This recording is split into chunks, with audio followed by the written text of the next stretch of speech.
Bad clap. That's a better clap.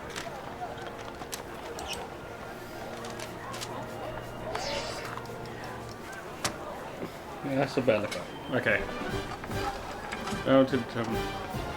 Wait, do I have to do that? I have to do that now? Or no? Go to content classification.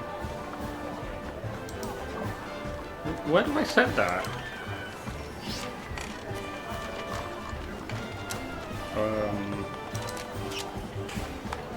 Is it? What the fuck?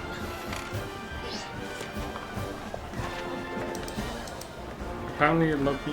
Where do I do that? Okay. I have confusion because it's asking me to set something. Oh, I should have done this off screen, but I didn't know it would be this like annoying. Please enjoy the Pokemon music.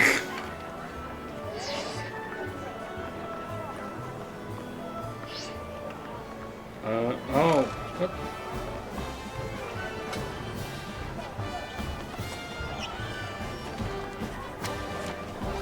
Oh god, there's so much stuff that I need to, like...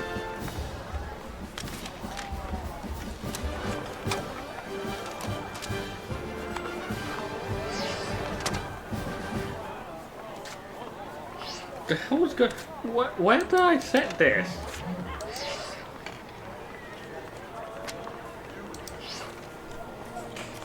Okay, literally, this did not help me. Hi, we have technical difficulties. Please hold. The hell's going on with Twitch? Can I log in, please? Please, please.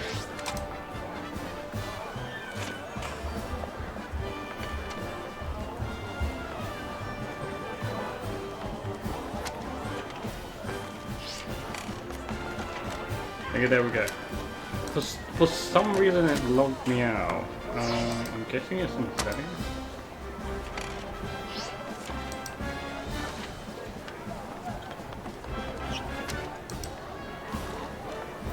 I don't even know if anyone's here. Hey, welcome Silver. We are trying to do something, but I have no idea what I'm trying to do.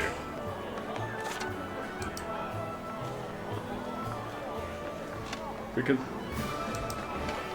well, I can do this later, but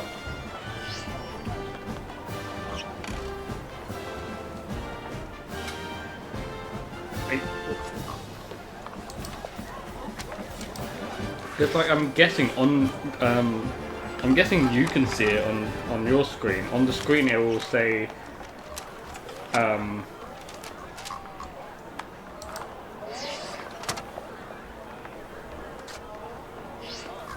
what?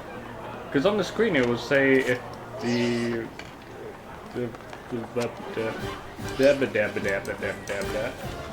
if the streamer is like a mature content streamer or whatever. And I'm trying to find that on my end, but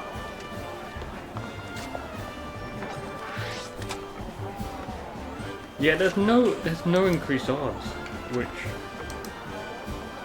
I'm just clicking buttons now. I'm like, the hell just happened?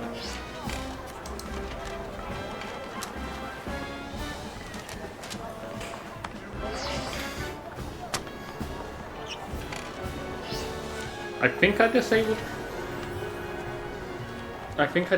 that.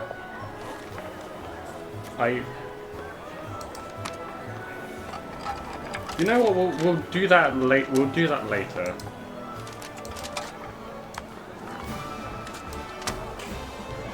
We'll do that later. Apparently, you're able to set your like your content. Like there's a thing that comes up and it's like, hi, you're. Yeah, mute myself. Yeah, there's a thing that comes up and it's like, this streamer is a mature content streamer because they're playing a mature rated game or something. Anyway, I guess we'll start. Where's my phone charger? I guess we'll start because, like,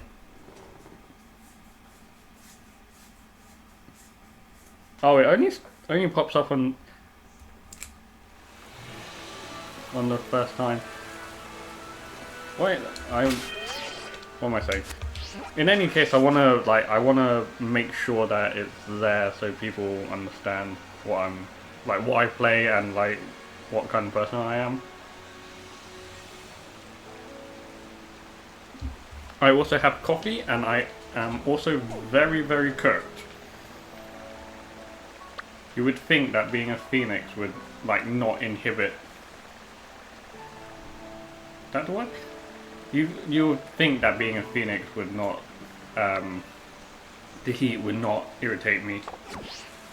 Also, I don't have any raids. I don't have any raids because what did I do?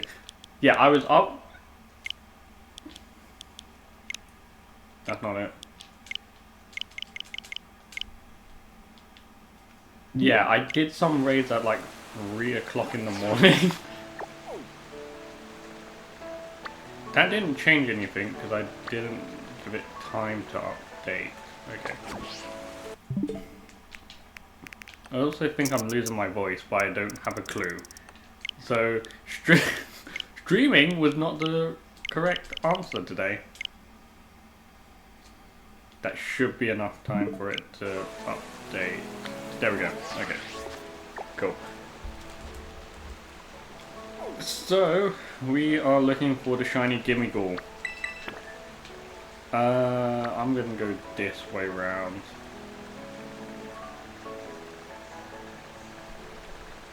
Is it clockwise or anti-clockwise? I forgot in what position, like, clock. So we're going clockwise? You know what, we're going in any direction we want. Great Tusk has a like really cool shiny, which is what's it called? Anti-clockwise, there we go. Thank you, Silver.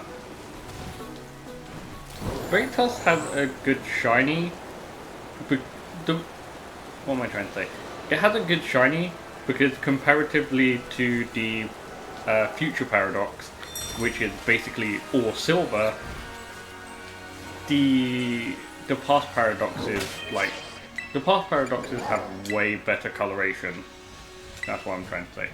Also, we have our shiny event Arceus from Generation 6 as the main raid mon that we're gonna be doing this for.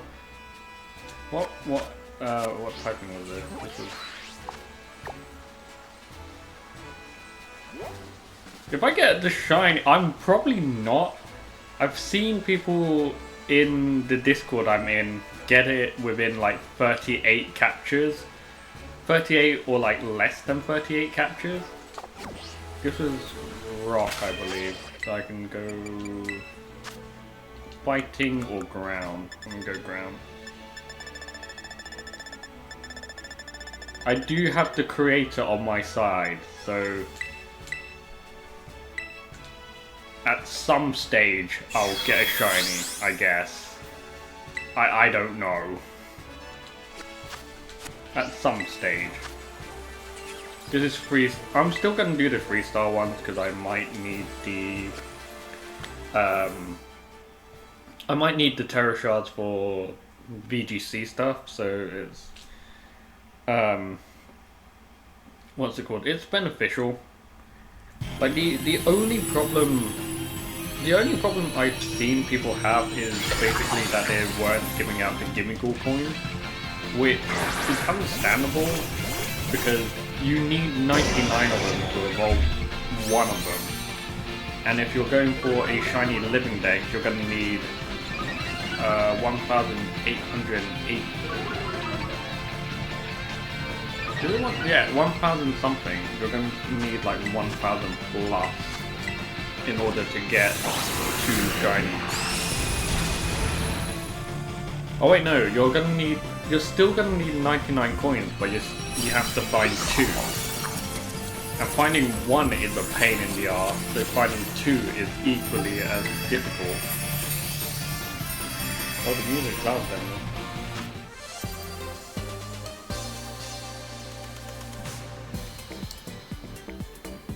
Is that better? Is that any better? Or...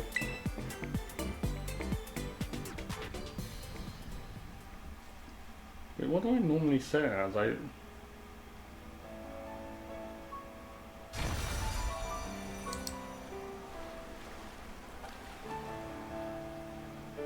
That should be better, right? Or is it still like really terrible?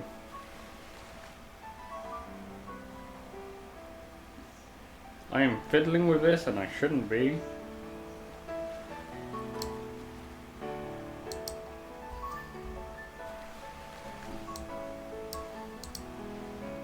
What properties? That's not it.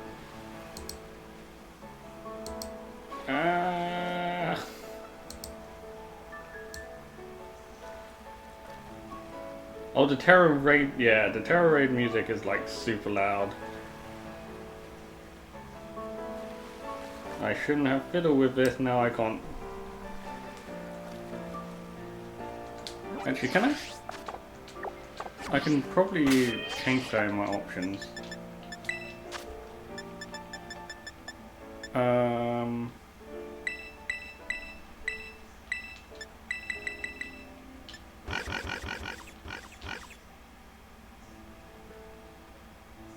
Actually, let's go with 8.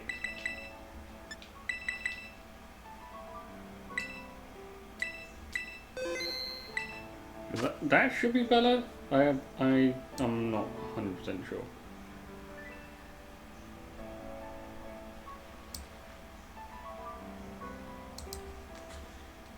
Okay, back to trying to find this thing. Flying and steel would be the next one, and then after that, ice, and then fire, psychic, and I think. Oh, and then there's a rock one. Rock, bug, and fairy. Okay.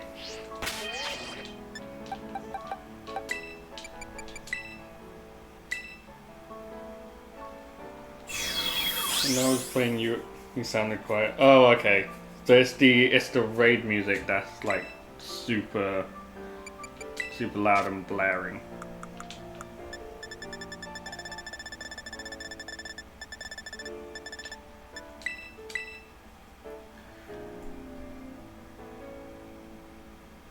Okay. Cool, so we're gonna change Arceus into electric and then go to the flying one. And I've also glitched my game because you can see my money and my league points.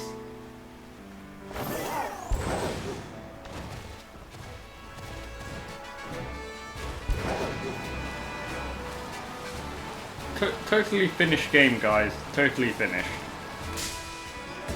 God damn it, pop it.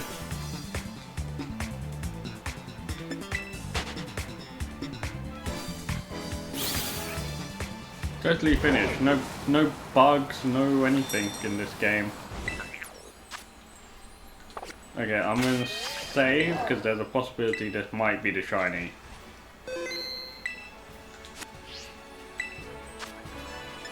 Also, what does everyone think of the DLC, like DLC Part 1 and DLC Part 2 from the Nintendo Direct?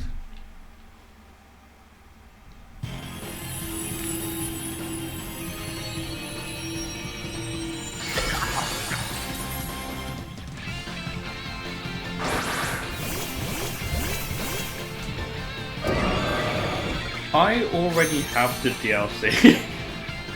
Like when they announced the DLC, I was like, I'm not sure if I'm gonna have money for it, so I shotgunned and bought it.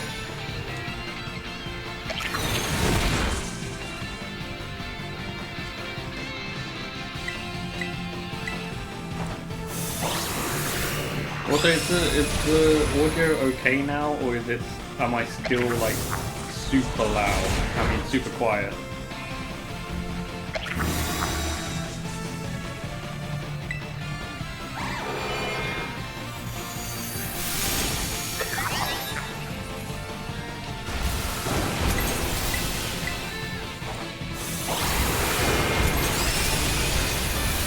Oh, what's it called? Ogerpon. Ogerpon isn't as scary.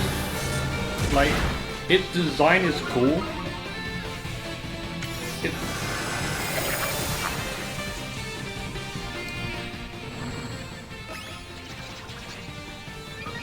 Yeah, its design is cool. I'm gonna do that. That has to be better, right? Or is it like still?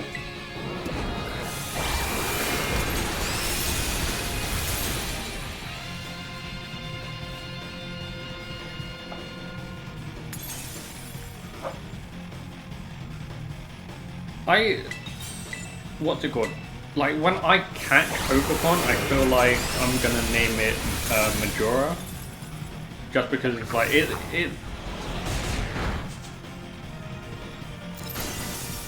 it's a combination of like something from Majora's Mask and then like a creature. So like I feel like I'm gonna call it Majora.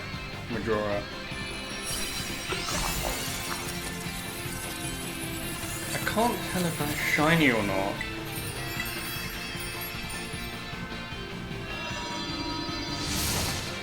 This is the thing I hate about what's it called? About the Gimmighoul raid. You can't tell if it's shiny or not.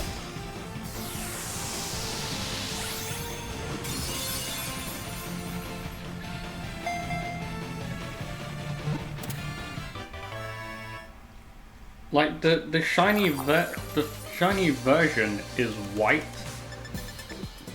Like the little Gimmighoul inside is white, but there's literally no change comparatively to the original form. So you're always wondering, is that shiny?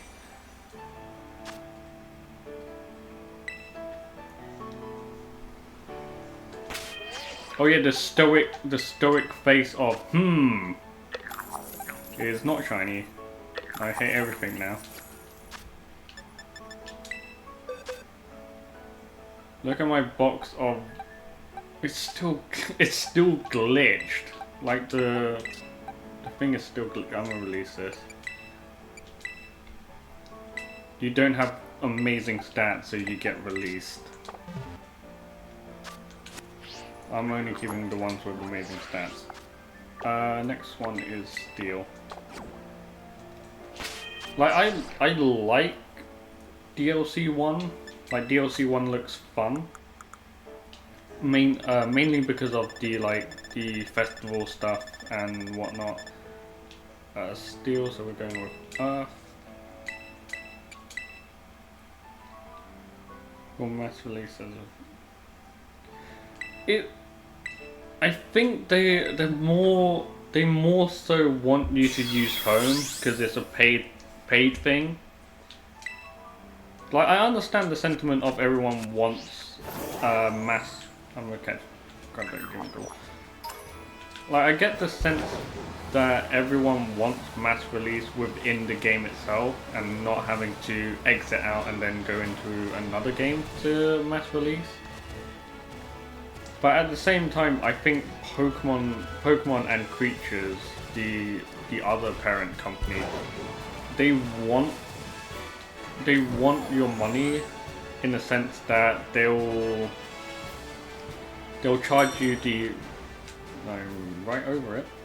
They'll charge you money for Home, and then they'll pack on the game as well. Don't need you, Mankey. No, it's free stuff. But I do like the DLC at the moment. There's some returning Pokemon that seem really fun that we can use now. Flygon being one of them, but Flygon competitively isn't that good, unfortunately. Snorlax is coming back, I think in DLC 1. Milotic is coming back in DLC 2, I believe, and that has big implication because the trailer showed Milotic using a move that looked like Scald, but it probably is Scald,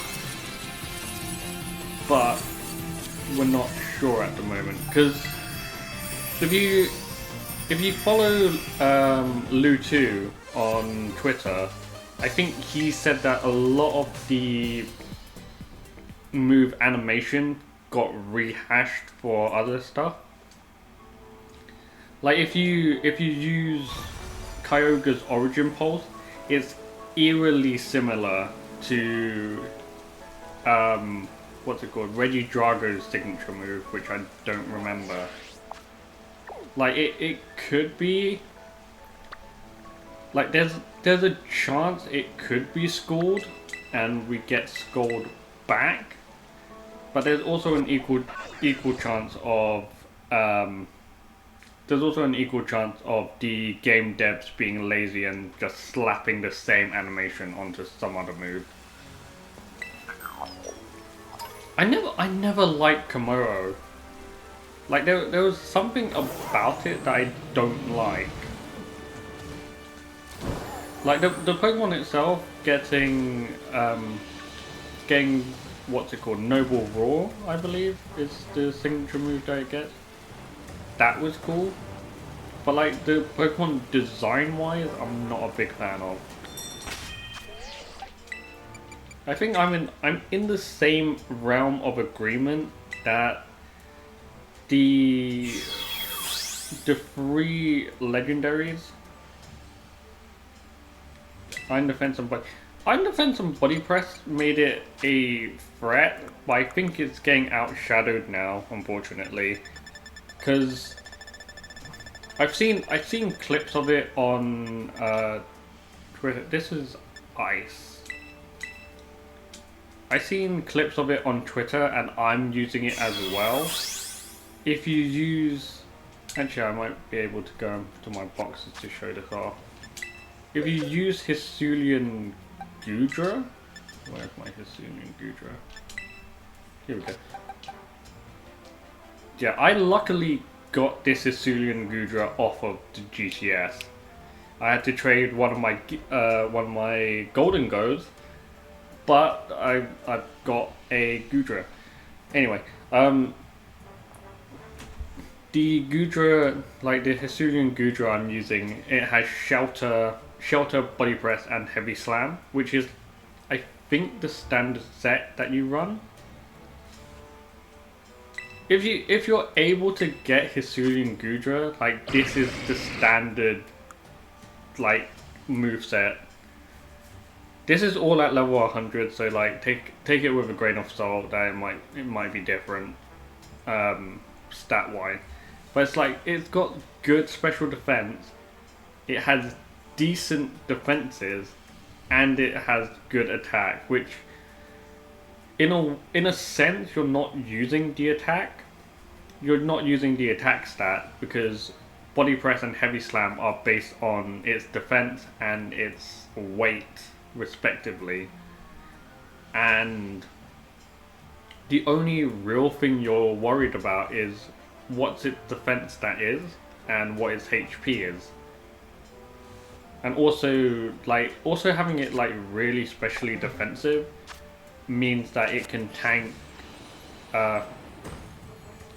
like it naturally resists fire moves, but like being a steel type, having a resist to a fire move, having a resistance to like a ground move such as Earth Power is good.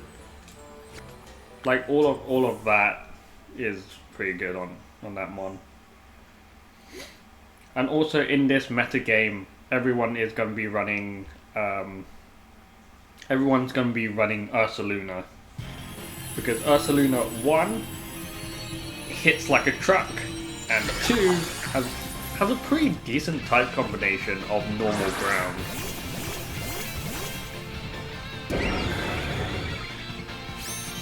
Like, I don't think there's any other normal ground type Pokemon that are in the game at the moment. Unless I'm... Oh wait, no. Oh yeah, yeah. The only normal ground type I can name, but it isn't in the game, would be Diggersby. Like, the Diggersby's line is normal ground. Which I completely forgot that it's normal ground. Until, like, I thought about it for a second.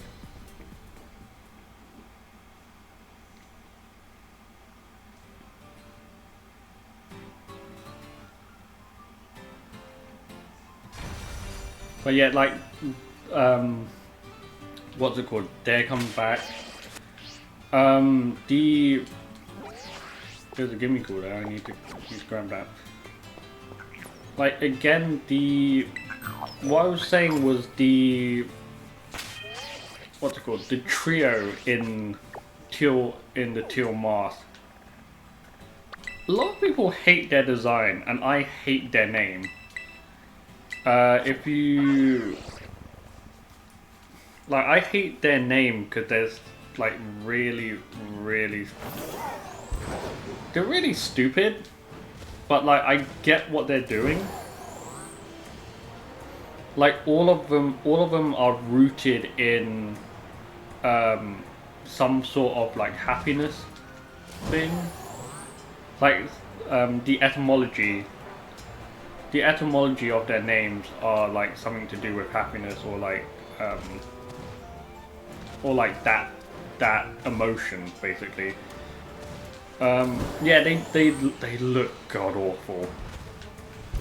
You have Ogerpon, which is the only good looking one. You have Okidogi. Yes, one of the Pokemon is called Okidogi, which is the giant dog-looking thing, which I hate. I literally hate that Pokemon with a burning passion. What is it? It's Okidogi, Serendipity, I believe, which is the bird, and then the monkey, which I also forgot because I want to erase it out from my head. All of them look completely terrible. All of them are very atrocious.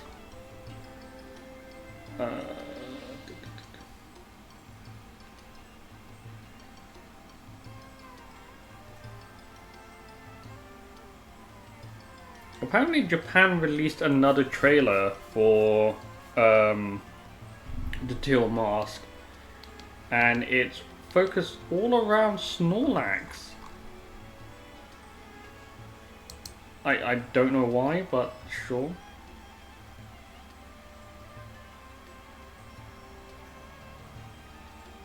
Oh, the monkey's called Murky. It's Murky Dory. Murky Dory. Kind of like Hunky Dory. Which, again, I hate that name. I hate that name. But yeah, it's Okidogi, which is the giant dog, Murky Dory, and Pheasantipity, because it's a bird, and a pheasant is a bird. So you have puns in their name, and they look god awful. The only redeeming factor for all three of them, that's the wrong one. The only redeeming factor for all three of them is their ability, which is, I believe, does it say on Survey? It does not tell me on Survey, but it will tell me on the official, what's it called? Official Pokemon page. Their ability, I believe, is called Toxic Chain, and it is basically Poison Point, but better. Because unlike Poison Point where it just poisons you, Toxic Chain has a... what's it called? Toxic Chain makes it so that you are badly poisoned, which is equivalent to being poisoned. No, equivalent to being toxic, sorry. Toxic Chain Pokemon. I am quickly googling it because I also have forgotten. Yeah, Okidogi, Murkidori, Serendipity, Toxic Chain. Toxic Chain is a new ability being introduced in the DLC of Pokemon Scarlet and Violet. When one of these 3 Pokemon hits an opponent with a move. Wait, when one of these 3 Pokemon hits an opponent with a move, the power of the Toxic Chain all 3 Pokemon have may cause the opponent to be badly poisoned. So it's not Poison Point, it's Poison Touch, but better, I think.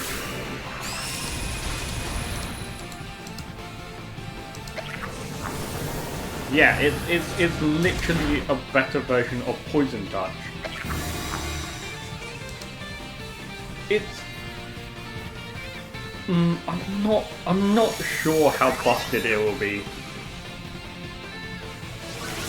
Like, I'm not even sure if people are gonna run them in VGC.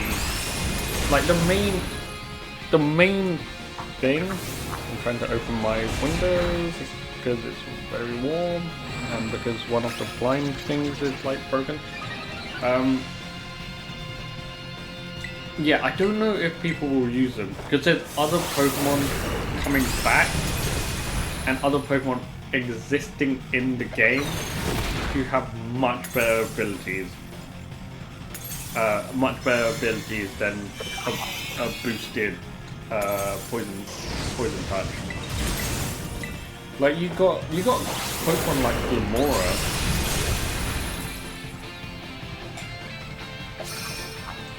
You have Pokemon like Glamora who have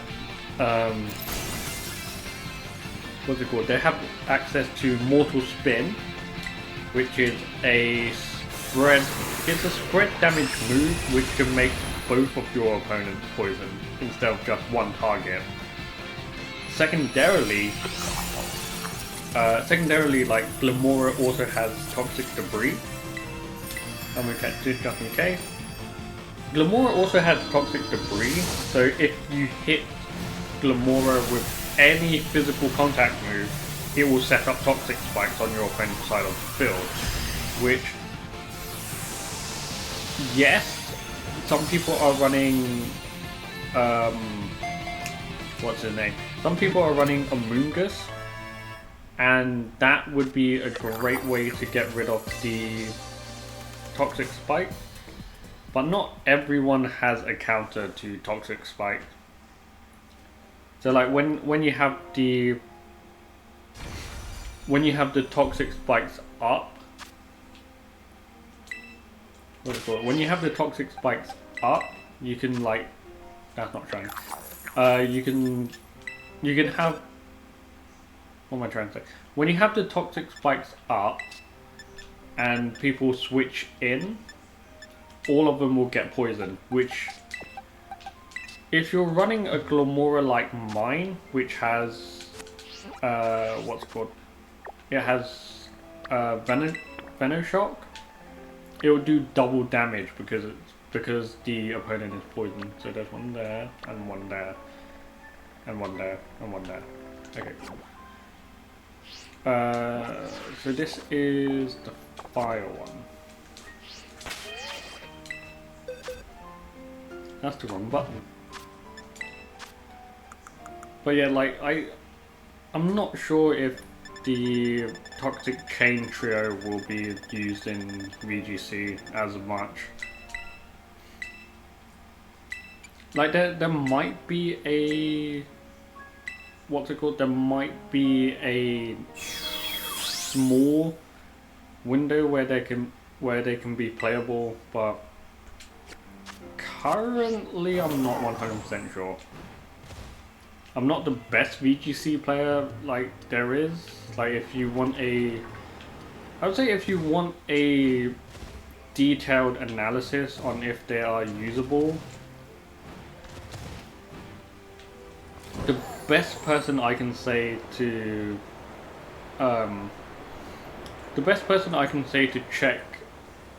check out if you're looking to see if they're usable would be like Wolfie, Wolfie Glick. What am I trying to say? Wolfie Glick, maybe Aaron Zhang, and maybe oh, I forgot her name. Rosemary Kelly, who's also one of the commentators on the VGC board. Like they would have a better understanding of if something is like competitive or not. Also, speaking of competitive Pokemon, what was I going to say? Speaking of competitive Pokemon, the World Championship is in Yokohama this year. It's in how many months is it? It's in 2 months, I think. 2-3 months of 2-3 months until Pokemon World.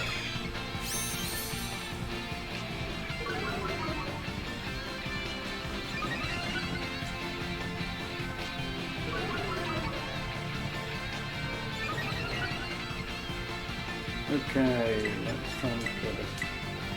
But I think they announced at Pokemon World there's actually a ship. There's actually a ship next to the convention center.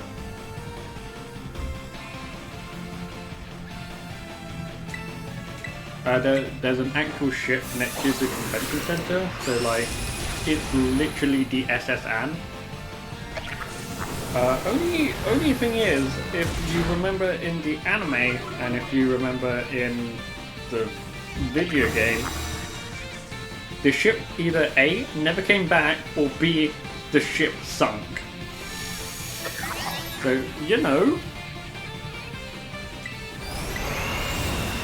probably don't go on that ship if you don't want to disappear, or if you don't want to get stranded at the bottom of the ocean.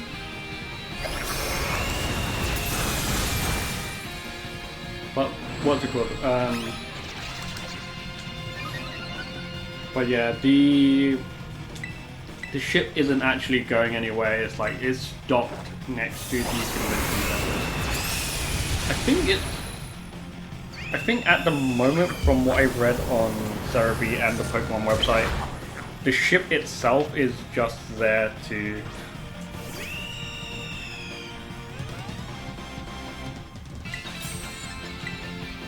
I think the ship itself is just meant for like trading, battling, and like the trading card game as well.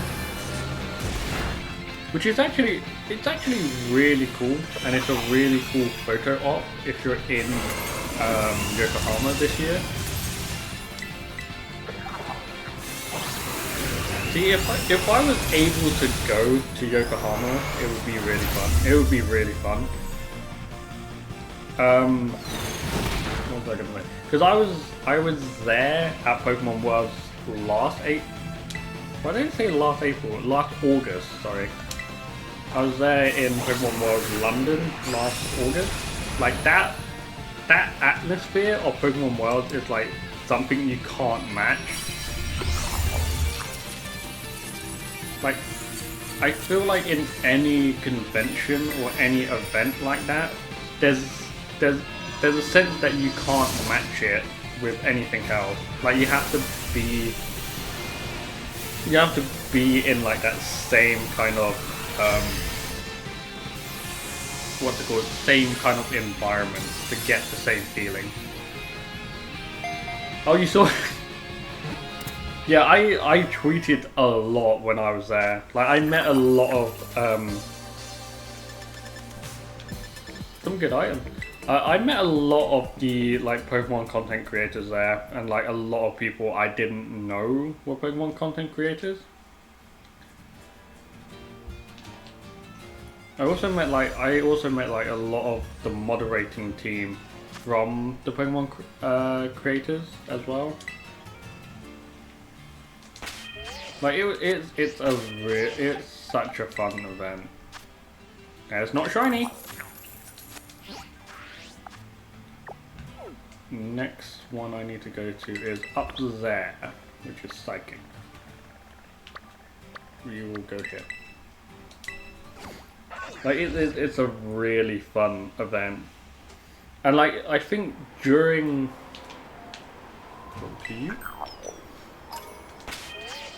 and also like during the Pokemon, that's the wrong button.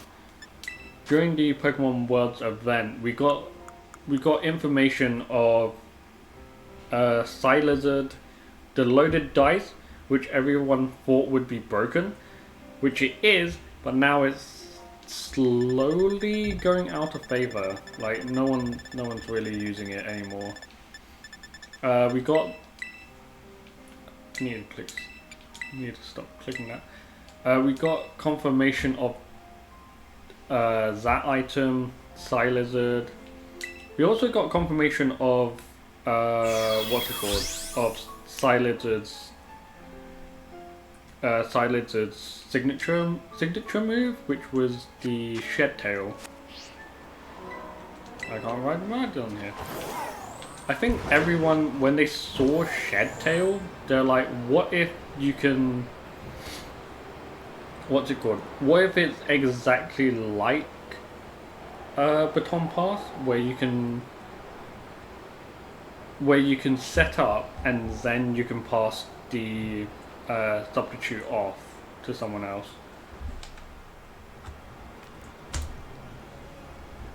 So like you could, what's it called? You could nasty plot and then you can nasty plot and then you can use Shed Tail to give nasty plot to your new incoming Pokemon. But I don't think Psylizard learns any buffing moves apart from I think Sword Dance.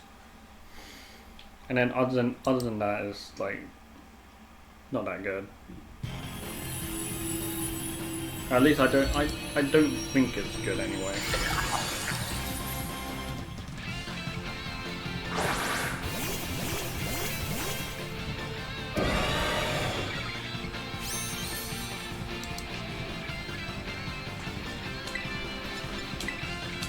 Cool, and it should be dead.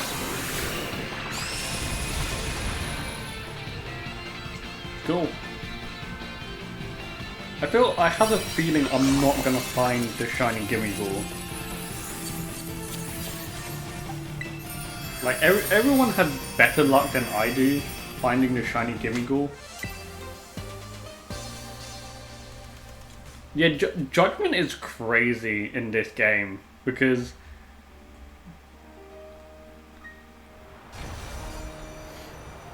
like I was gonna try and show you some of my shinies that I found, but I think I transferred them all into my Pokemon Home. None of these are shiny. None of those are shiny. None of those are shiny. Oh yeah, so here we go. So no, this wasn't random. I bred for this. I bred for a shiny Pachirisu. Iron bundles I randomly got off Wonder Trade, which is weird because this actually looks legit. So I feel like someone accidentally traded it or something. I'm not 100% sure. Random Growlithe that I found, and random Red Gyarados that I found. And then I believe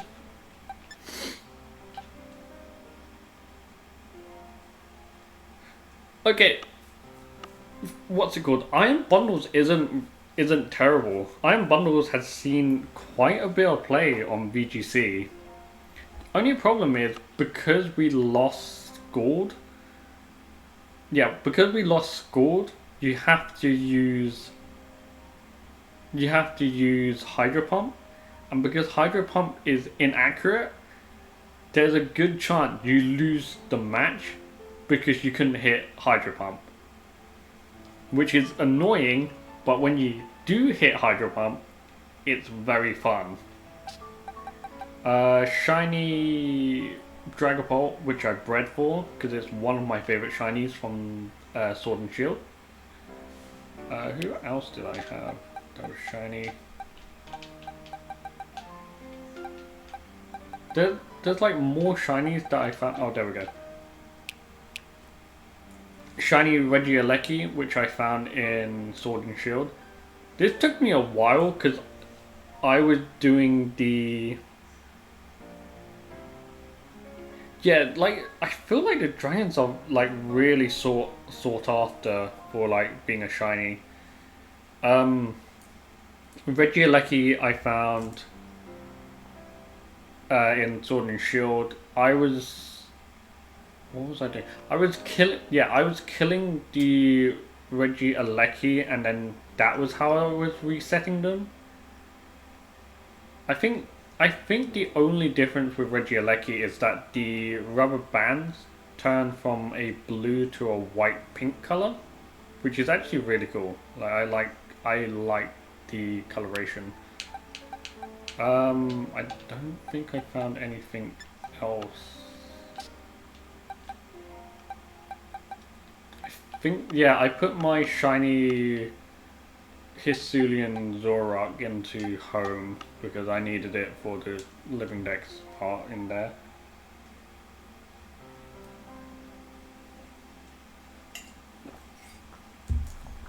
And there's my coffee done.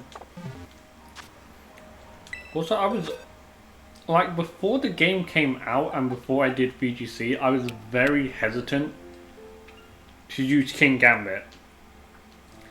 Mainly because I did not like King Gambit's design. Like, it looked too... What's it called? It looked too abstract for me. But then when I started using it with this moveset, it was really good. So like, I've got a new appreciation for King Gambit. Before, didn't really care for it. Once I started using it in VGC, I was like, you know what? Pretty decent. Pretty cool. Pretty good. Pretty good.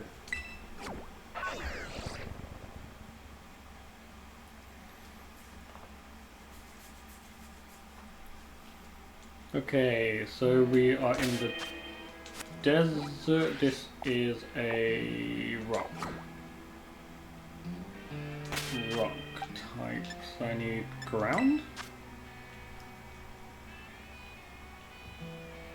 Yes, some Pokemon like one of my friends, she just does not use anything that doesn't look cool. I need to give that over. Because like, I believe, yeah, when she plays Sword and Shield, she told me she won't have a fully fleshed out team. Mainly because a lot of the designs from Sword and Shield look terrible. Like she started with what's it called? She started with what's that Pokemon called? Scorbunny. She started with Scorbunny, and then when they revealed the final evolution was Cinderace, she was like, I'm not gonna get Cinderace. I'm gonna keep it as a what's it called? I'm gonna keep it as a Reboot, because Reboot is like that angsty teenager that doesn't talk to you. And she kept it as that until like the end. And then when what's it called? When Pokemon Home came out, she was like, I'm just trading in my Cure in Black, and then Cure in Black can take care of everything. I did sword with a team of eggs as I wanted a team I actually... Yeah, like... I feel like a lot of people did that. They either waited for Pokemon Home to be compatible with Sword and Shield, or they somehow found people that have already sped through the game and was like, can you get me this Pokemon?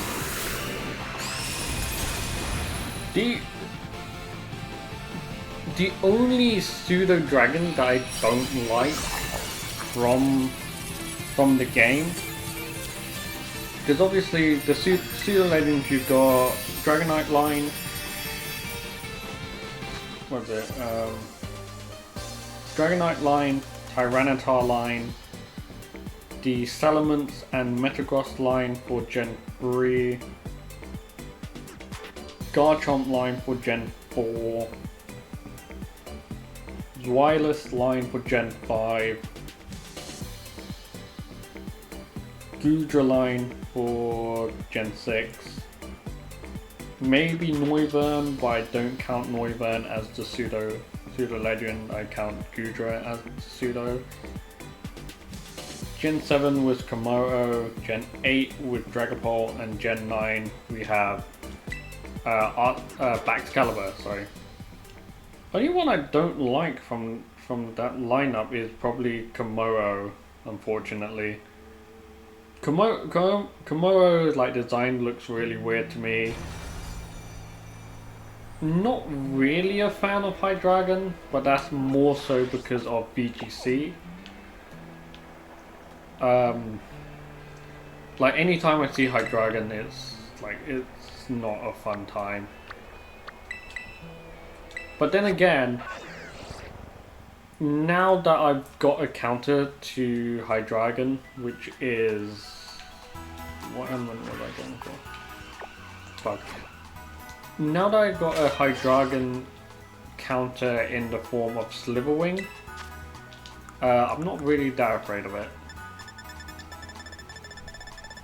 Also, people said Slitherwing was like terrible. Slitherwing is fun. Like, Slitherwing hits really hard, which is what I like, and like my team was mainly pure aggression. Like Slitherwing is like really fun. So I love that Pokemon. Actually, I have to thank my friend because she had Scarlet and I had Violet, as you can see. But like we went on a whole crusade. Well, I went on a whole crusade of trying to find the right natured, what's it called? The right natured Slitherwing, just so I can use it for VGC. Like on that day where we were trying to find it, she said, "I am gonna watch cartoon. You can try and find it. I will be in the area where it spawned. You will have to run into it." And I was like, "Yeah, sure. I'll try and find it." Like that was the same way we try and. That was the same way my friend got me. Fluttermane as well. She literally stood at the reset phase and she was like, "I'm not moving. You can try and find your Fluttermane. I will stay at the base." I thought you were dead. Like, you have no health.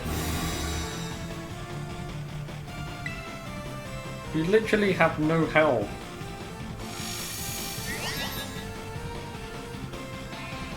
Stop this.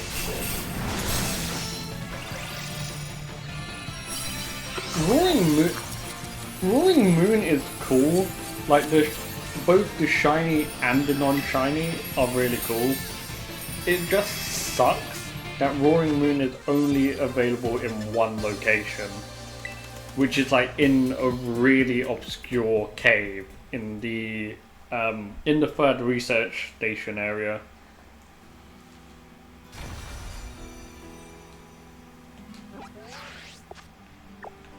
And I think, yeah, one last one, which is fairy.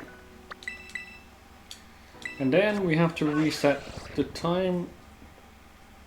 Then we'll reset the time, and then we'll see if we can find any shiny. Because this is getting very depressing. Like, I think I saw, yeah, I saw Agent V on Twitter, and she was tweeting how the, what's it called? How the Gimmighoul raid is very like baity. Because given the fact that this is supposed to be a promoted raid, which it is, there's no increase to the shiny percentage, and yeah, there's no increase to the shiny percentage, and there's also no increase on Gimmighoul coins or anything. It's just Pokemon Company being like, you can find it now. That is all we're gonna give you. Like it's so much lower than base. I think it's lower than full odds, I believe, if I'm correct. Because like full odds. What's it called? Full odds is 1 in 4,000? Yeah, 1 in 4,000. This is like 1 in 4,090, I believe? Or like thereabout anyway. Oh, I didn't change, I changed my thing to the wrong typing.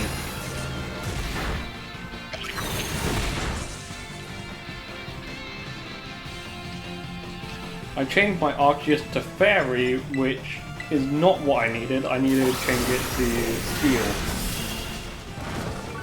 But it's fine. I have, what's it called? I have Acid Spray, so it's fine.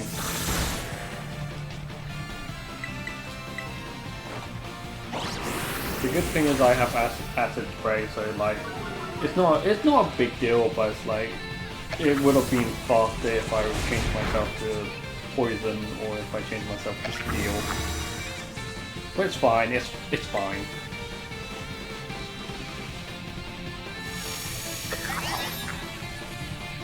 Like, the thing is, if what's it called? If Pokemon Company comes out on the weekend and they go, hi, yeah, sorry about the oversight in this Gimmighoul raid where we didn't boost the odds. We're gonna boost it now, and hopefully that will make things better. Like, it won't, because what's it called? It won't, because most of us have what's it called? Most of us have slaved away hours trying to find it. But I guess for people like shiny hunters and living deck people, like, it would be a great boon for them.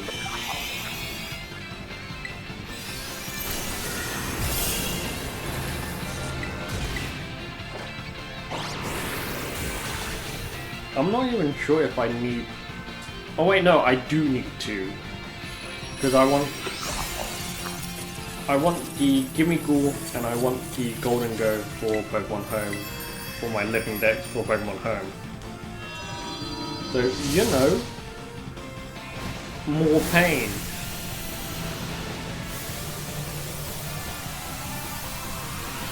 I'm almost certain this isn't shiny.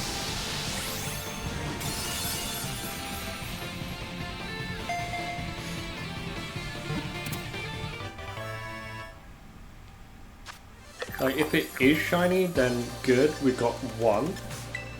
If it's not, then we're still in hell. We are still in hell.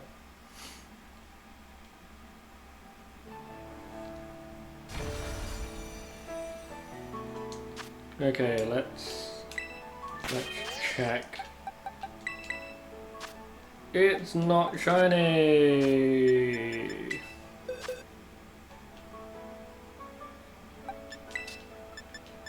Alright. Alright.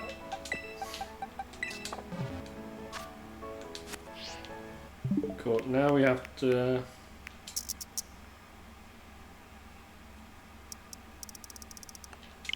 I know, like... I think some people with a... some people with a modified Switch, they're able to... Oh, there we go. They're able to manipulate it in a way that cover a lot more raids in one solid area. They're able to manipulate it where they can get the what's it called? Where they can get the Gimmighoul, like they can code it where it's shiny. Thing is, I don't want to go into a raid that is like modified, if you get what I mean. Like I want to try and find it myself, and if it's possible, get multiple shiny Gimmighouls. And if it's even more possible, try and save it so other people can grab it.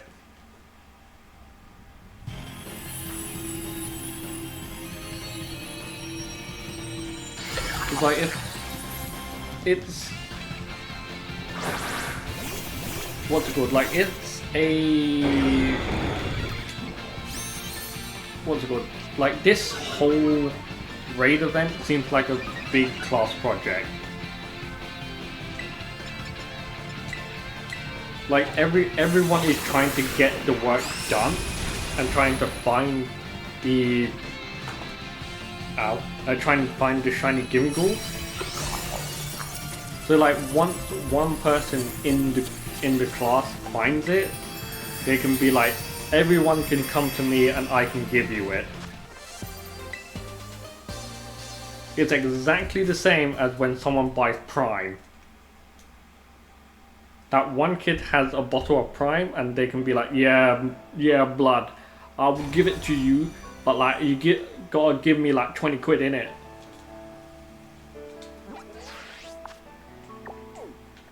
I got the hookup in it.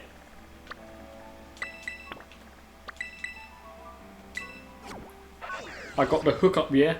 Like this guy behind the school, he's gonna give it to me, and then I give him like the 20 quid, and then he gives me like the 6-pack.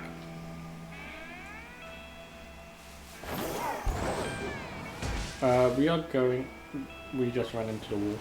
We are going... Where are we going? We're going... It's water. Need an electric type. I think I'm over... Yeah, I'm over odds on... Stop doing that.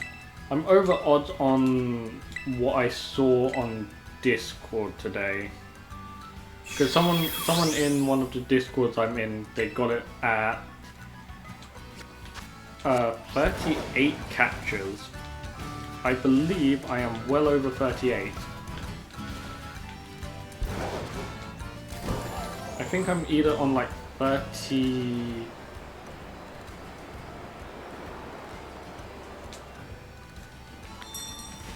I think I'm on like 42 or something. 42 or like 44. Because yeah. Like everyone wants the Gimmighoul, but everyone wants the Gimmighoul. The only problem is the Gimmighoul and the Golden Go Shiny are literal trash. I think the only thing that changes on Golden Go is the eyes become silver, and that's it. Like, that's the only difference. The eyes become silver, and that's the only thing. When did my turn egg? Yeah, like Masuda method for eggs, you get really random numbers. Like, I think I remember trying to hatch something and I got it within maybe the first half of the box, which is more annoying in this game than in Sword and Shield, because like, what's it called? In this game you have a whole batch of eggs, and once you find the shiny, like, once you find the shiny in like half your batch, you still have another half of eggs taking up room inside of your boxes. On sword. I'm not sure about that. I don't know if Sword and Shield had a better breeding mechanic than Scarlet and Violet. I feel like Scarlet and Violet has a stronger, stronger breed presence. That's not a phrase I was gonna want to say. But Sword and Shield have a... Sorry, Scarlet and Violet has a better system for eggs, compared to Sword and Shield.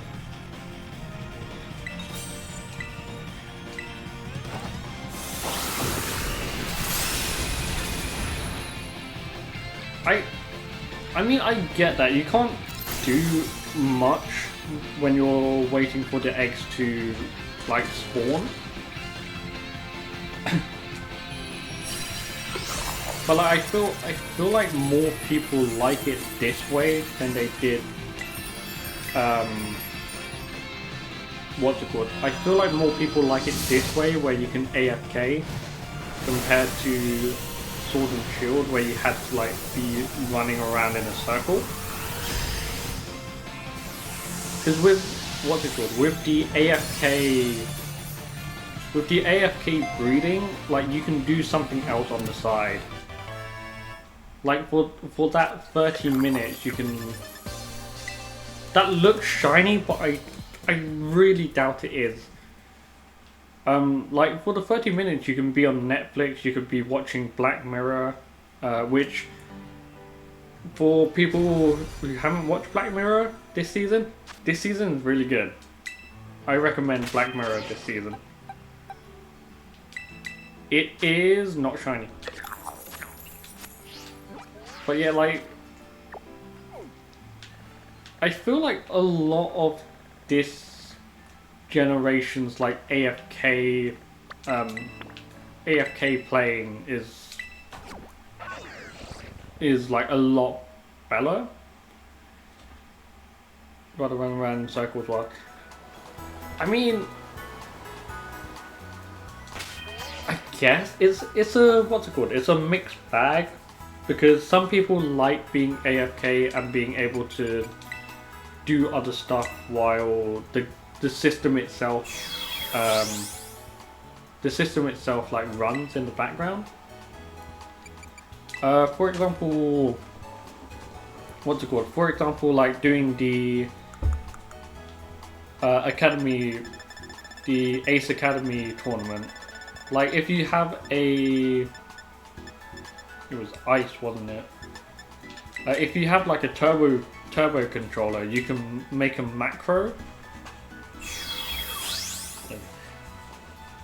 Like, you can make a macro of the... What's it called? You can make a macro of the controller, and like it will constantly just press hey. So in a sense, you can AFK while you're grinding money. I don't get the AFK attitude at all, and I don't want to understand it. I think there is also science. True, yeah. Like different people play different ways and whatnot. This is not a 5-star. Like different people play different ways. Like I think for me, because my attention span gets really low when I do something. It's either when I do something for a long extended amount of time, or I just get frustrated by the task at hand. Like after a while, I'll be like, I want to do something else. Like my attention span is like really small. Like even playing Pokemon like off stream, because I don't have a I don't have an audience and I'm not presenting anything to anyone. My brain just goes. My brain after a few minutes will just like will switch and be like, you should play something else. Like even if I'm looking at YouTube, even if I'm playing, my brain will be like, why don't you check YouTube for like a brief second, and then I'll be on YouTube, and then my brain will be like, that's enough YouTube, you should go on Twitter. That's enough Twitter, you should go back on Discord. That's enough Discord, you should go back to the game. And it's like my brain flip-flops like that quite a bit. Yeah, like even with me wanting to stream Pokemon, like there's other games that I have, like the Kamen Rider game that I played and then I just got bored of. There's the Kamen Rider game I got bored of. There's Fire Pro Pro Wrestling World, which I want to play. But the only thing with that is I still have to make... That's a 5-star. I still have to make some characters in that game, and I have been putting it off for well over like months at this point, and I still have not made them. Like if I want to stream it fully, I want to make those characters and then use those characters in the game itself. But I don't want to make them because my brain is like, yeah, making characters is long. So like I'm in a weird paradoxical sense of I want to play the game, but I can't because I need to make the people.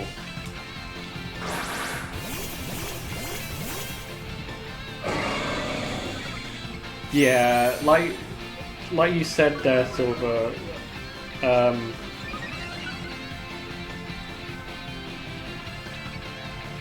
Yeah, like you said, like when you're focused and gung-ho about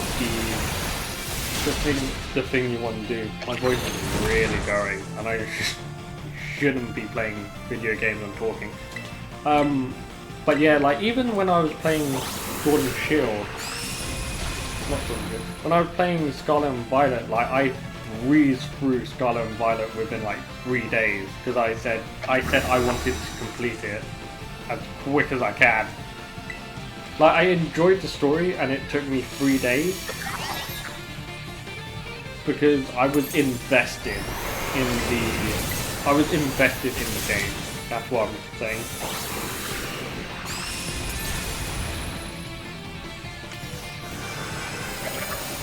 Yeah, like you have to be really invested in what you're doing. Like that goes with like streaming, like playing video games, and like everyday life. Like if you're not invested in what you're doing, if you're not invested in what you're doing, there's like a good chance your brain or your body will be like, you shouldn't be doing this. Like we can be doing something else. It's like when I'm streaming. What's it called? When I'm streaming, I'm invested on trying to what am I saying? Trying to interact with chat as best as I can, but also play the game at the same time. But like the juggling of what's it called? The juggling of talking to chat and also playing the game at the same time. That's what I'm trying to work on. And also like finding topics to like continuously talk about is difficult.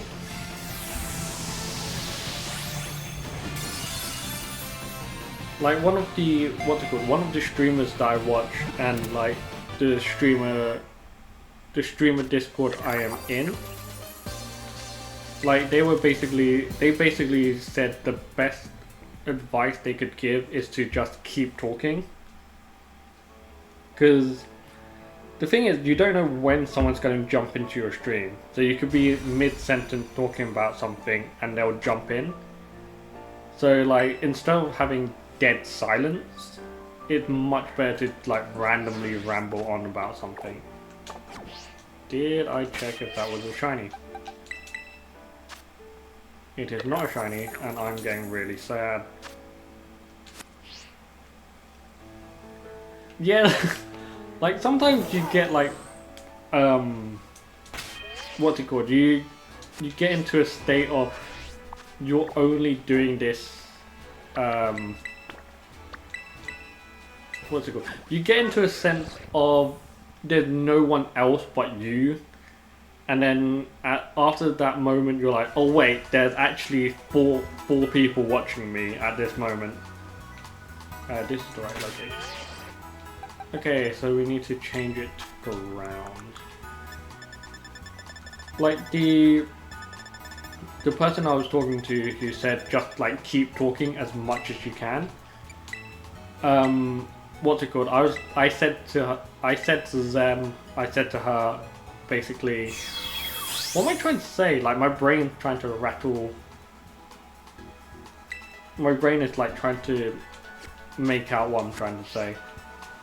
But I said to her basically like is the best option just to say whatever is in your head. And then I preference that by saying, should I say everything that's in my head, but also make sure I filter it so that I don't say anything that is like anything that can get me cancelled or controversial. So in essence, do not be like Donald Trump.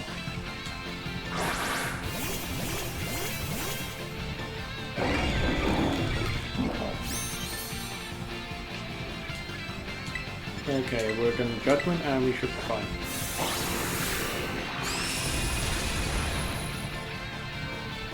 Yeah, I'm decent at conversations, but like keeping it going, that's where I'm gonna be like, I have no idea what to say now. Like I can start a conversation, but then there's like that weird, awkward silence. There's like that weird, awkward silence where I can't figure out what to say. Like even, what's it called? Even when I was handing in my resume / CV to someone, yeah, when I was handing it in to someone, they were like, oh, do you have any pre-booked holidays? Like off the cuff, I can make a joke, but like, yeah, off the cuff I can make a joke because I'm in that moment.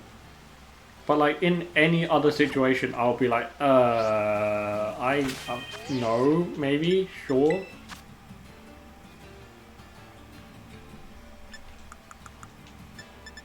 Yeah, like when you're comfortable with the person, like you can talk to them for ages. And like that, I'm the same way. Like when I know someone, I can try and pitch into the conversation.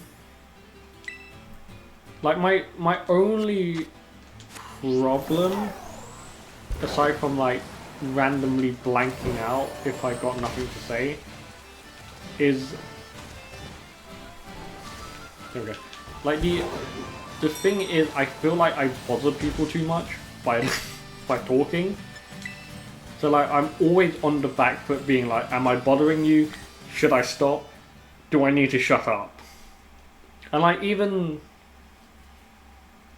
what am I doing with my hand? Even in the Discord server that I'm in, that I spend the most time in, because one of the main rules in any Discord server is don't advertise your own stuff. Like don't aggressively don't aggressively advertise your stuff. I didn't change my terror typing, so this is the... Oh, that's fine.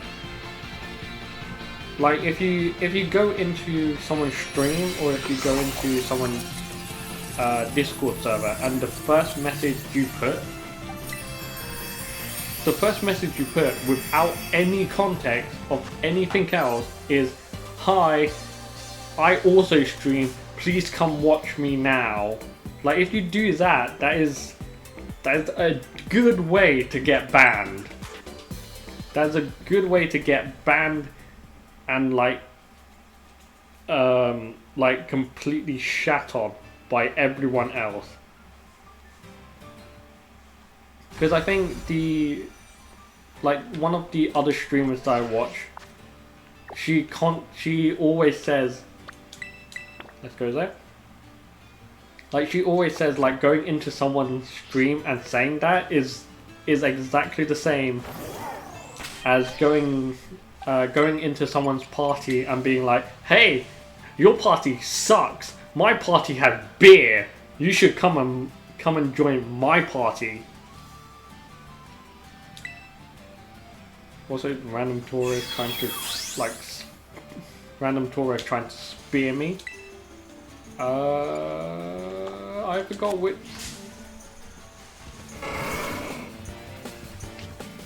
God damn it. I really hate these Tauros. Like these Tauros remind me of the... what's it called? They remind me of the Sharkpedos from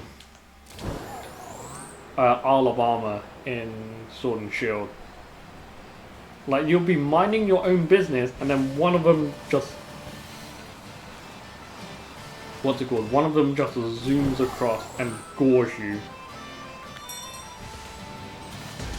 Okay, so this is a rock. So I need water or ground.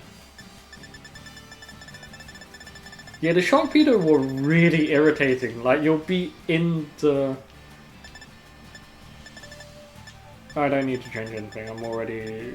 No? There we go. Like you'll be... what's it called? You'll be randomly in the water, like either semi-AFK or trying to run away from something, and then you just see 4 Sharkpedos speeding towards you. This is a 5-star. Like the other worst thing is this game has multiple versions of the Sharkpedo. You have what's it called? You have the Tauros on land. You have the Veloozers in water, and then I don't know if you don't have any like other Pokemon aside from those. But like you're either getting chased by Veloozers or you're getting chased by Tauros. I don't think that's shiny. I'm gonna still catch it just to confirm if it's shiny or not. Like it's so hard to tell if this is shiny or not.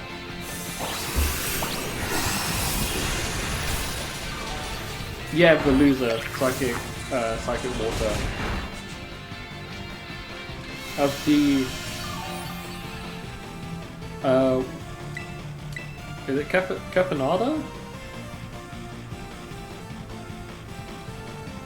the water gym leader, like the water gym leader in this game says, vaulting the loser.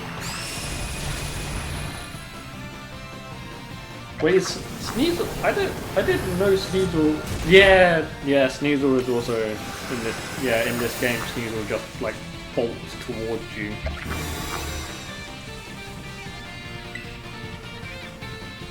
But that's mostly if you're on their mountain. If you're on their mountain, they'll be like, "Hi, I would like to kill you now." And it's like, please, God, no, do not do that.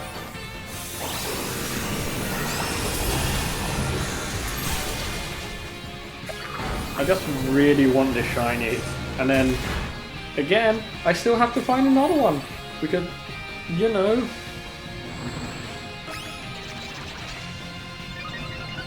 I need to find another one because I need a shiny Gimmighoul and I need a shiny Golden Go.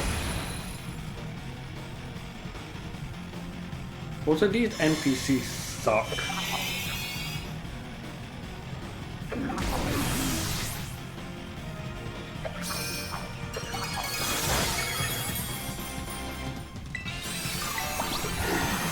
These NPCs do not help me one bit.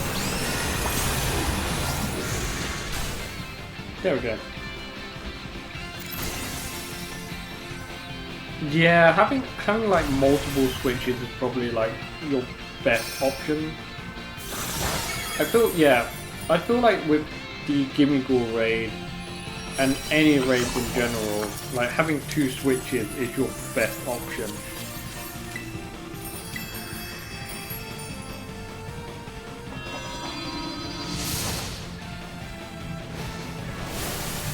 Yeah.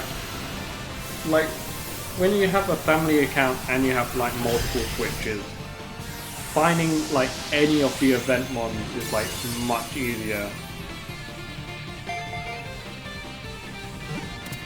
Because I'm only able to do this solo.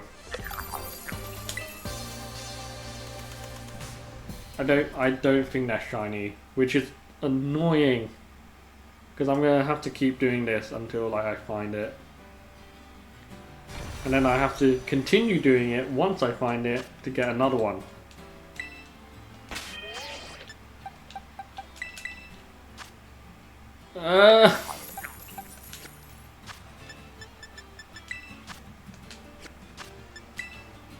Man, this is gonna take ages.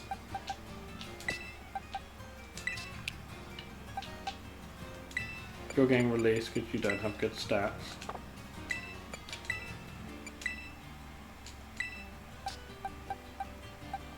You're also getting released because you don't have good stats. So I have 30 in Pokemon Home, plus 5, plus 3. So it's I'm on 38, which is exactly the same number as the person I saw on Discord. Okay, so these are the last 3, I believe. So I still got a dragon one and a water one that I need to do. And then if I can't find it in these 3, I have to reset. Oh boy.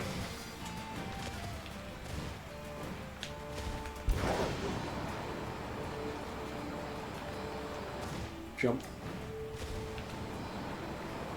Also, I forgot to mention this. Like in the trailer for the Indigo disc for Scarlet and Violet, the what's it called? The terrarium thing. Yeah, the terrarium thing in the school. It looks exactly like the Minecraft Bed Wars from like any Minecraft server from when Minecraft was big. Like if I can find a picture of it, you will understand what I mean.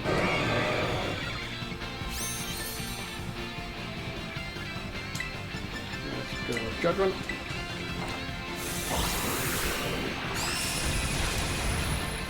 I can probably.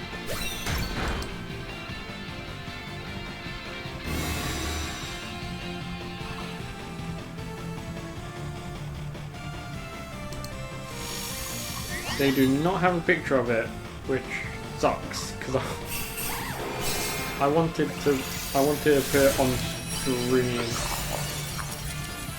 Pokemon. I don't need to catch this because this is not a 5-star. Indigo Disc.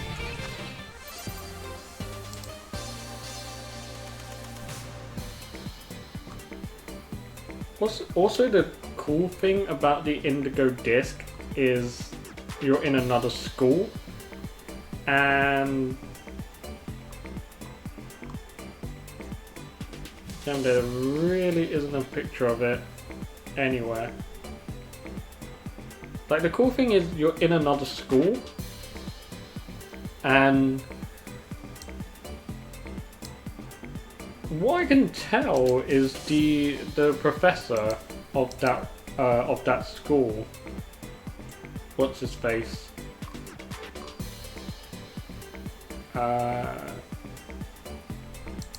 Cryon?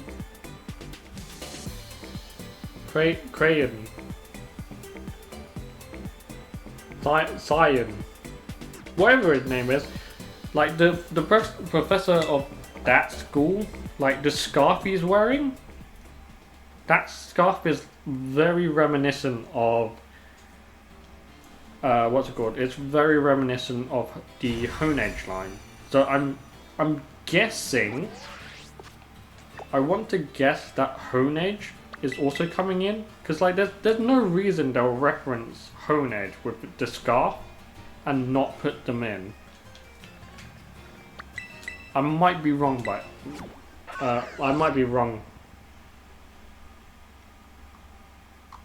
But yeah, even Bulbapedia expresses that he has a, what's it called? He has a Honedge scarf.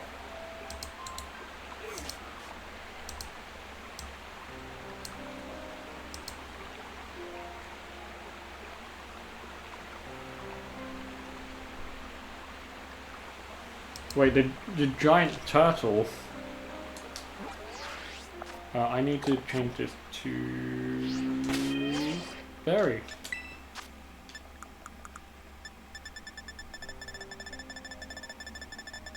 Let me change this to fairy, and then let me see if I can.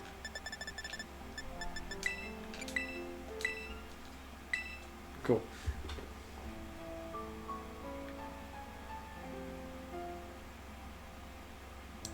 The thing is, like, you've got the big turtle and then you've got the little turtle that was shown in the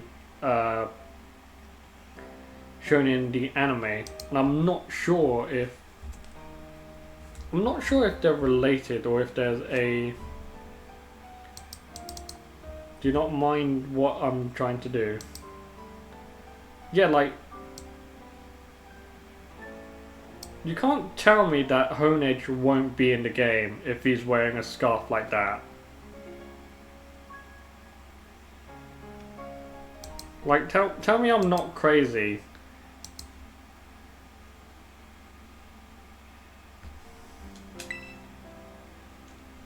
Like, tell me I'm not crazy that.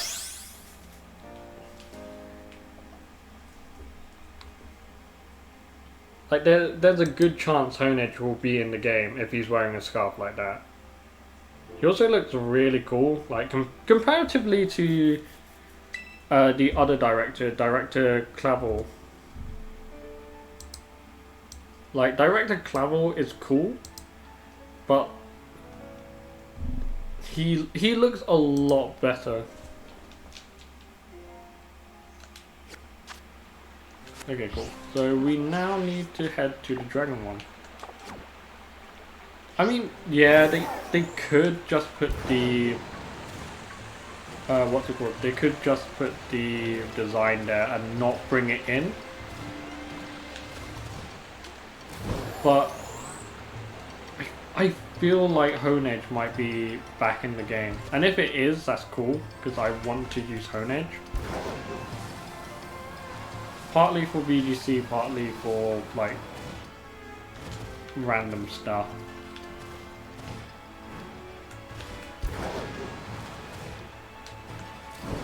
The random stuff would be, like, catching stuff.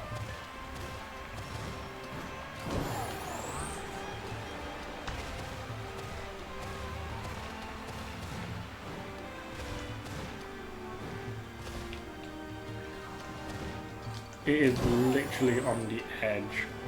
There we go. Like I feel like one of the things I wanted more from the DLC was more original Pokemon. Like, I understand they need the DLC to put old Pokemon back into the game, but I would have liked more original Pokemon from the region, if you get what I mean.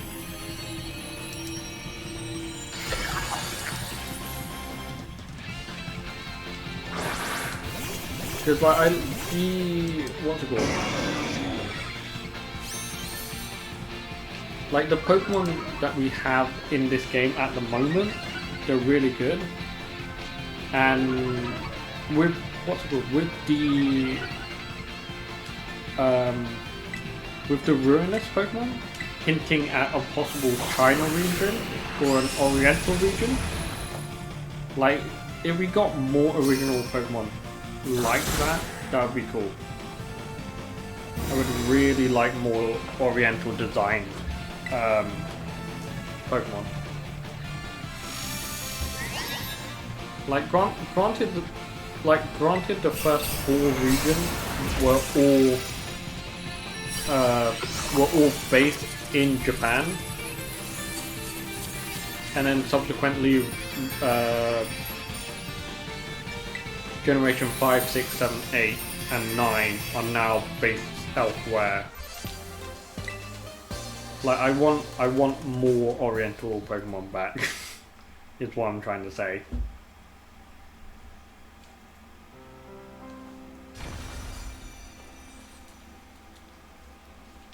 Okay, so the last one is the water one.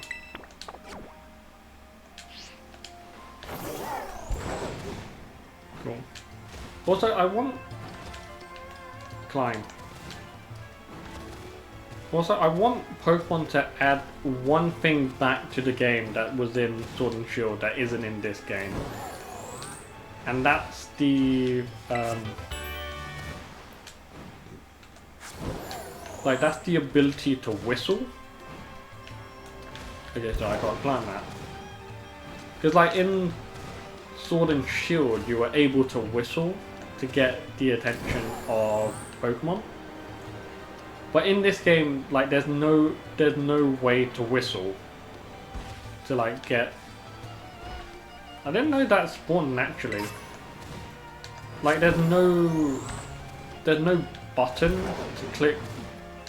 There's no button to click so that you can whistle, and that would be such a great help for Pokemon like that are airborne. Because you might have Pokemon like the what is it? What's the Pokemon? You have Pokemon like Magnezone that are in the air, but like you can't get to it. You can't necessarily get to it unless it comes down to you. There we go. Like you can't get to it unless it comes down to you or you toss a ball to it. But I'm guessing they didn't. Got a new item? I'm guessing they didn't do that because in what's it called? In Legends Arceus you had like the feather ball, so you could just lob it at someone and it will get their attention. So I understand that logic. But like whistling at the Pokemon was probably like a better option. Okay, this is 5-star, this is water. That is not the right button. That's an offline code. Okay, there we go. Oh, from, yeah, the hard and easy option from black and white. The only problem is, what's it called? Only problem is it will erase your existing save file. That's my only problem. Because it's not like New Game Plus, unfortunately. Like if they did something like a New Game Plus where you're able to play through the game once, and then the game is like, hi, you unlocked hard mode. Would you like to keep the Pokemon that you have from this adventure, but restart? That would be what I want. So like you can play through Scarlet and Violet, and then at the end they'll be like, okay, you can play it again. You can play it again and have all of the cutscenes that you've already done, like skip, but now it's at a harder difficulty.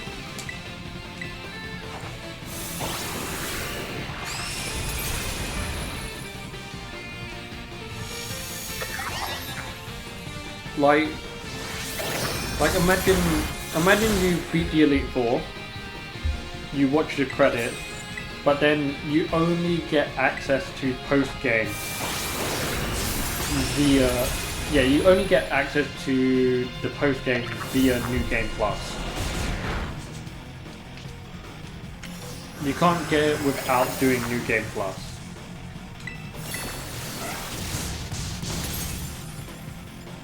Which, in fairness, it might be more annoying because players might say that you've already played it once, like you don't want to play it again just so that you can get to post game.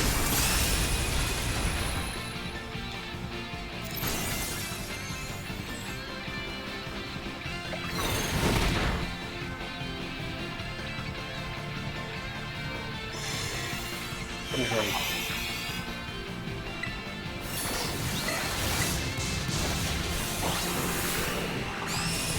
There we go. Hopefully this is shiny. If it's not, we're gonna have to reset and we're gonna have to do it all over again. Oh boy. Very, very annoying.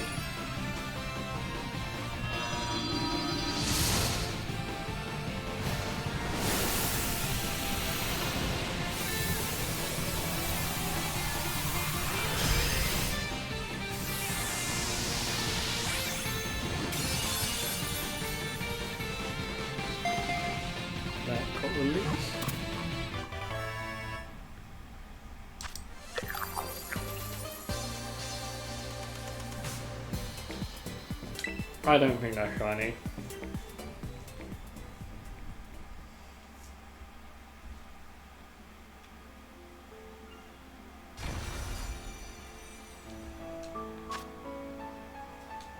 If it is shiny, then our hunt is over.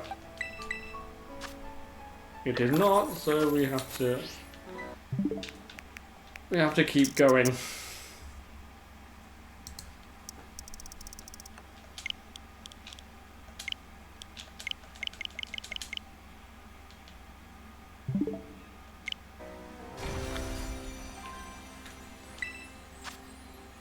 There's not anything I need.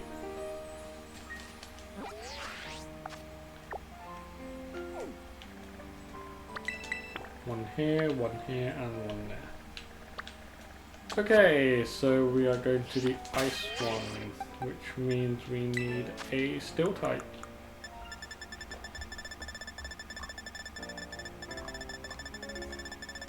This is gonna be such an annoying hunt.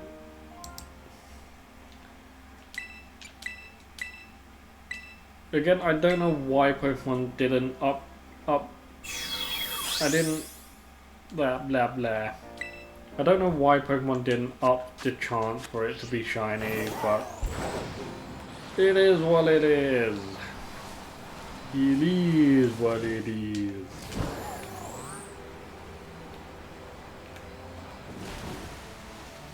Oh wow. Like, to be honest, like the best thing would be, this isn't a 5-star, the best thing would be that I find a Gimmighoul with the Steel Terror. I'm not sure if they'll do Hisuian raid mons, unfortunately, because I feel like Pokemon, knowing Pokemon, they will have the knowledge that most people have Pokemon Legends Arceus and whatnot, and they're gonna be more incentivized to push Legends Arceus, even though Legends Arceus was just a glorified collectible. People can fight me. People can fight me on the fact that Legends Arceus wasn't a glorified catch-em-all, but it is. If you look at the game itself, it's a glorified collectible with a battling aspect.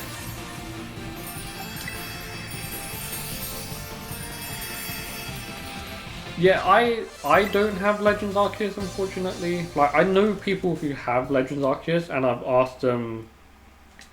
I've asked some of them if I can trade over mons that have a form in this game, and then if they can possibly evolve it or whatnot. Like, that's how I got the Hisuian Decidueye.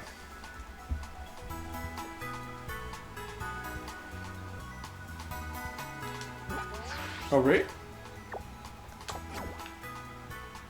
Because the thing is, like, Legends Arceus seemed a lot like Zelda, with like objective stuff, and I feel like I would get really bored of it, unfortunately. Like, people I watched who streamed it, they said that after the credits rolled and after everything was done, like there's literally what? Wait, this was War 5. Like, after the credits roll and everything happens, like there's nothing. There was nothing else to do apart from like catch more Pokemon. Oh, I think, yeah, okay. Like, with Legends Arceus, like, you can get all of the mons in the game because you're meant to. That's the whole point of the game. But like, once you've done all of that, there's really nothing else to do. Like, given games like Scarlet and Violet, Sword and Shield, Sun and Moon, Black and White 2 more importantly than Black and White, all of them had good post games. Also, Heart Gold and Soul Silver. Heart Gold and Soul Silver had the Battle Frontier, which is one of the best inclusions in any Pokemon game. Like, having a Battle Frontier. Having a Battle Frontier is probably like my favorite post game aspect of any like post game Pokemon stuff, because Pokemon Emerald started to trend with the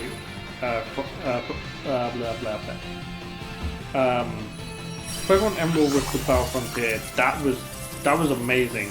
You had like loads of good characters from the Battle Frontier. Like, that was main reason people keep going back to it. It's like the Battle Frontier and the other post-game stuff. Like you can fight Steven in the cave. I believe there's the Rayquaza fight is mandatory, but like that's still there.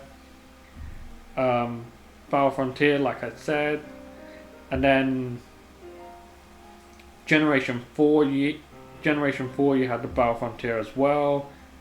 You had Stark Mountain with Heatran. Like there was a lot of stuff you could do in that game. And then Generation 5. Generation 5 had like more. Yeah, Omega Ruby Alpha Sapphire with the yes, we are building the thing that you wanted, but we're not gonna give it to you. What was I talking about? Yeah, Generation 5. Like Generation 5, you had multiple post-game avenues that you could do. Like the best one, probably the Pokemon World Championship. Like the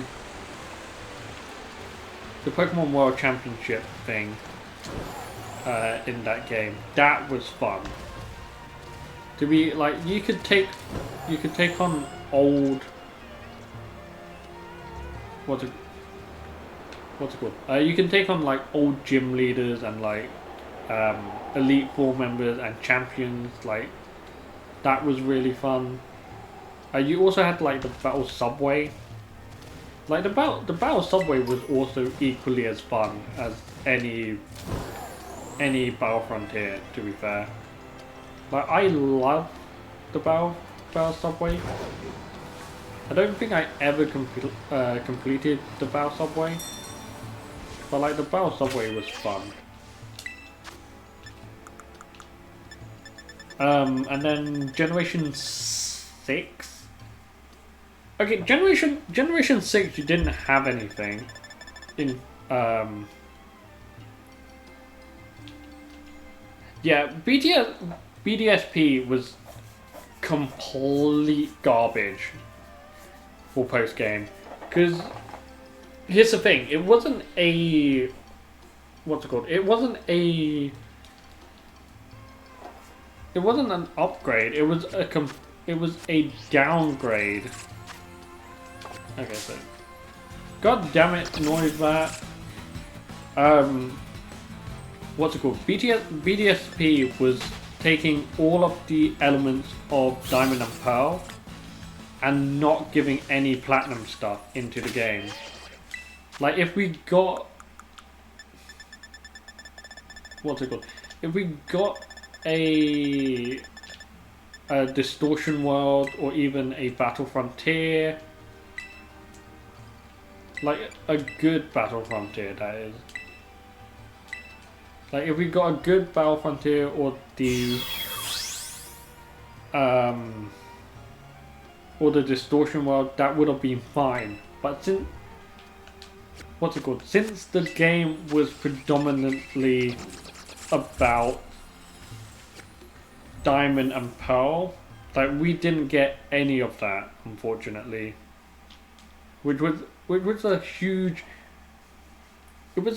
misstep, in my opinion, because like we all wanted the platinum stuff in the game, and if we got the platinum stuff, it would have been fine. Like again, Distortion World and all that other stuff, but like they didn't, which was really weird.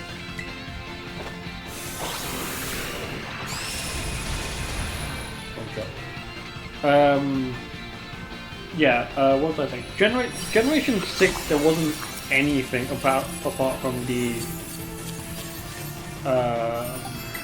what is it? It's about the Battle Maison. Like the Battle Maison and Friend Safari. I will give it this. Friend Safari was cool. Like being able to find random Pokemon in the Battle Safari. Not in the Battle Safari, in the Friend Safari, and then it's equated to your friends list. in that if they finished it, you can find more Pokemon. If they finish Generation 6, you could find more stuff. Like, that was really cool. If I had a creative control of BTFP, I'll have it somewhat follow Platinum up to Spear Pillar Giratina you can't catch until post game. You leave the Distortion World back to Spear Pillar, but depending on the version you play, Palkia or Dialga would be there needing to be battled, and the Underground would have been. Yeah, like the Underground was cool in the sense that they tried making it more grand. Only problem is it wasn't good. Like the old aspects of the Underground were taken away. Like the traps, like the mini game aspect, like all of that was gone. Like that was stripped away from the Underground, which made like no sense. And then instead of traps, they gave you trophies or statues. Was it? Yeah, they gave you statues. And then, like, dependent on the statues you had in your base, you would get different Pokemon.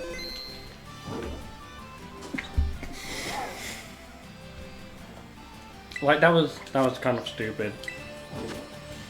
Like the only small allusion they had to the Distortion World is when you have the different slates in what's called in Remus Park, which used to be the Power Park. Like that's the only slight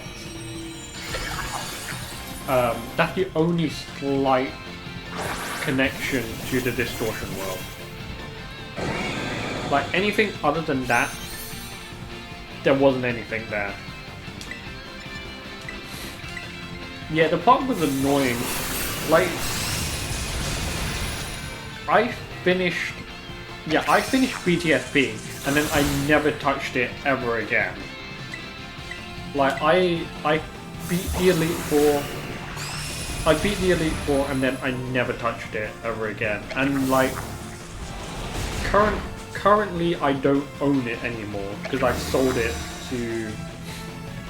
I sold it because one I thought it would be a good game. It wasn't, and two, it didn't give me the same sense of. It didn't give me the same sense I got when I got Platinum or Pearl. Like it was very, very lacking, unfortunately. Oh, you got the jewel. Oh, that's even worse. See, I pre-ordered I pre-ordered Brilliant Diamond from Game. And the only reason I pre-ordered it from Game was because it was a lot cheaper to buy it from Game than anywhere else, unfortunately. But like the game came with a small figurine of Dialga or Palkia if you got Shining Pearl, and a sticker sheet. That's all you got.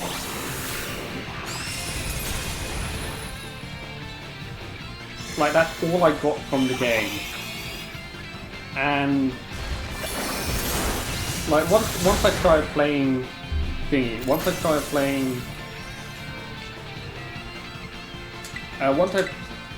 I like finished BTSP, like it was just sitting in my drawer collecting dust. Like one of the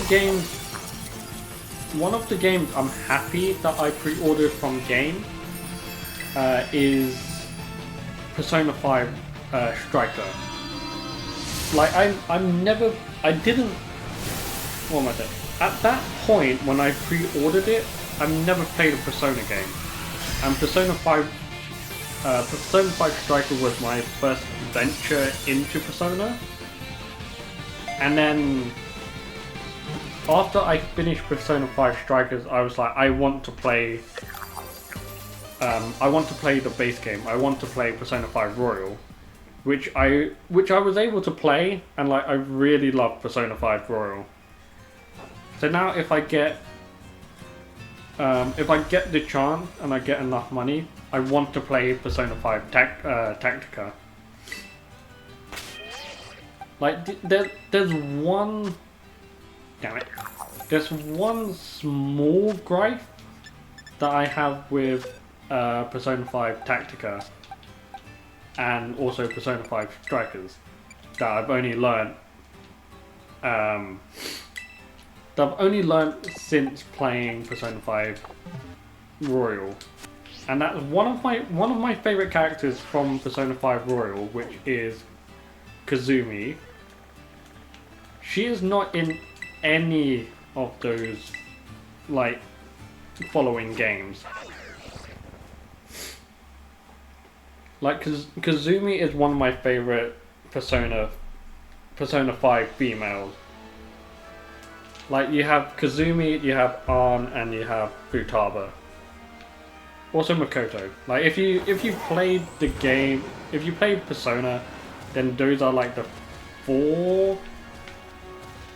I feel like they're the 4 female characters everyone likes. Makoto, Futaba, Ann, and Kazumi.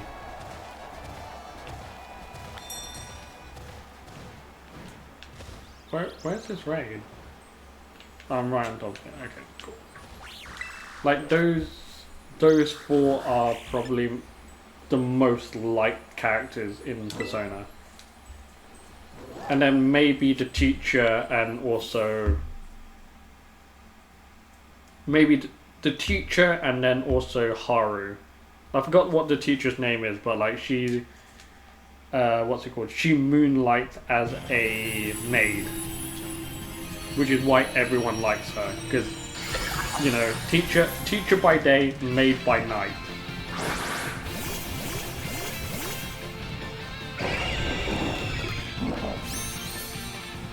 Oh, it's the glitch! It's the glitch!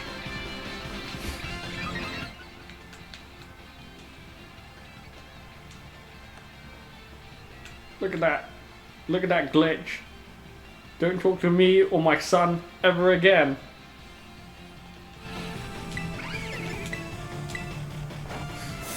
I didn't think I would get the glitch, but I got the glitch. And it's on stream, and people can clip it. But I got the glitch. I'm watching that part back. I'm watching that part back on on the stream.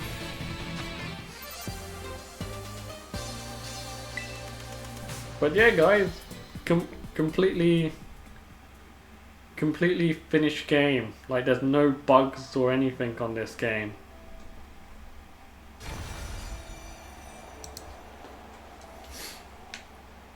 Okay, where am I going?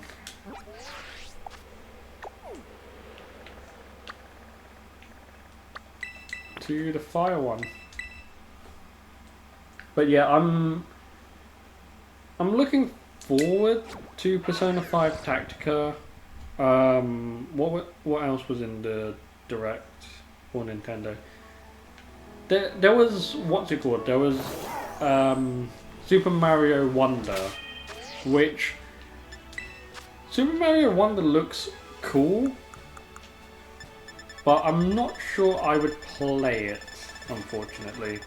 I don't remember what this element was. Fire. I don't think I would play Super Mario Wonder because it's gone back to the side-scrolling nature of game,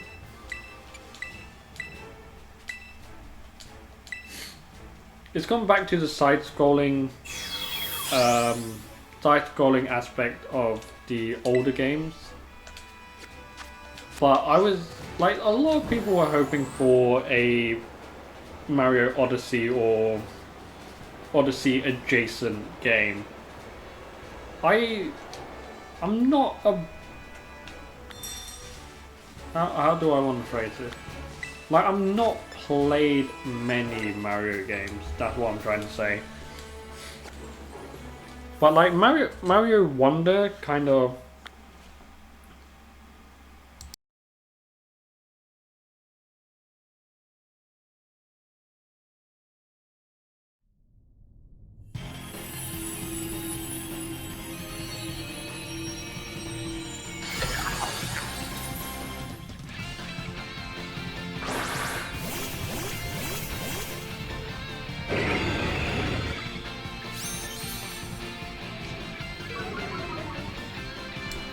So I had to blow my nose there. But like, Mario Wonder is kind of cool in the fact that the whole game looks like Mario's on a drug trip. Like, like in the trailer he touches the new power-up, which is the Wonder Flower, and all sorts of crazy shenanigans happen once he touches it. Yeah, the raid is broken. Or as I like to call it, or as Nintendo would like you to call it, it has an added feature. There. It's not that I don't like Mario. Like, I like Mario as much as the next guy. The only problem is I'm not fond of the side scroller. I guess that's what I'm trying to state. Like, I don't mind it because I also played Mario Maker, like for a brief bit. For a brief second, I played Mario Maker, but yeah, I'm not 100% sure. Like, it didn't what's it called? It didn't interest me enough to be like, I want to play that. It looked fun.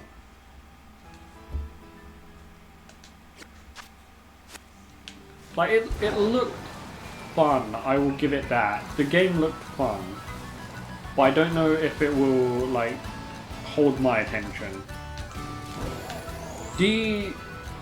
Like, one of the games that was really weird, but it caught my attention, was the Pigeon Battle Royale game. Like, the only reason it caught my attention is because it's so wild and out there of a concept that it seems fun. I don't remember what it's called, but it's like a pigeon battle royal game that is also rhythm based. And one of the things is, I would like to play it because it's from the makers of Fall Guys, and what's it called? Like, Fall Guys had a big following before it ultimately semi fell off, but it's still a thing. So I would like to try that pigeon game out, honestly. I don't remember what else got announced. Oh, we're getting a port of the Luigi's Mansion games, but like not the good ones, apparently. We're only getting Dark Moon. We're also getting a Princess Peach game at some point. Mario RPG, which everyone is like over the moon about. We're getting Mario Kart DLC, obviously, that was a given. We're getting Pikmin 4 at some stage.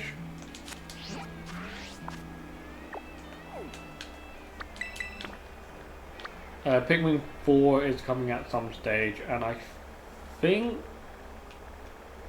that was it. I don't remember if there was anything more. Oh yeah, Splatoon with the Splatfest, which is a choice between 3 ice cream flavors, which does not include chocolate. Unfortunately, the 3 options are vanilla, strawberry, and mint choc, or mint chip, I believe. Mint chip. Honestly, if I was to... What the hell happened there? To be fair, if I was to pick a team for the Splatfest, it would probably be strawberry. Like, I get people choose vanilla because, like, you can put anything on vanilla, but, like, strawberry is probably the one that I would go with.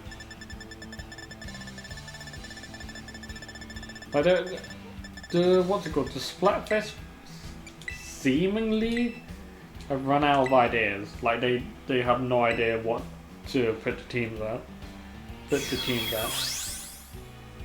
Like, the last one was the Zelda-based one. It was like Courage, Power, or Wisdom. And this one's a 5. If I were to do the Splatfest for the Zelda one, it would probably be Power.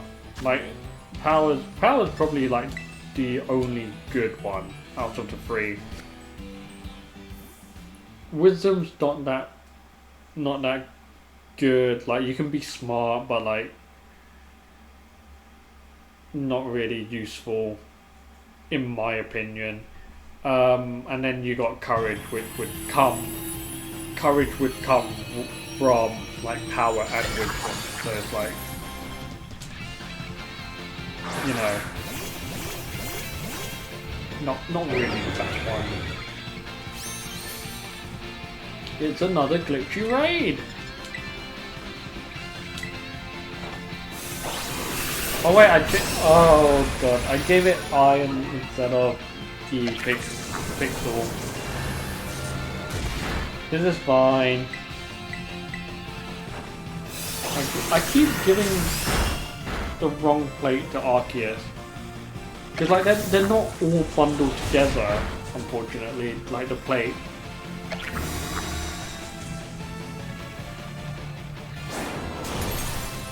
Like the first original plates up to Steel are classed together, and then pick the what's it called? The fairy plate is on its own for some reason. I think due to like the data code or something.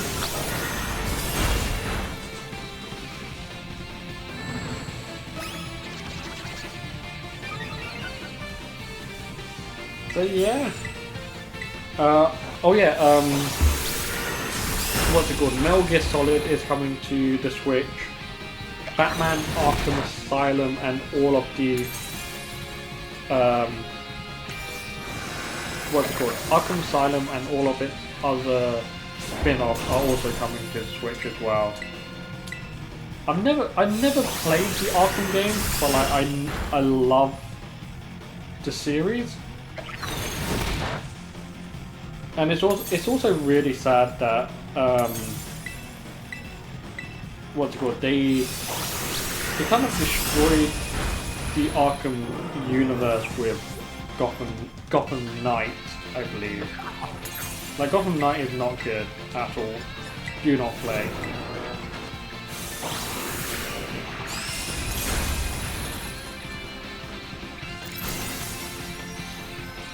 Fairies are evil, they bully dragons. Well,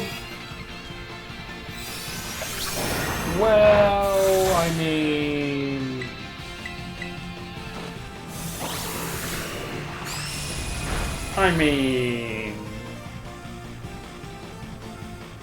yeah, but you have to have that constant.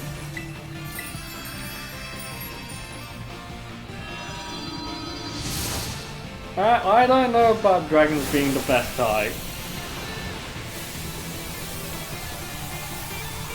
I don't know about that. Like I love my dragon type, don't get me wrong, but I don't think it's the best type.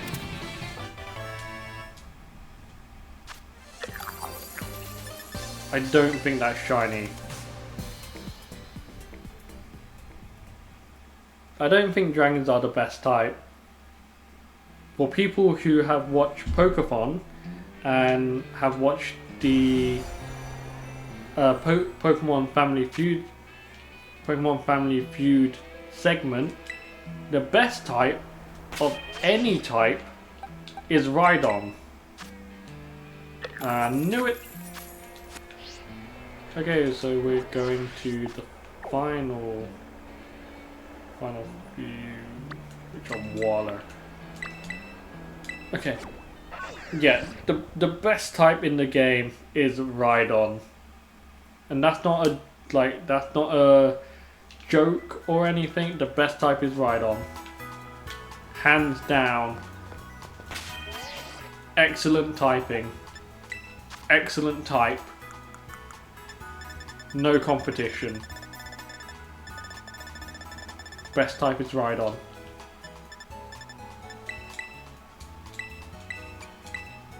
Like that might be a base. That might be a based opinion, and it is.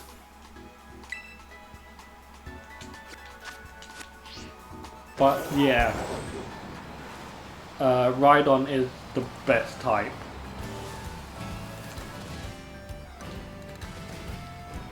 I don't know if I get one more. I feel like I get 3 5-star ones. Yes, I do. Okay, so there's 3 5-star ones that you can get your hands on, I believe. It's like 2 or 3 5-star raids that you can grab. I'm doing all of these because I need the shards, even though I have like 200 plus.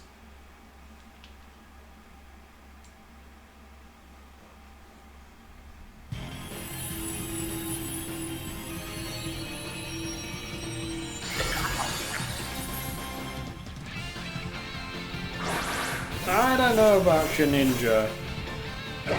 Like, the only reason Shedinja was good was due to... what's it called? Due to... due to Wonder Guard. But like with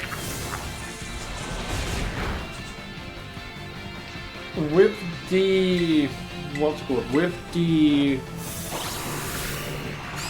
With the addition of like other moves that have secondary effects, or like even status moves and like weather conditions and whatnot, like it's not the best, honestly.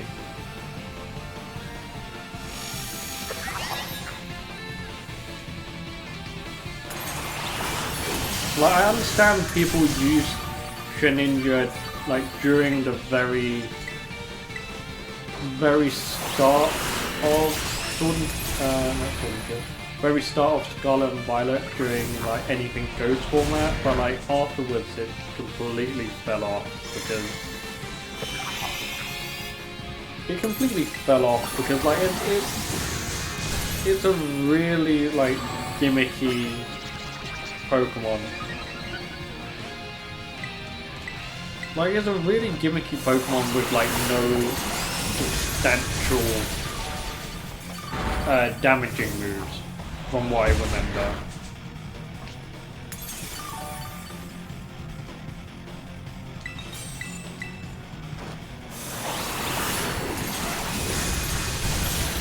It's like even in this game, Iono used the same strategy of terroring Miss Magius into an electric type so that it couldn't be hit by ground moves.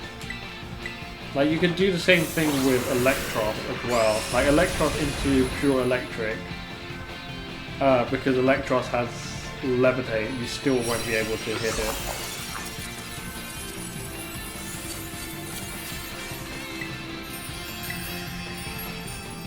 don't think this is shiny, but like, I'm gonna have to catch it just to be sure.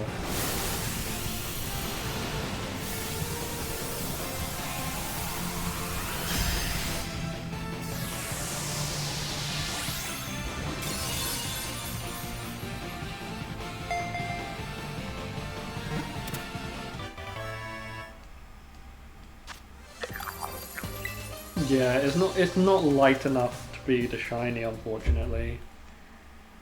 Which means we're gonna have to keep re-rolling until we find it, which is very annoying.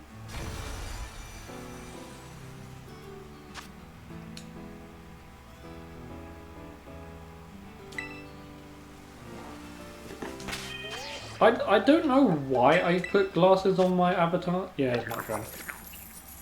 But like the glasses are meant to either make me look smarter, like make my avatar look smarter than it is,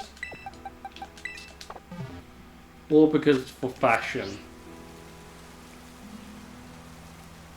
Well, technically they're sunglasses, in theory, because like they're tinted red.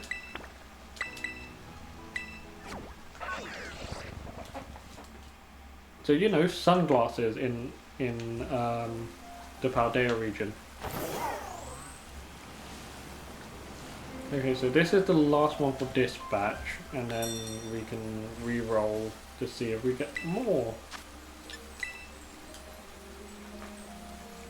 At some point I will get the shiny. At some point. Yeah, the clothing in this game is lackluster, unfortunately, but I feel like in the DLC we're gonna get some clothing option, but like unlike Scarlet and Violet, unlike Sword and Shield, they come as a set. They come as a set instead of like pieces. I much rather like having them as pieces than as a set, unfortunately. Because like if they're as a set, you're not able to accessorize as best as you can. But then again, it's all about the confidence, baby. You gotta work it. As the influential British fashion icon Gok Wan said, it's all about the confidence. Okay, so we have to re-roll now.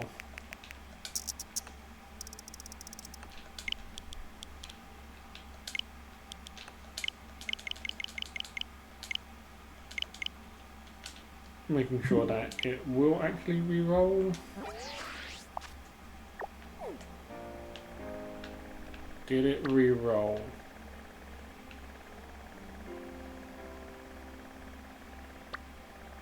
I don't believe so. Okay.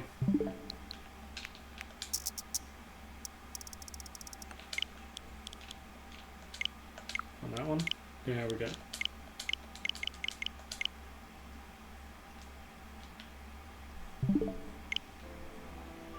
There we go, re-roll. We will... Where are we?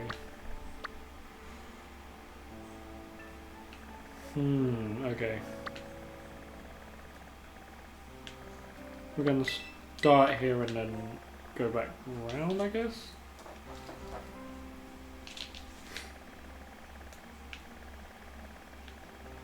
Need to see where all of these are located, actually, just so I know.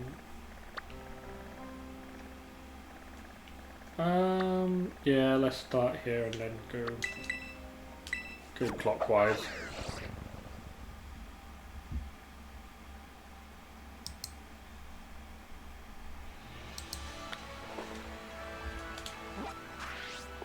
Okay, so I need to change it to fighting, I believe. It's going to be a long adventure. To you.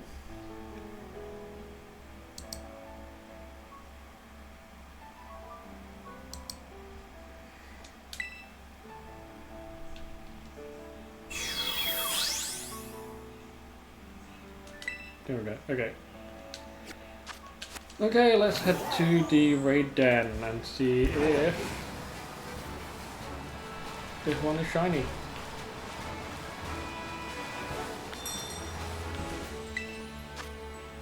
It won't be because it's a 3-star.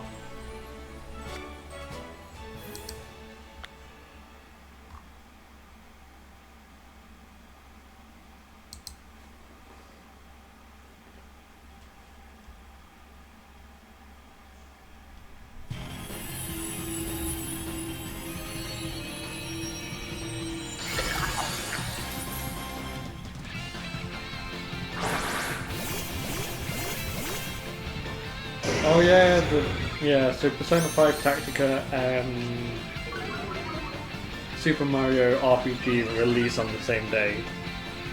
So you can choose your choice of Persona or Mario, and I believe the Spider-Man game also releases on that day. So now you have your option of Persona, Mario, or Pokemon. Or Spider-Man, sorry.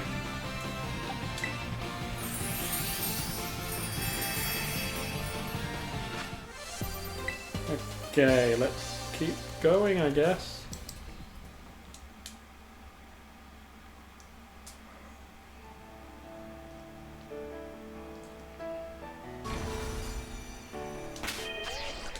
Okay, so our next target, I'm not doing that one because it's not promoted. It's over there. Well, technically it's that one there, but we're going on to the wider one first.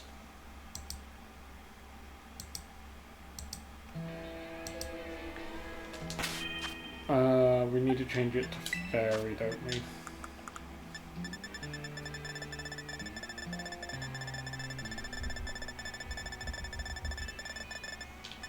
There we go. Okay.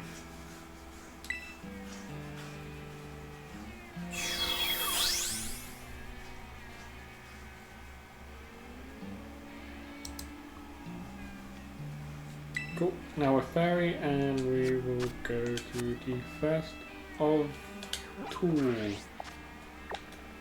We'll go that way first and then we'll go that way.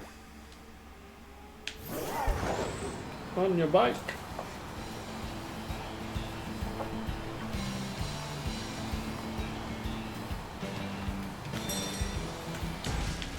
And it is 5-star.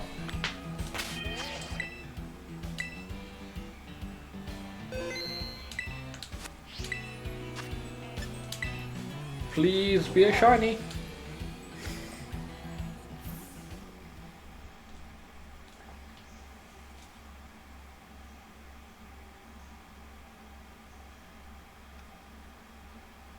Yeah, you can ask a question.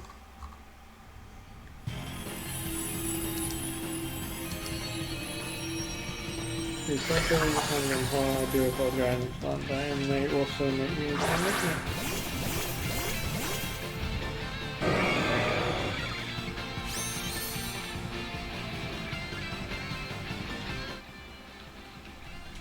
I can't tell if that's shiny or not.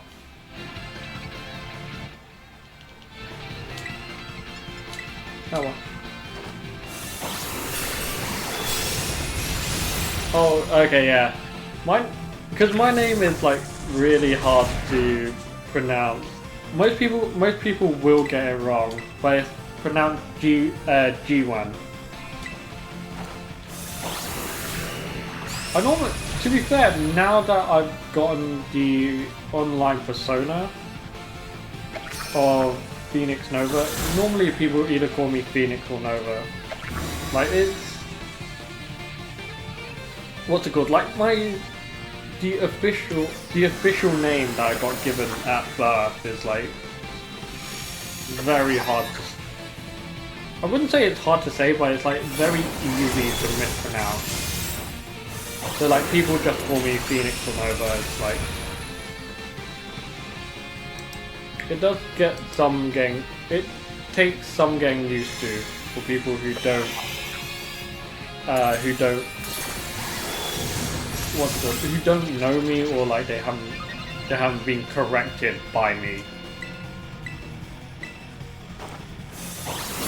To be fair, like, one of the streamers that I watched, one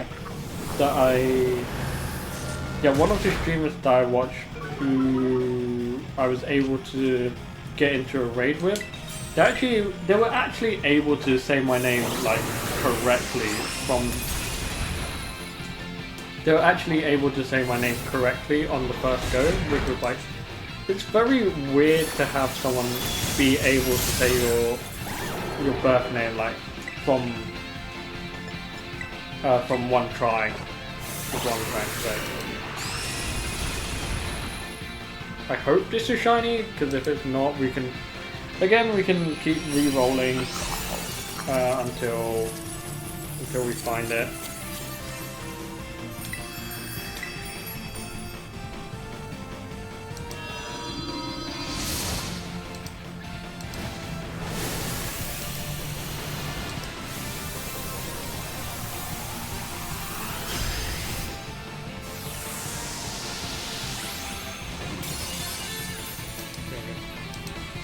Like I think I had a business teacher. I think I said this in a stream before, or like just off the cuff randomly once. But I had a business teacher. I had a business teacher for like 2 years, and during the register, like this was when I was 16 or 15. And because at that point, everyone has either A, got my name wrong, or I just couldn't be asked to correct people. Damn it. Yeah, so like I couldn't be asked to correct people that they got my name wrong, or yeah, I couldn't be asked to correct people that they got my name wrong. So what's it called? Like for the next 2 years, I had that teacher. Yeah, the next 2 years I had that teacher for business. Like he would always pronounce my name incorrectly, and like I just couldn't be asked at that point to be like, yeah, you got it wrong. I was like, yeah, close enough.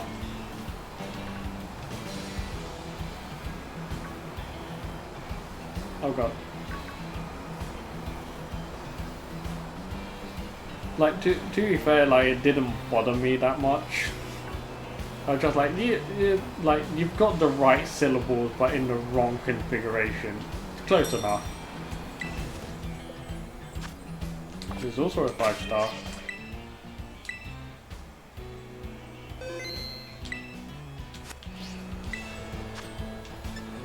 Okay, hopefully this is shiny.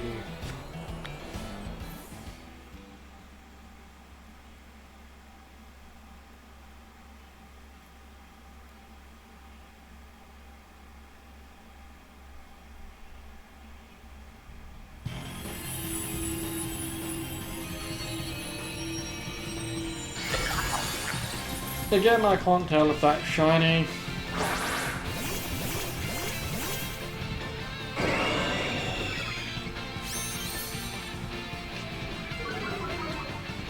I mean, yeah, like if someone spelled your name wrong, like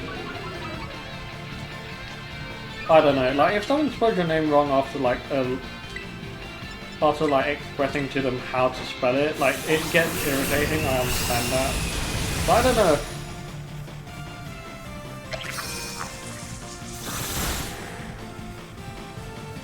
Like some people have like spelt my name wrong, like government officials and stuff.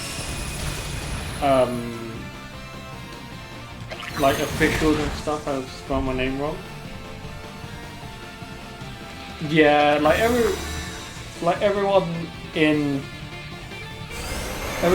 Discord that I'm in, and everyone that was a weird glitch.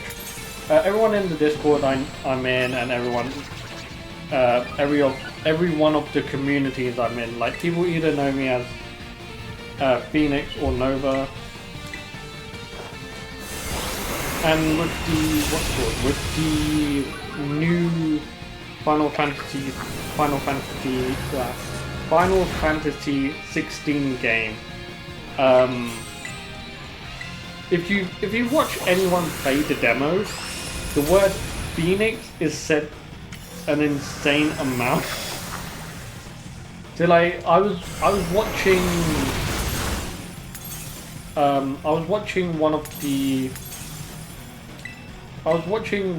friends of the streamer that I watch stream Final Fantasy 16, and like as a joke in the chat, I was like, anytime they say the word Phoenix, I'm gonna take a shot, not knowing that the script says the word Phoenix maybe like 40 times, and I was like, oh shit. And I think Z the streamer, they were like, I feel like you're gonna die if you actually took a shot every time they said the word Phoenix. Like I thought the game would just say. I thought the game would just say the word Phoenix like a couple of times, maybe like 10 times maximum. But like every so often they'll be like, you are blessed by the Phoenix. You will become something greater than you already are. Or like halfway through they'll be like, you will have the Phoenix Blade and something Phoenix arise. And I was like, oh god, no. But like, yeah, the whole plot, or what I have discovered from Final Fantasy 16 is that the whole game revolves around me, and it's not shiny.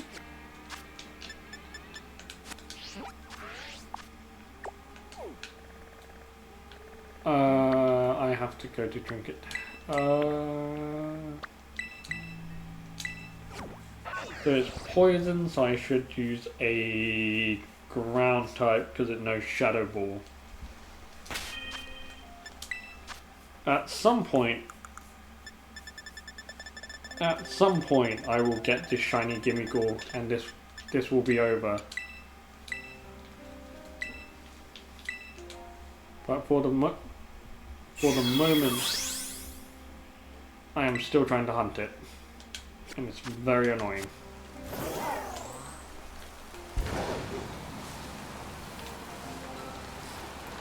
I just want my Shiny Gimmighoul,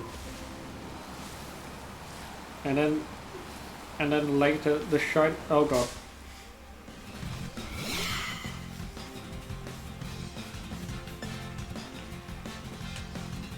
I want my Shiny Gimmighoul, and then I want my Golden Go. I want my giant cheese string, and that will be it. I am like Liam Neeson in Taken. I don't know where it is. I don't know where they are. I don't know who it is. I don't know where they are. But I have a set of very particular skills. Let's wait. Am I on top of it? I am on top of it. It did change it, I believe. This is another 5-star, so I think this might be the last 5-star of this batch, but I'm not sure. I still need to go around all of them just to make sure.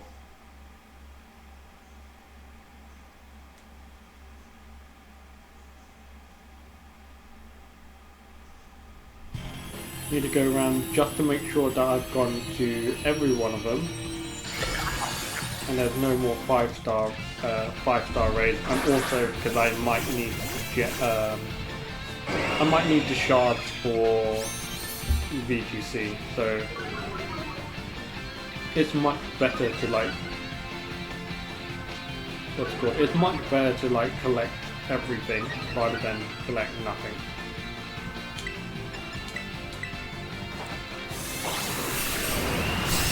At some point we will get this shiny.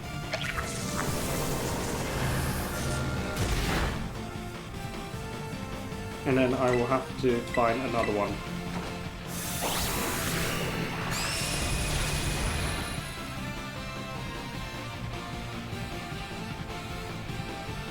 Like my plan today was to find Shiny Gimmighoul, and then once we found it, switch over to something else. That something else would have been maybe the Shin Kamen Rider game. Because I wanted to complete that, but I haven't touched it in a while.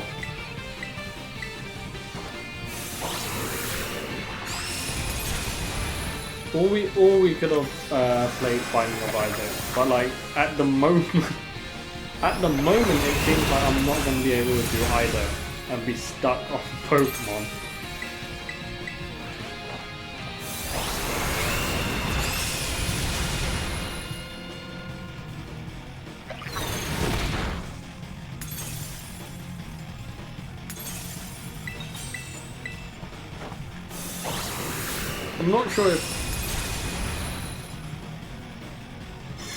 I'm not sure if Arceus was the best Pokemon to bring for these raids, but like it's doing enough.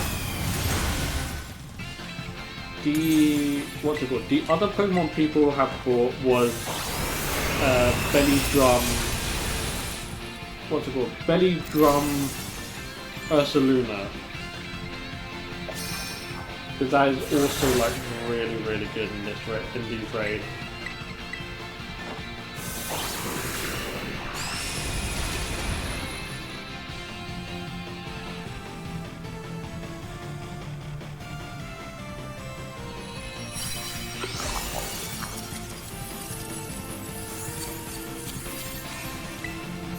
The thing is, like, whenever the Gimmighoul loses its... Whenever the Gimmighoul loses its terrestrialization and turns from crystalline to normal, it always looks shiny. Like it, because like the silver is always exactly the same.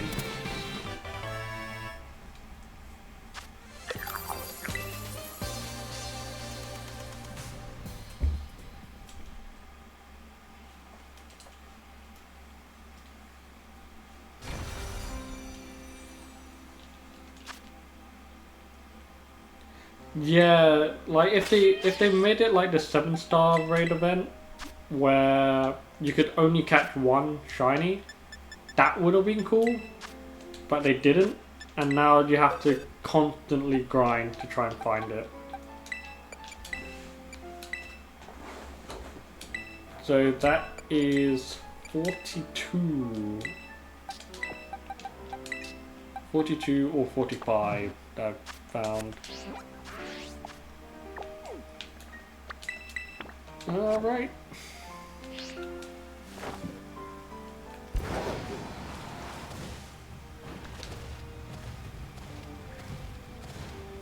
I've been at this for almost 3 hours and I have nothing to show for it. Apart from lots of Terror Raid shards and also some candy.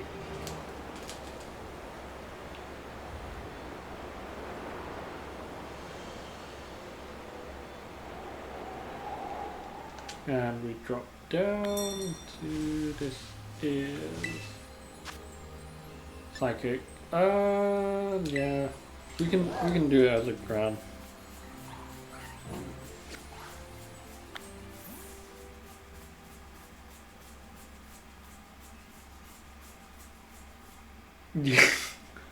Yeah, it didn't feel like 3 hours, honestly. It felt either less or longer.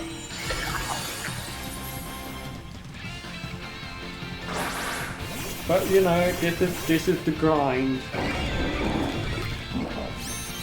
There's always going to be another raid mon that we want to try and catch. We're always going to try and make it move. I didn't kill it because I'm not the right hero.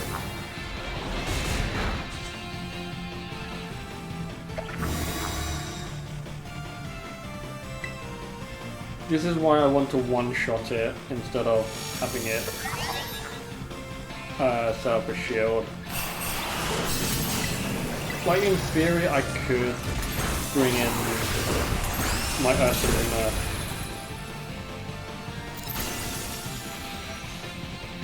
I could bring in my Ursaluna, but like this is fine.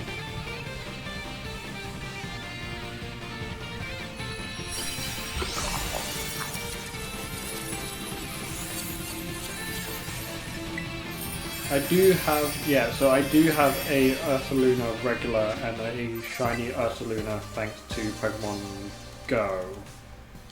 Since it was the, what's it called? It was the Community Day Pokemon.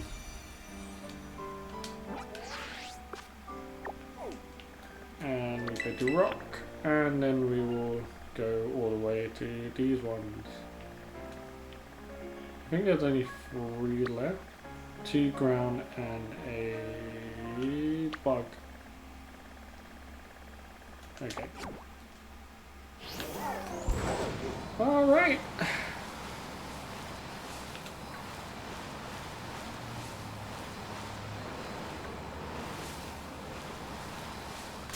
God damn it.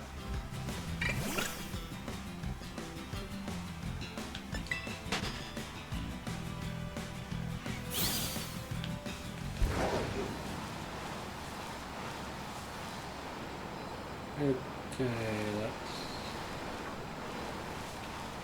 Oh god. Drop, drop, drop.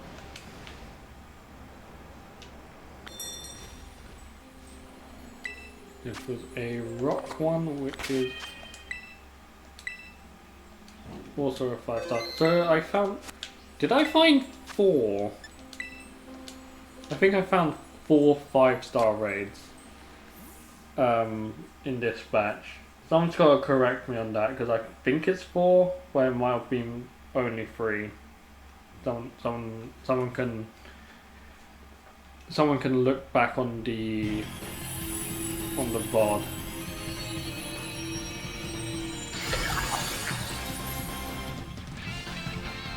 Again, I have no clue if this is shiny or not.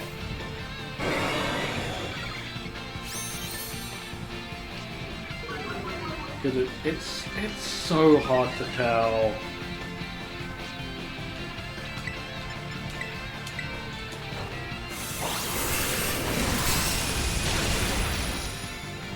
Like I wish Scarlet and Violet had the either the audio cue or like the sparkling to tell you if it was shiny or not.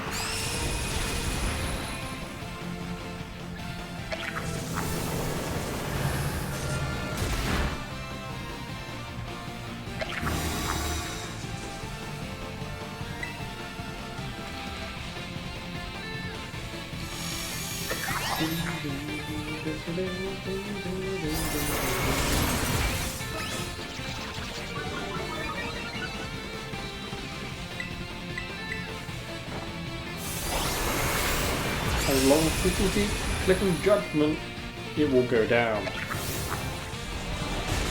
I should have PP'd up. I should have used PP up to give me more chances of hitting judgment. I didn't, because I didn't think I would have to do this raid.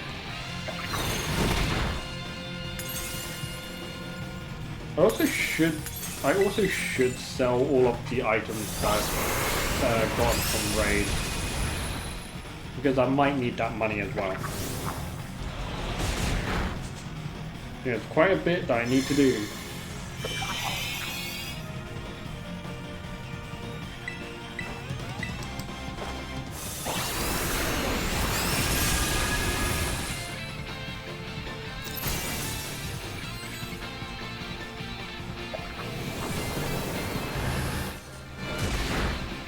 Look at that little shit.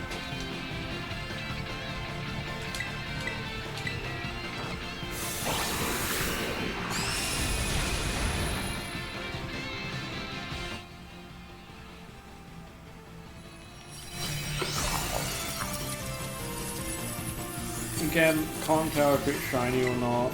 We're gonna catch it. We're gonna hope.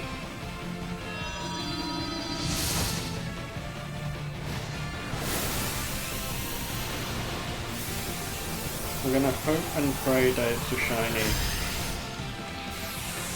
Also, yes, I am catching almost everything in this game in a Pokeball. Unless it has been transferred from another game, everything will be in a Pokeball. I got a great deal of nuggets.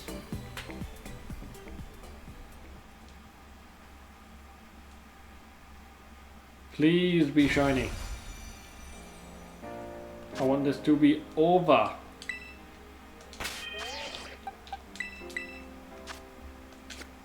It is not. It's not shiny. It's timid. Decent, I believe. I think most Gimmighouls are actually modest. I think they're modest or timid. I don't remember now.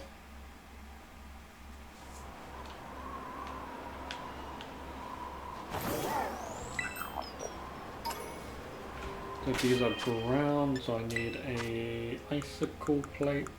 How much items do I have? Quite a bit. I should sell those.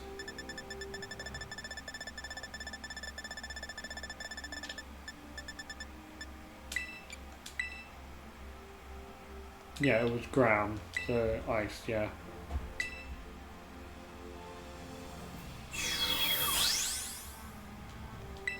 Okay, let's head on down.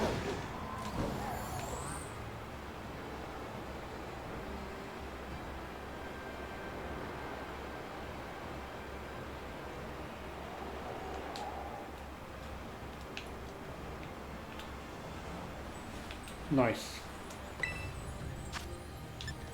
I don't think any of these will be 5-star. But we still need them for the Terra Shards. Oh well.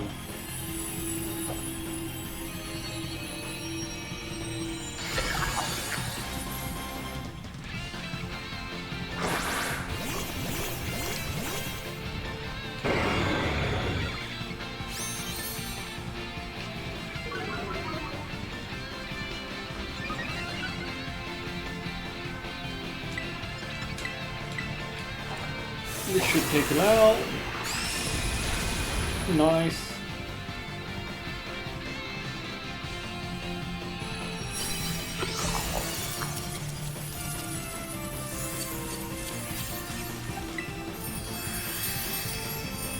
I'm gonna have a lot of money off these raids, like.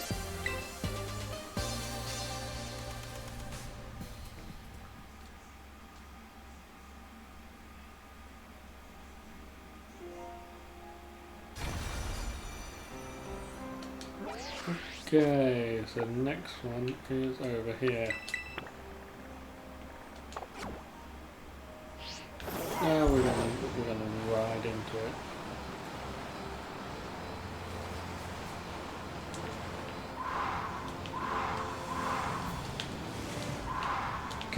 Get the item.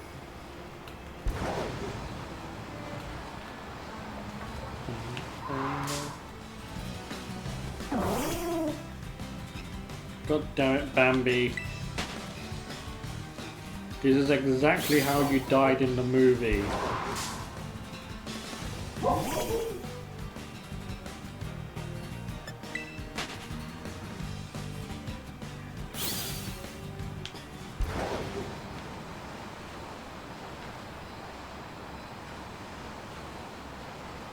The ball is there. I forgot if they changed Crabrawler's evolution in this game, because before it had to be leveled up on the mountain. So I don't know. I don't remember if they changed it to being. I don't know if they changed it to being that you need an ice stone or something. I think they did, but like I don't remember. And we're at the. Is this is the final red, right? Is there one? There's one more. There's a rock. No, there's two more. Two more. Okay.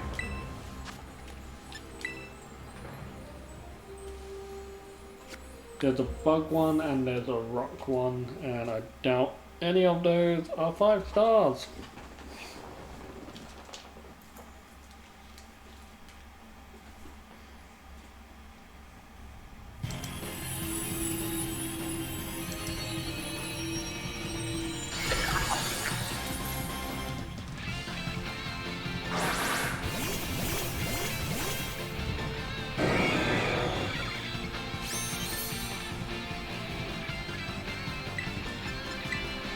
Okay.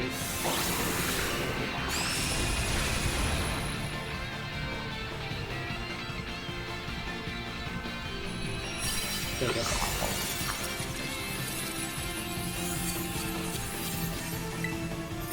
I am not catching it because it's not shiny.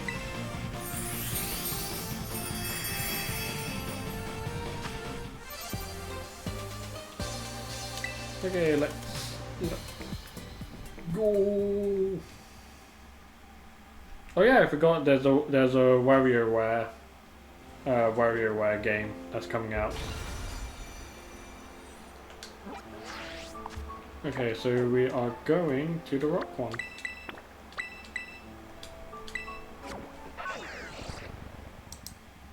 Going to the rock. Terror Raid.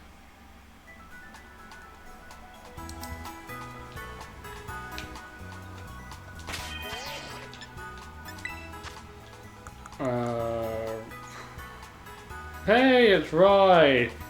You're here at the 3-hour mark of me going crazy trying to find this thing. Rock. So, it has been 3 hours and I still haven't found this Gimmighoul.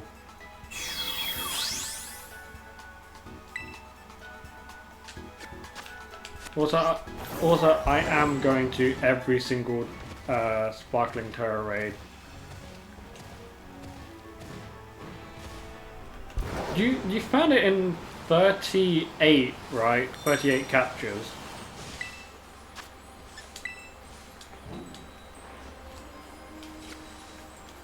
I am still trying to find it.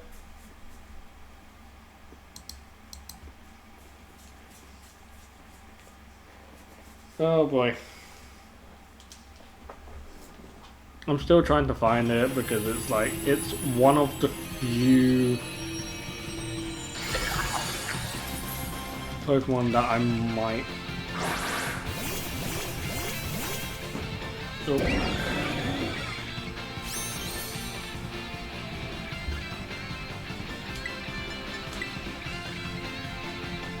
Yeah, 37 balls wasted. I am only catching these with Pokeballs. I had 300 and something Pokeballs. I wasted like 30 on my non-stream things. Wait, you were trying to get into random raids. These are all of mine. Like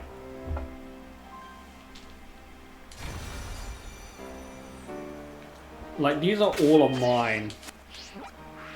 Because I'm trying to find my own one, and then if I find it and if I saved, I can keep resetting it and then I can pull other people to get theirs.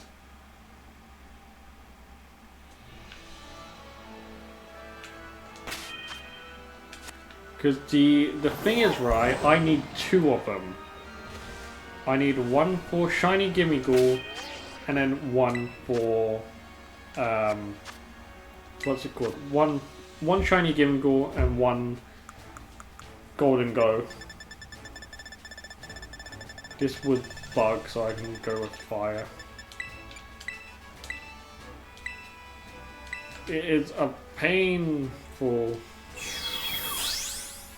Yeah, I can guess joining those 5-star raids are like complete trash.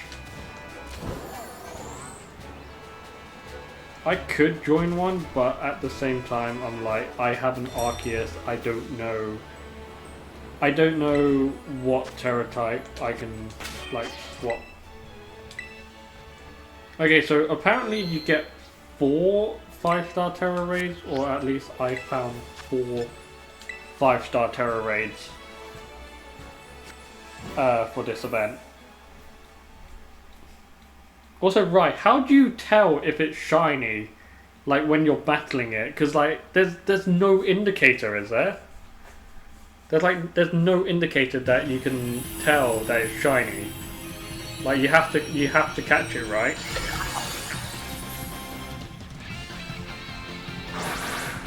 Like even just there, that looked shiny, but I doubt it is.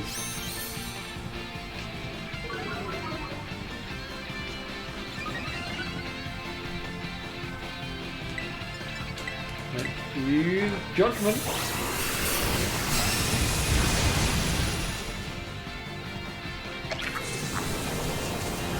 There's no way unless your eyes are chroma corrected. Oh, fuck.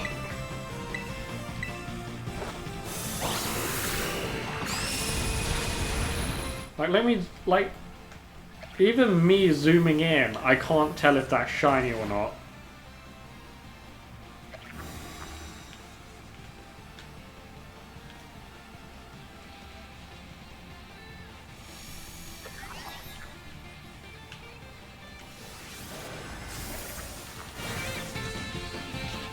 Like, I can't... I literally cannot tell if it's shiny or not.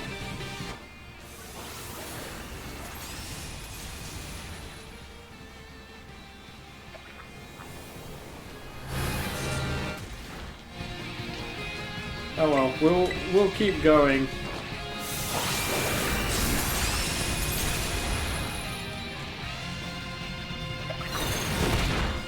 We'll keep going until we can't find it. Don't say that!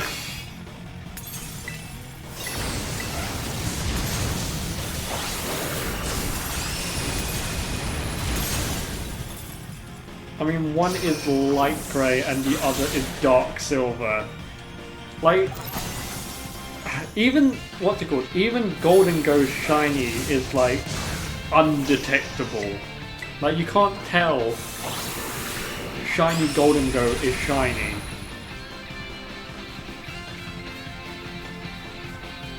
Like, the only telltale sign is the eyes. Well, I'm down to 300.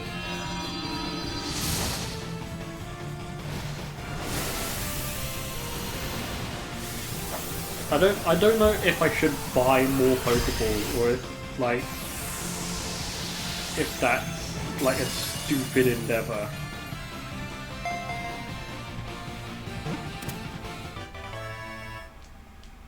Well, there's the Golden Go.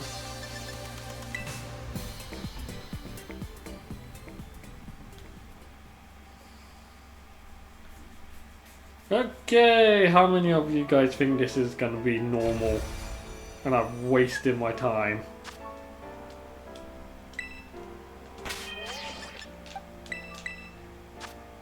Yep, it's normal. It's... Oh boy. We're gonna release you because you don't have amazing stats.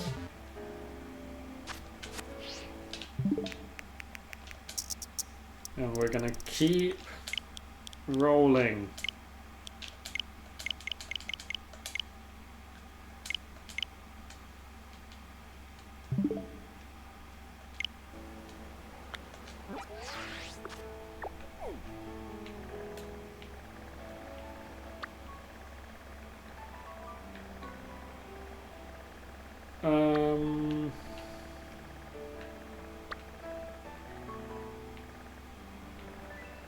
Let's do this one first, and then we'll go clockwise.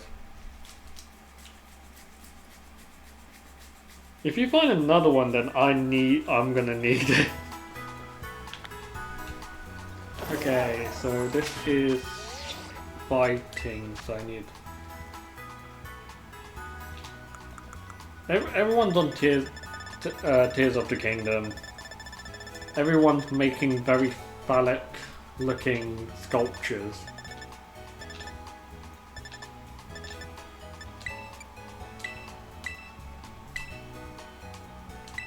Everyone's just erecting these tall monuments. And you know what? That's just the tip.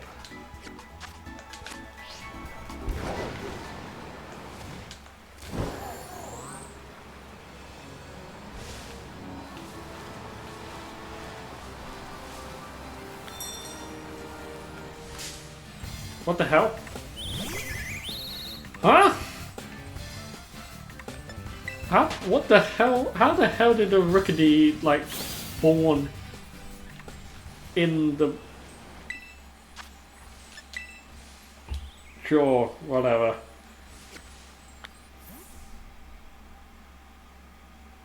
You're gonna do the Tears of the Kingdom engineering later. I swear you could...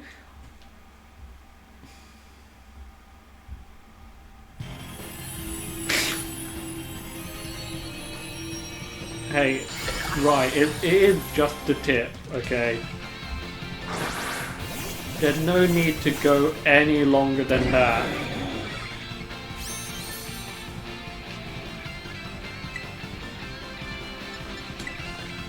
It's just the tip, you don't need to go any longer than that, and I don't think people have the balls to hit... they don't have the balls to go longer than that.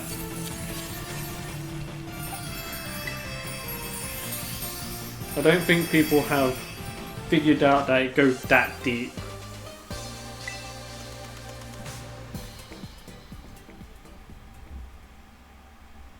Because like the Tears of the Kingdom game, like you're always looking for that crown jewel.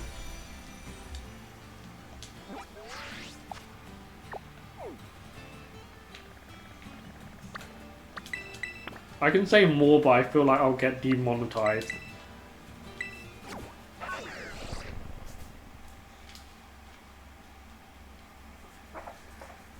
Okay.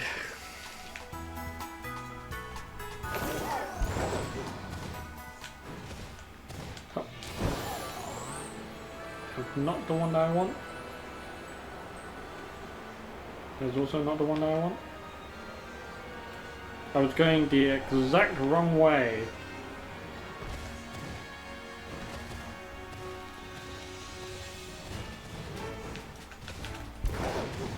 Oh.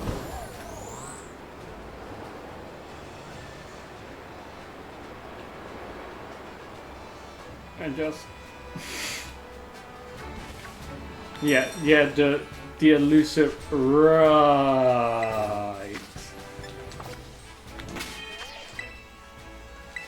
Let's save and let's hope and pray.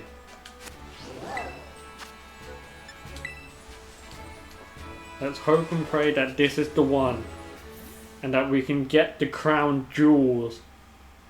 And we can grab life by the ball.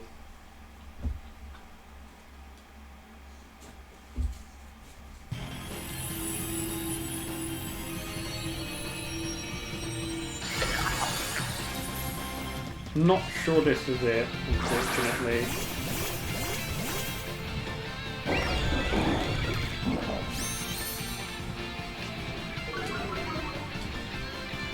But yeah, like I was saying, like no one's gonna have the balls to like go further than the tip.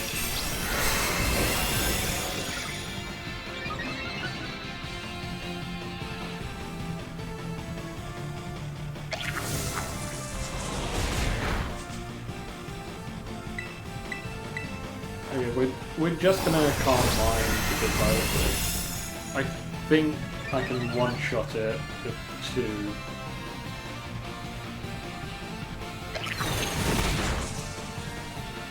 I don't understand how Lechonk became a global emote, but it is a global emote, so like I'll take it. And we'll go for one more calm mine and then we'll go. As long as it doesn't get in the yellow and reset my stats, we're fine.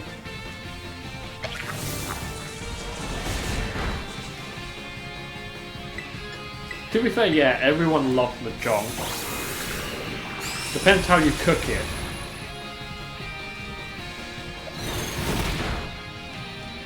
You know, depends how you cook it. And depends on what seasoning you give it as well.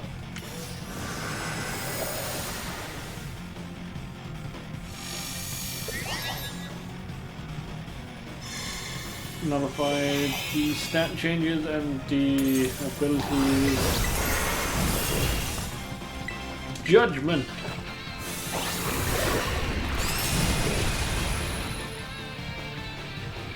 It better not be anything spicy, Defender. Like,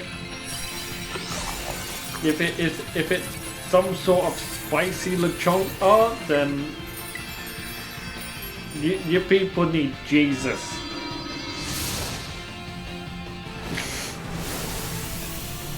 Wait, what? Professor Churro turning into a like an animal. Y'all need Jesus. Y'all need Jesus. I don't think that's it. That doesn't look shiny at all.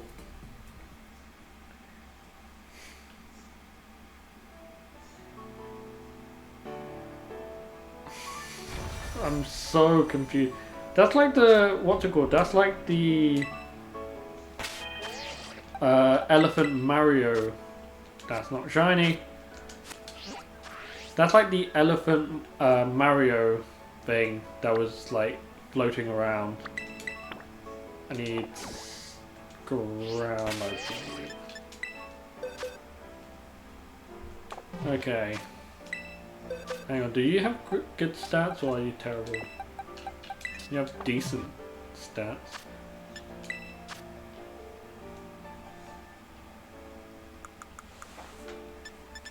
I wouldn't put Rotom anywhere near Sada. Just like how Purple Cliff blah blah.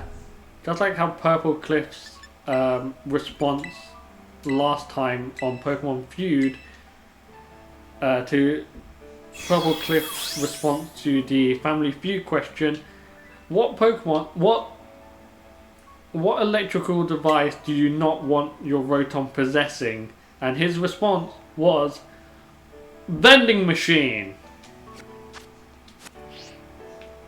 Because, you know, I would really hate my Rotom possessing a vending machine. Is that shiny? No, it's not shiny. I thought that was shiny. It's not shiny.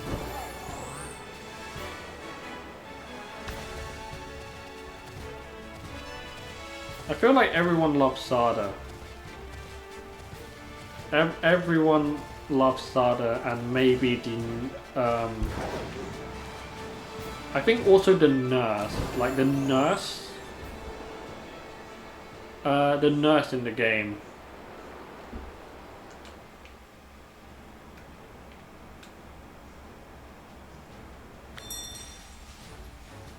Okay, we go up to the thing. It's a 5-star.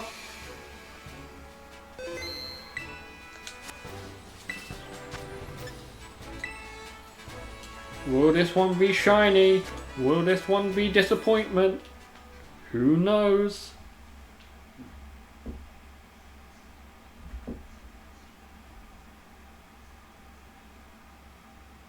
Well, can we talk about the character introduced in what's it called? The character introduced in the Indigo Disc DLC, Lacey. Everyone has been drawn to Lacey now.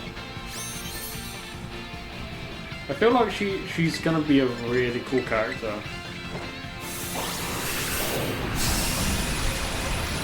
There's like Lacey and then Kieran is also Kieran, the character introduced in the first DLC.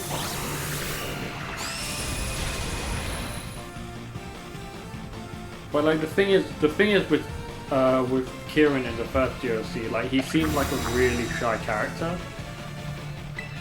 Also, I'm not 100% sure because like the trailers didn't show anything, but I don't think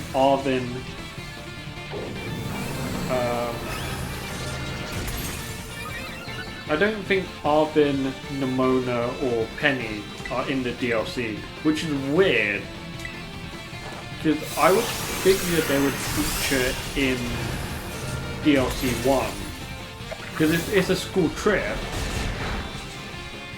Like DLC 1 is a school trip, so I would figure they would be on that school trip.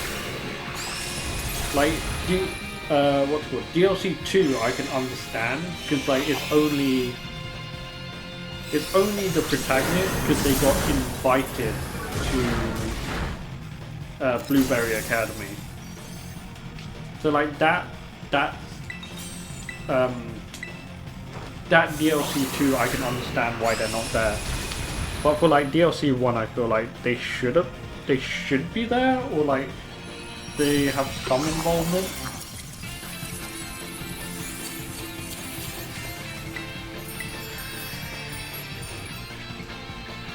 We will catch this.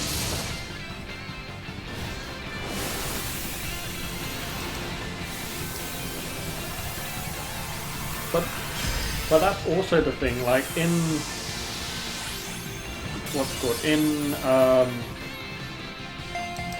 in the DLC, Arvin doesn't get any closure, which is so sad because like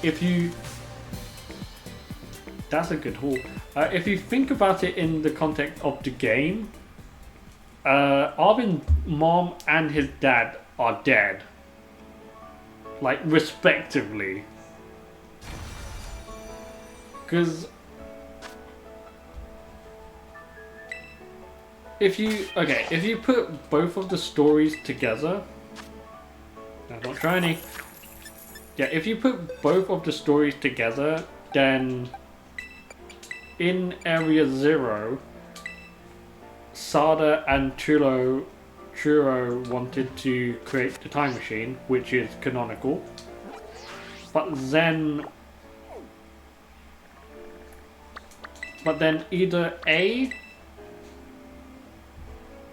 Sada died first, trying to get past Paradox Pokemon in, or Churro died first, trying to get future Paradoxes in. But that then also complicates matters in that both of them had Koraidon and Miraidon, and then both of them battled the more aggressive one, and then like either one of them died. It's like confusing, but like it's probably canonical that Arvin is an orphan now, which is also very sad, but again it's canonical, I guess. Unless the anime has them. There's a water one. I think the bigger problem is that you know by fact the professor died at the beginning of game. Yeah, and by the time you get down there is nobody. Meaning, I mean, okay, we don't know that for sure. We don't know for sure that the Pokemon ate the body. Like, it's plausible. It's plausible. It's plausible that they ate the body, but what's it called? Depending.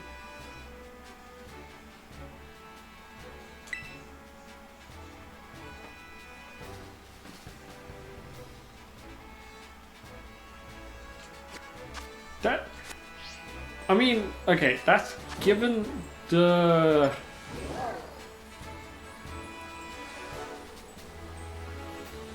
What's it called? That's given the notion that the... What's it called? That's given the notion that the past paradoxes and the future paradoxes are all on the same timeline. In theory. But that's also...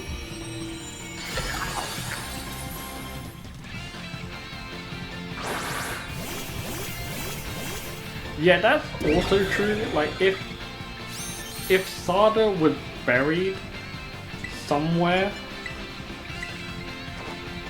then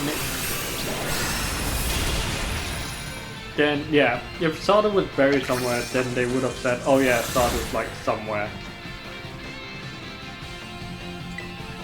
But then again, spoilers, the...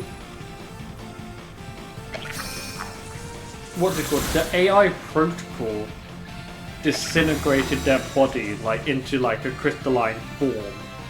So my theory is that it's not their physical body, and it's not like the physical AI body either that is in the past or in the future. It's like a consciousness that is getting sent into the future and into the past. Because like I don't think their bodies after the fact that you battled them were able to hold up in the time machine. So it's like it's only their consciousness that is capable of traveling through space and time. Which does mean if Arvin had the means, he might be able to download their consciousness into a new body.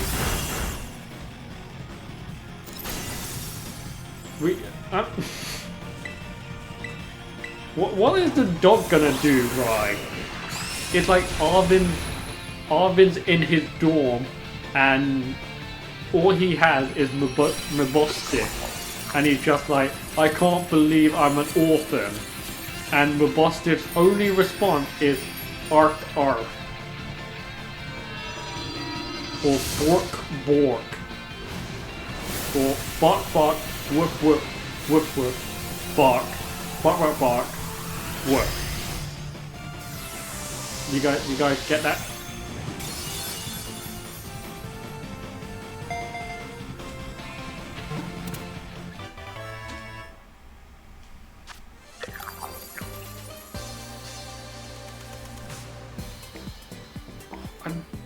I don't know if that's shiny either. I mean, okay, true. He has a companion, but again, his parents are dead. His parents are dead, and he got no closure.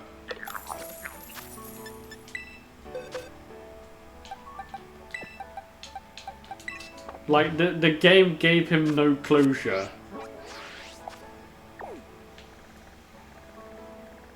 The game literally plotted him into the final area, and in the final area, Arvin's parents were like, "We are proud of you, but we also have to die." Like, like what's it called? Arvin is traumatized.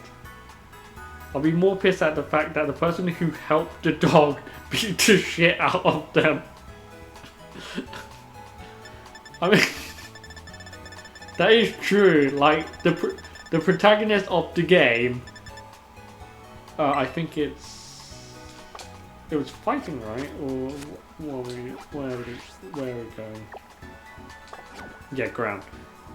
Like the protagonist of the game helped him get the Herbal Mystica, and then, well, okay. The thing is, it's Arvin's fault because he didn't have to battle us. That's the thing. He didn't have to battle us because he was like, yeah, we're gonna rescue my father, but before we do that, I want you to fight my newly healed Pokemon. Like, what's it called? Logically,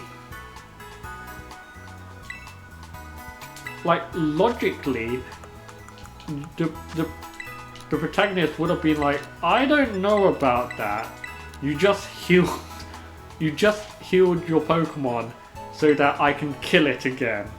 And Arvin's like, yeah, it'll be fine.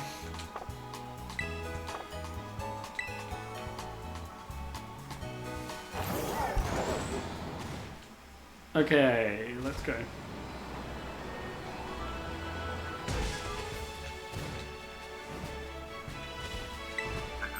I mean, yeah. Yeah, but like...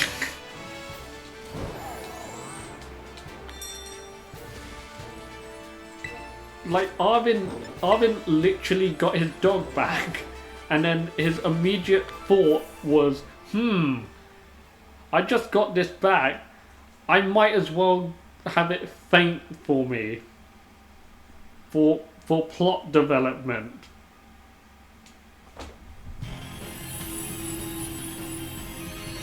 What if the dog is also Robodog?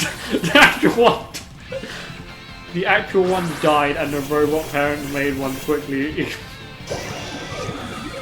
That makes it even more sad.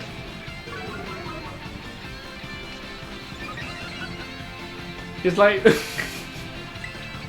it's like, what's it called? In Arvin's family reunion. Oh no, in Arvin's parent teacher day. It's like, hi. Yeah, in Arvin's parent teacher day in Blueberry Academy, the director is like, oh, where are your parents?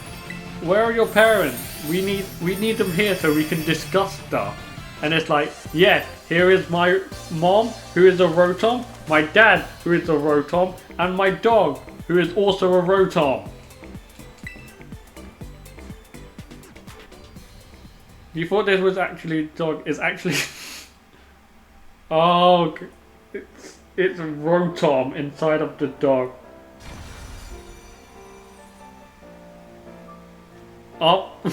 After the battle, the dog malfunctions. And then... wait, the dog malfunctions and we give Arvin a mental breakdown of, oh god, everything I know is a lie. Like...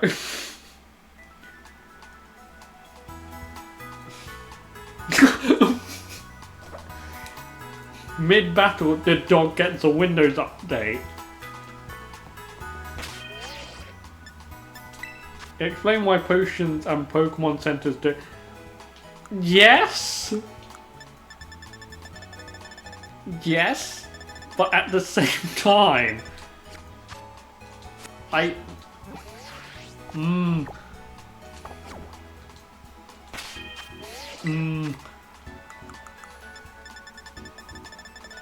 But like the fact that Rai says it gets a Windows update mid-battle just gives me the headcanon of Arvid rushing into the battlefield and going, hang on, I need to reboot my dock. Like you're mid-battle about to deal the finishing blow, and Arvin is like, hang on, sorry, I need to reboot my dog. It won't take more than 4 minutes.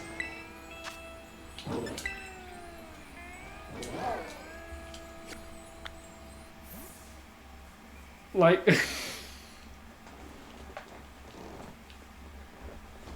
but like now we're going into Till Mask, and I really want to know what the Ogre is, what his story is, or what their story is. The traumatic experience he had, surprise, he didn't turn out to be the villain. I mean,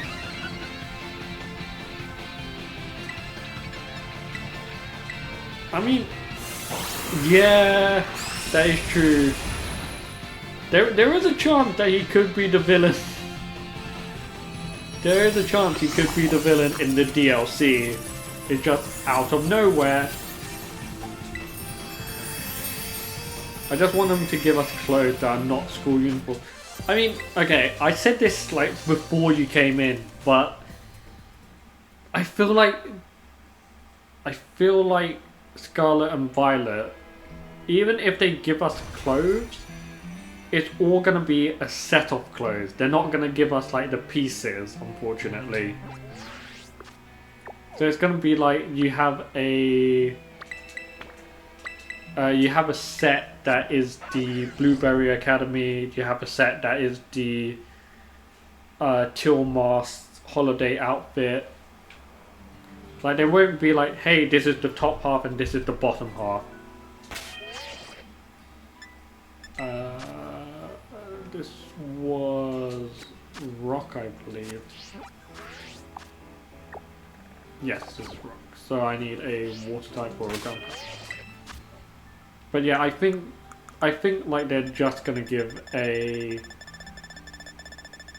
They're gonna give you a set of clothes, like a suit or a tracksuit or whatever. Like even on my character that you can see, the only accessories I have given him is that he is wearing different colored shoes and some tights.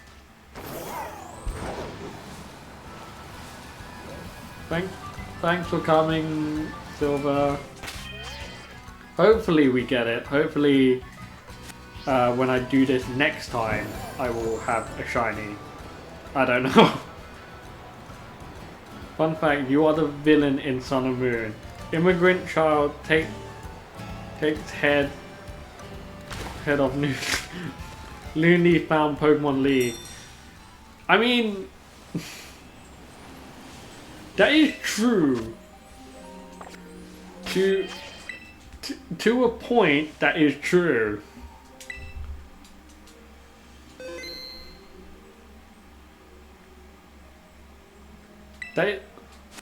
Ooh. That is actually very true. You came from the Kanto region. You took over their elite. Okay, they didn't have an established Elite Four, but you also took over. You also took over their Elite Four, so that counts, I guess. And then you captured the. You technically captured Nebby, and then Nebby is now yours. Or if you played Ultra Sun and Ultra Moon, you went to a parallel universe. You caught their big bad, and you brought it back to this universe to overpower the Elite Four and everyone else who stands in your way. So, I mean, yeah. Yeah. Yeah, let's not forget that you also catch Taku as well. And also you are the reason, what's it called? You are also the reason aliens go to that region. So yeah, I guess you are the villain in that game. Wait, but what's it called? Aren't you the villain in Red, Blue, and Yellow as well? What's it called? Giovanni's trying to recapture Mewtwo, and you stop him from doing any of that. Like he went to Silph. His idea was, I need the Master Ball so I can catch Mewtwo. You stop him at Silph, and then Giovanni tried to capture a ghost type.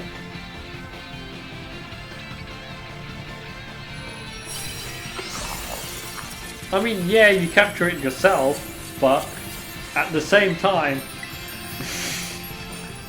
I was going to say, at the same time, you could have let him do it, and then just swoop in.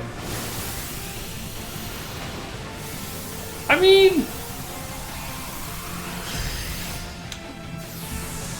is it so bad that Giovanni would rule the world?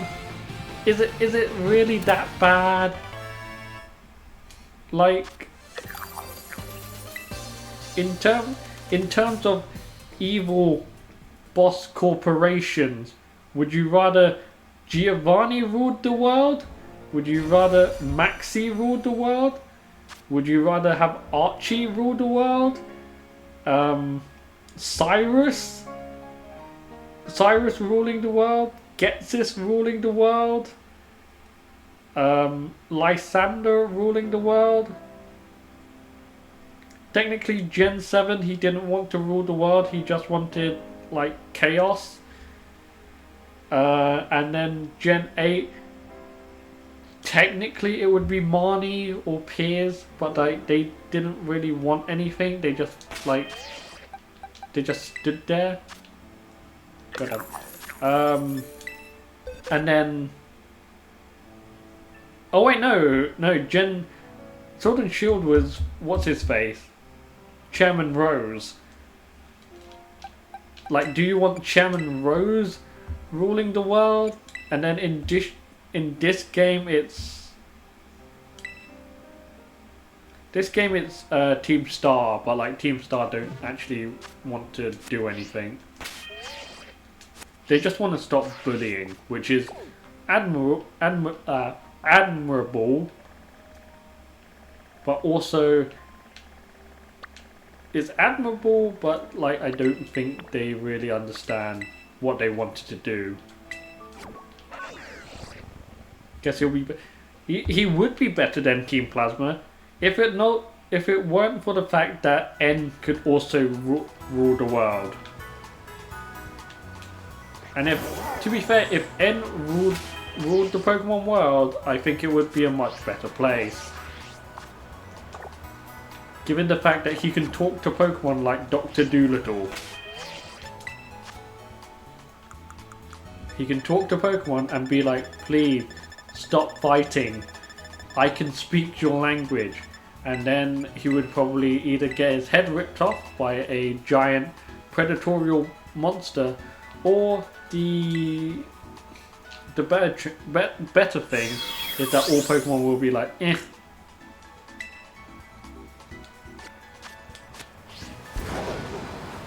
Then again, imagine, what's it called? Imagine N talking to any of the past Paradox Pokemon and being like, stop fighting.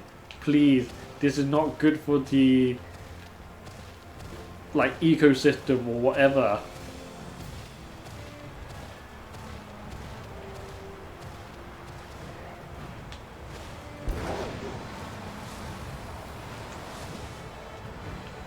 Ooh.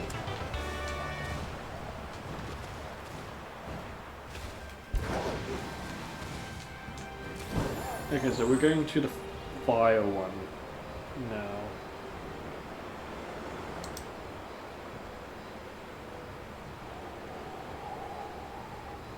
Okay, so we're here.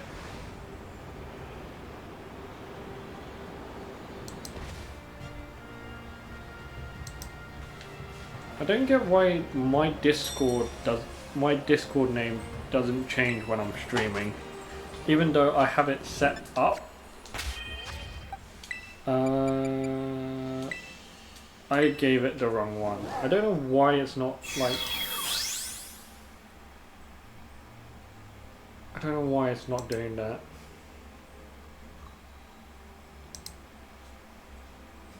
Okay.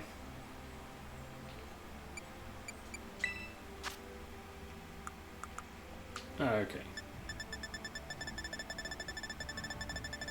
We are gonna get the splash bait.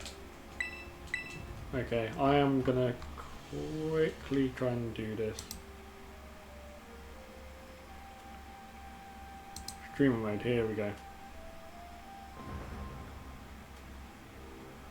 Enable streamer mode, disable.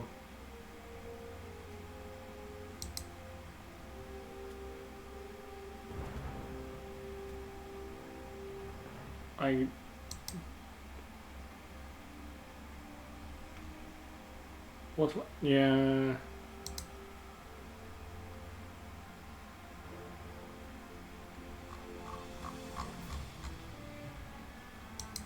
I really don't know why it doesn't do the thing. Oh wow. They didn't change my name on. Okay, whatever.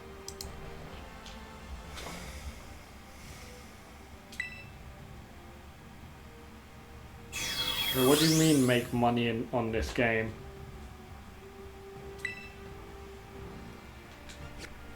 I am making money. I'm making bank. Unless you're saying that I need to be partnered with Twitch in order for OBS to be like, hey, he's streaming. Because if that's the case, then that's long.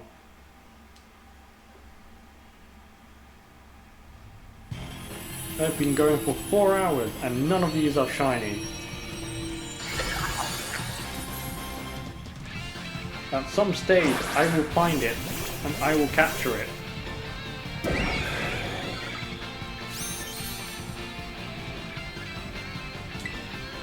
Okay. Judgment.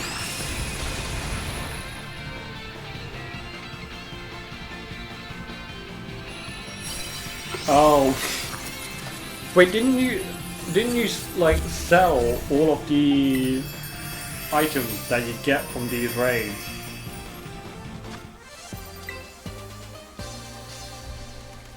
Cause like you get a good sum of money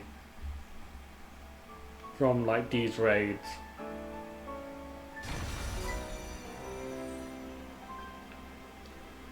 Okay, where am I heading off to next?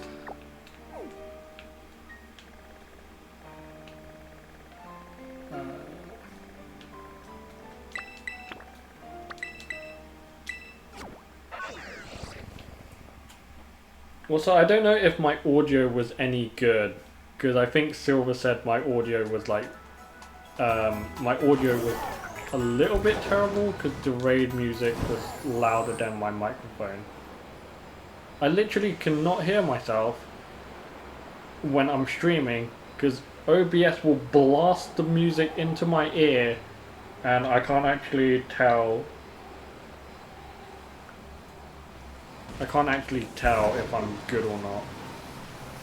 I should invest in something else. But I can't because I have no money. If only I had shares in something. This is a 5-star. Will this be shiny? Hopefully it's shiny. Okay, I didn't have to go to Terrain. Music was loud earlier and louder than you. But as soon as you change whatever it is, you sound okay.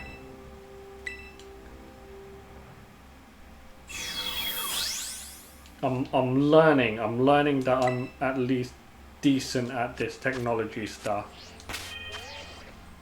I need to save because this is a 5-star raid.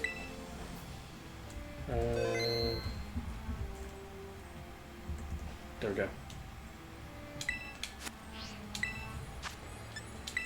Will this be a shiny or will I be depressed?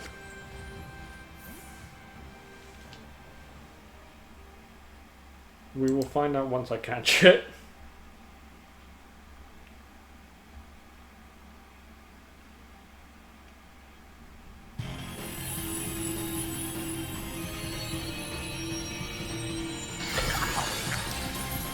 Something about Twitch introducing hyper chat.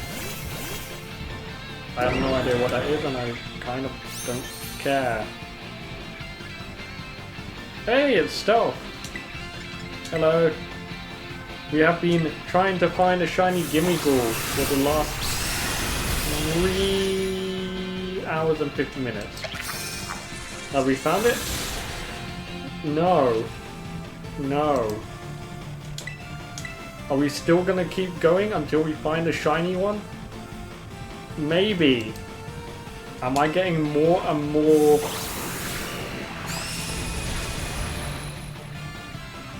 What's it called? Am I losing my mind slowly? Very much so. Like I was saying before you joined Stealth, if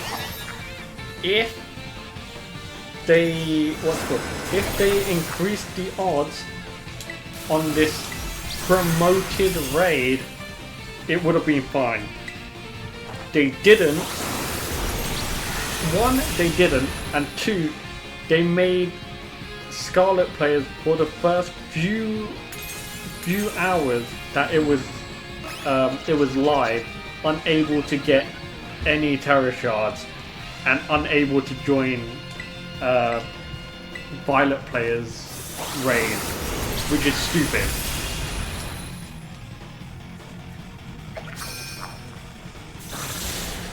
So yeah, now we're just trying to find it.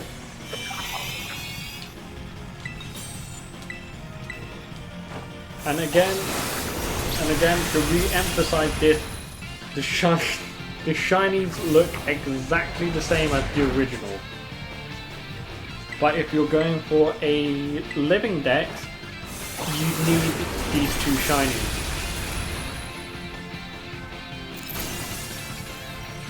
I am currently trying to get a Pokemon Home shiny dex, or living dex anyway. Like, I have every single Pokemon in their base form, like not the shiny form, in Home.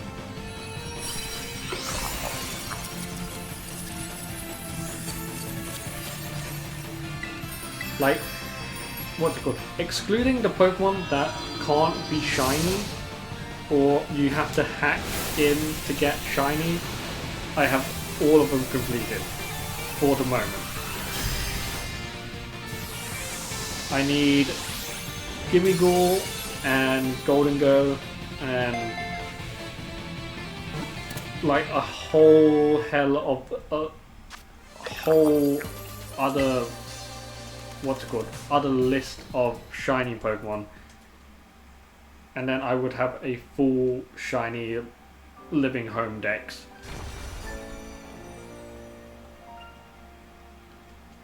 Will this be shiny or will this be another dud? It's a dud. Aye. Okay, so we are heading to that one.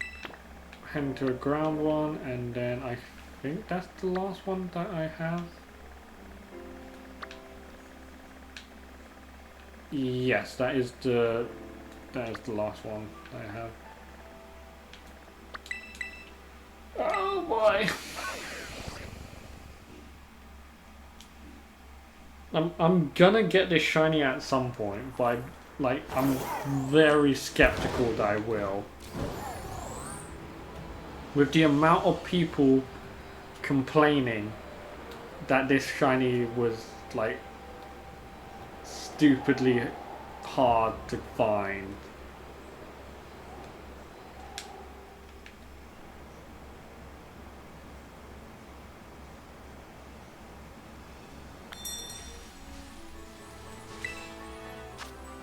This is also a 5-star.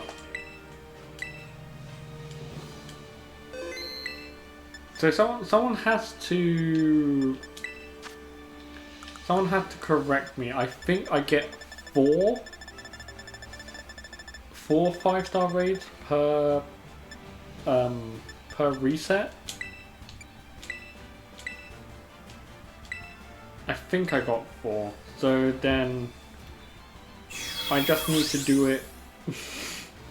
I just need to do this 1,000 times and then I would be almost at odds.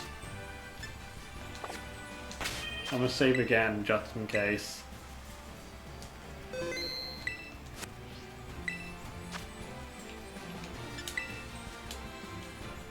I need the, what's it called? I need the SpongeBob narrator to be like 2 hours later. Eventually. Ugh. So much time that the old narrator got replaced by a new narrator. That's not shiny. I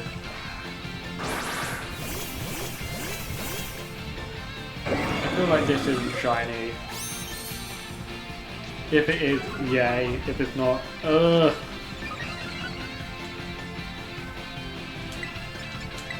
Okay, let's keep going.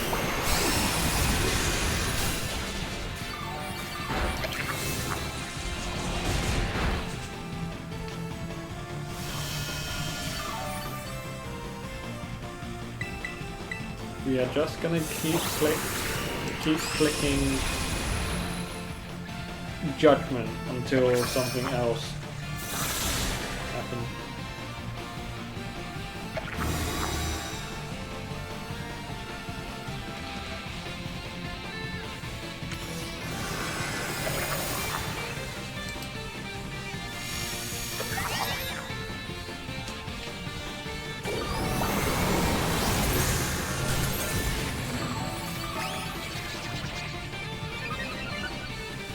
The good thing is, Gimmighoul does not know any other move apart from takedown. I think it's takedown, astonish, shadow ball, and something else. I would have much rather had it just know 2 moves. I will be very honest. If it only knew 2 moves, that would be fun as well. Oh, yeah, X. I forgot about that.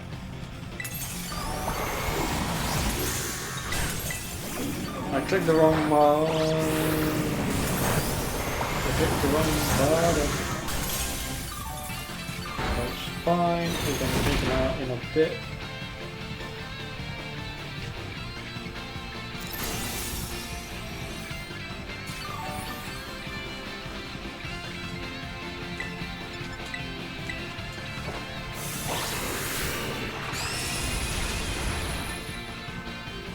I feel like I'm gonna, what's it called? I feel like once this event is over, and since I did so many raids, I will do a normal raid, and then that Pokemon will be shiny. And then I will cry because I don't want that shiny.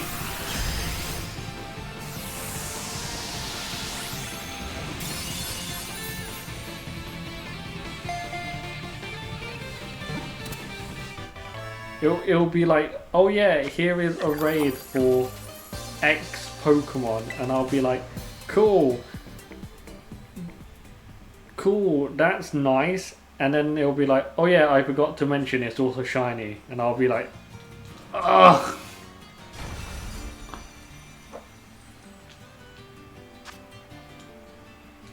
I'll be like, why game?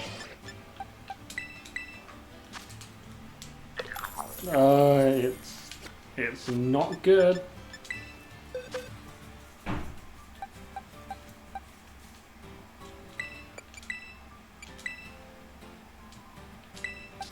Okay, time to keep resetting.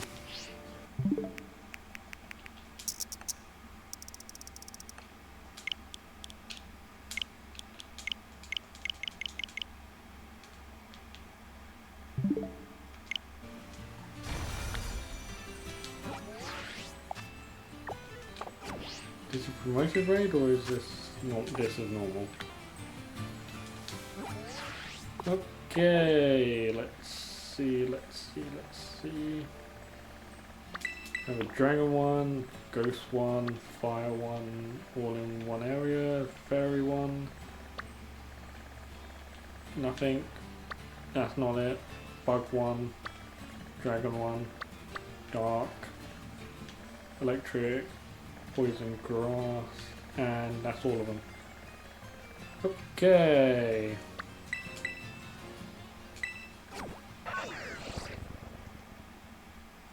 I mean, we could, but I'm scared that if I go online. Wait, what was that? I missed that.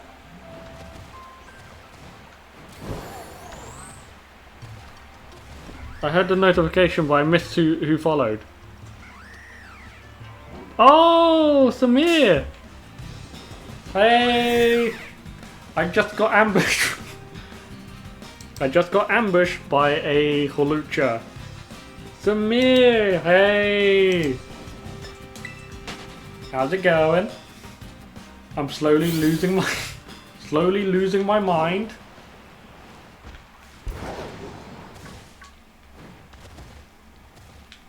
I am slowly losing my mind trying to hunt this. No. No. Absolutely none at the moment. So for reference, Samir, I have been live for almost 4 hours, and not a single one of these is shiny. So you know, pain. Slight suffering. This was dragon. But what's it called? We'll get the shiny at some stage. Where was I going? Pixel plate. The good thing is we have Arceus on our side. However, Arceus isn't manipulating the code enough for me to get a shiny. Oh well. Well, we can keep, what's it called? We can keep battling all of these raids. One, we can use the Terra Shards for VGC, and 2, this will lower the rate of my sanity, like, disappearing, I guess. Also, I think, if I am correct, Samir, you just watched the Nintendo Direct? What were your thoughts on the Nintendo Direct? Because I think it was pretty solid of a Direct, to be honest. The creator is like, I am the shiny, therefore no shiny.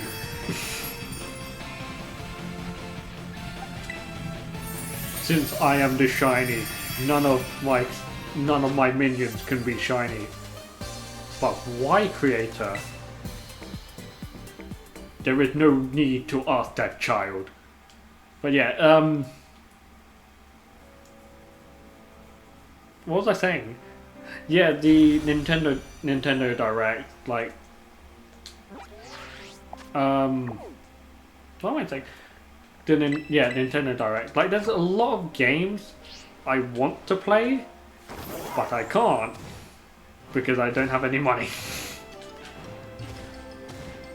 The Direct featured so much Mario content.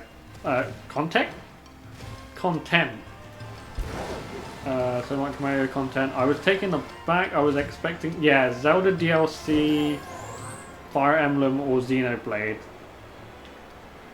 I can kind of see why they didn't do as much Zelda content, because I think people are still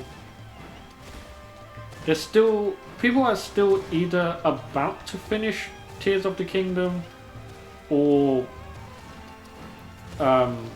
like there's still so much to do in the game that there's still so much to do in the game that they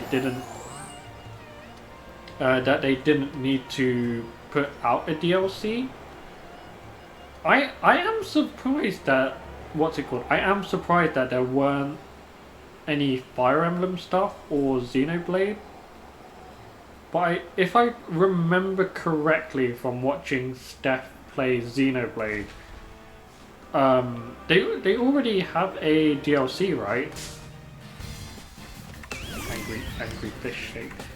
Yeah, Xenoblade has a upcoming DLC, or it's already got their DLC at this point in time. I'm not 100% sure. But yeah, Fire Emblem would have been cool to see. Oh, piece of candy. I was very much hoping that there would be what's it called? Kid Icarus stuff. Like it's a pipe dream to think that they will put any Kid Icarus stuff on the Switch, but I think I think enough time has passed since Kid Icarus Uprising that you can make a good Kid Icarus game for the Switch. But I'm not sure how they'll build it and what the story would be. Hopefully this is a shiny, and there is also a Revavroom trying to kill me, or trying to run me over. But yeah, like some of the sleeper picks I wanted to get games were probably Kid Icarus, because I kind of like that franchise and I would play a Kid Icarus game.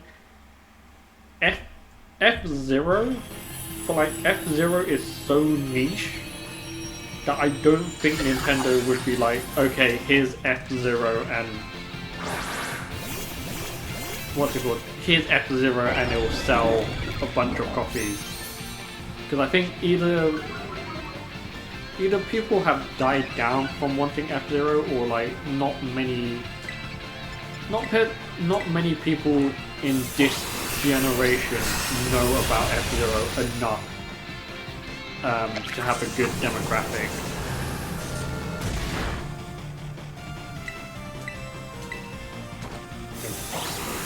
We're also getting Metal Gear Solid, which is actually really cool. I've never played Metal Gear Solid, I just know the internet memes and that's about it. Metal Gear Solid, and then the multitude of Mario games. To be fair, I'm very surprised that they didn't somehow incorporate the Mario movies with the game with the games. Like, just having like sound bites or like sound clips from the movie in the game would have been cool. My mouse is dead. Okay.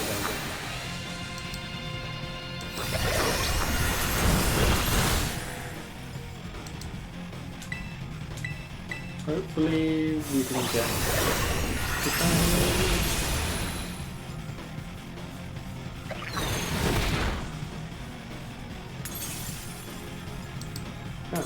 that was very weird. I was checking my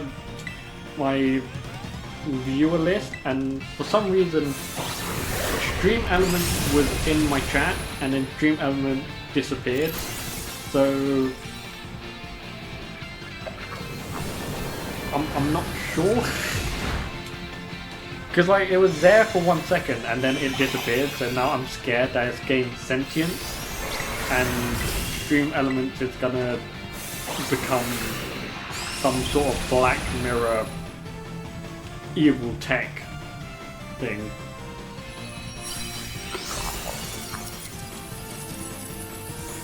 I don't think that's shiny. It has to be a lot lighter in coloration, I think. We're gonna catch it anyway, we're gonna catch it and check, but...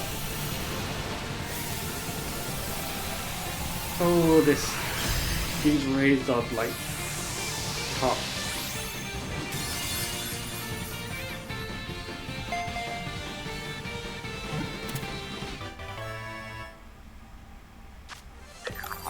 I'm at least getting a lot of items. That's a good caveat.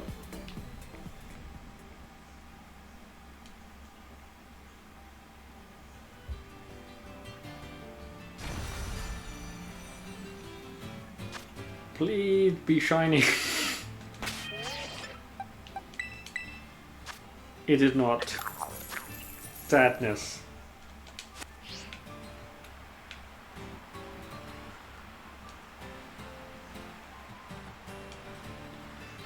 Again. Yeah, like the good thing is the good thing is that these raids give you a lot of rare items, which is understandable given that Gimmighoul would be collecting all of these like rare items. Like the only slight nitpick that I think people have at the moment is that they don't give you the Gimmighoul coins. If they gave you the Gimmighoul coin to evolve the Gimmighoul, that would be nice. This was Ghost, I believe. Because like it's gonna take a lot for any of us to evolve the Gimmighoul into Goldango.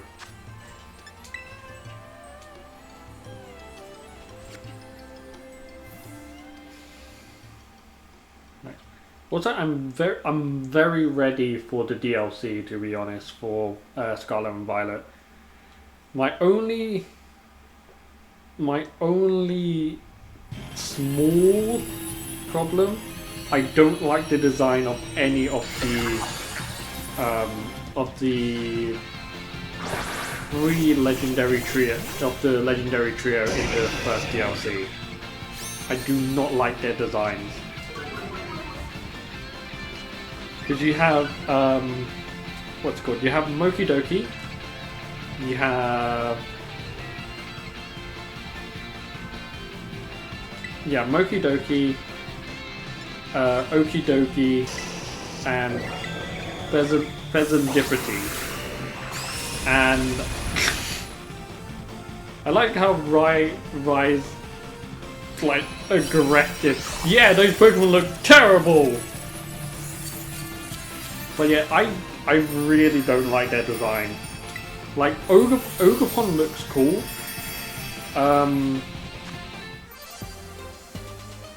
What's it called? Ogerpon looks cool, and I'm really interested to see if we get a form without the mask. Because I think like the mask might be a held item, kind of like the rusted sword or the rusted shield for Zacian and Zamazenta. So I feel like the mask is a stat boosting item, maybe? I don't know how to draw, and I'm sure I've had... Yeah, but they... Okay, like... The thing is, right, the Pokemon creators had to have a base, and according to many sources, I don't know why I did that. According to many sources, the idea for Mokidoki, Okidogi, and Pheasantipity was, I believe, the story of Momotaro, which I don't actually know the story of Momotaro, unfortunately. Like, I've heard of it. I believe there's a Super Sentai series based on... yeah, there's a Super Sentai series based loosely on Momotaro, but I have no idea what the story is about. I do understand that there is a dog, there was a monkey, and apparently there's a giant crane. Other than that, I don't understand anything else of the story. And I don't know if I should watch the Super Sentai in order to get the full story. Because I feel like I'll be wasting my time. But like the... what's it called? The Super Sentai based on not Don Momotaro. The Super Sentai based on Momotaro did have a really good intro song.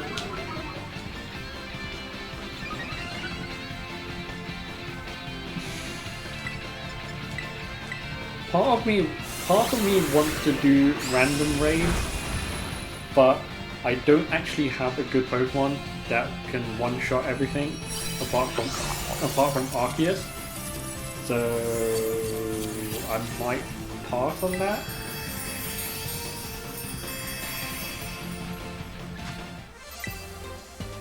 This is gonna take so long, and I hate it. I don't know how people were able to find it so quickly. Like, my shiny luck is atrocious. Where are we going?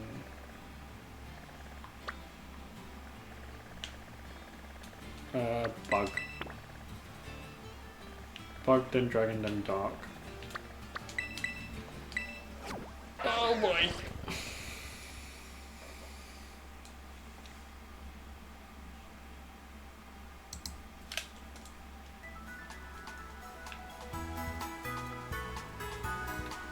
Okay,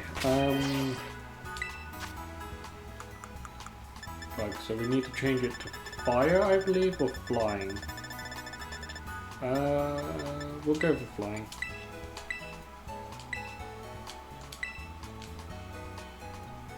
Also, secondarily, I think I mentioned this before everyone else came into the stream, but I don't think I'm the only one who saw the terrarium in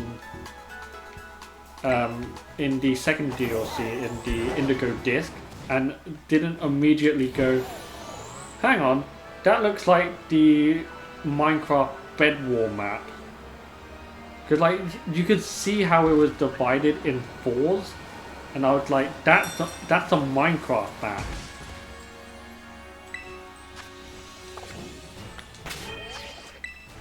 But I'm very excited for the DLC.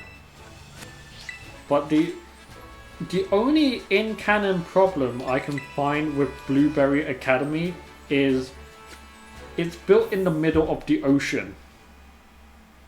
Like, like it almost has the same problem as Duel Academy from Yu-Gi-Oh! GX, where where it's built in the middle of the ocean, and there is a good chance it might get swept away if there's a strong tidal wave. The what's it called? The added danger of the Duel Academy in Yu-Gi-Oh! GX was it was also built near an active volcano. So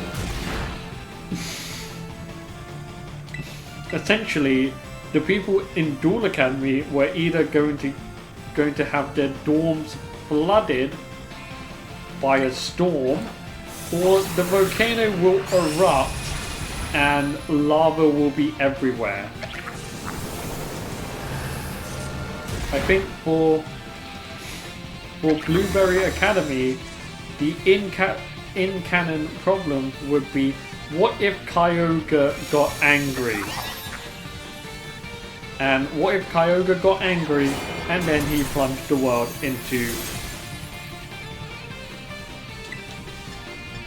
And if you sleepwalk, you're drowning. Yeah. But like, what's it called? It's... Blueberry Academy is like this giant dome in the middle of the ocean. So I doubt you'll be able to efficiently sleepwalk and then somehow exit the facility, if you get what I mean. I think the more pressing matter is if Kyogre wakes up, gets angry and starts attacking the school. That is one of the problems. The other problem that is true, potential greenhouse.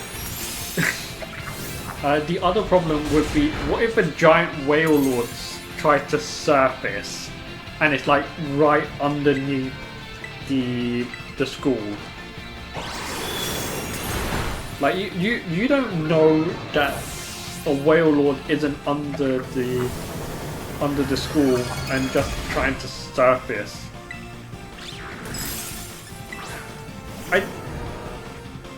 I was gonna say I doubt a meteor strike would be a problem, but then I remembered most dragon Pokemon know Draco Meteor, so there's a potential there that one of the students will be like, Garchomp, Draco Meteor, and it completely shatters like the dome.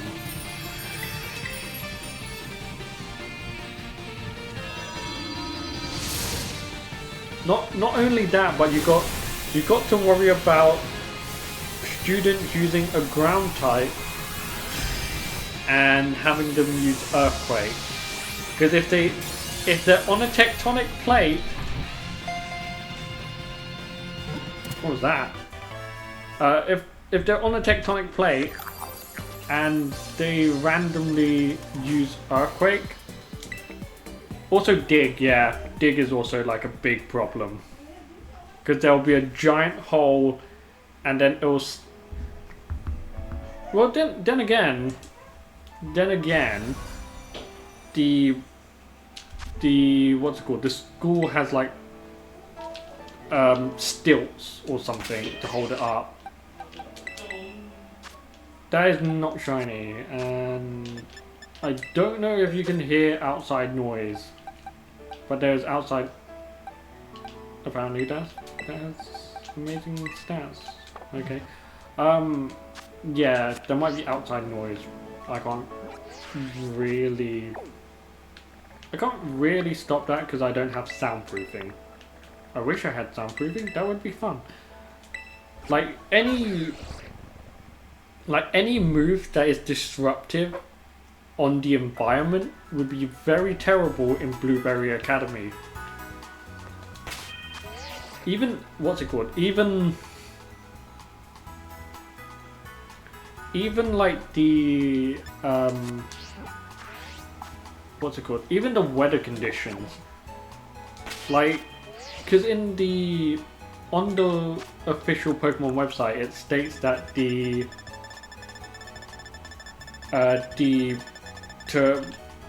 terrarium area thing. People use earthquake on the back. Yeah. You can see how maybe you shouldn't earthquake on the battle subway. Like you shouldn't earthquake on the battle subway. You shouldn't use surf on the battle subway.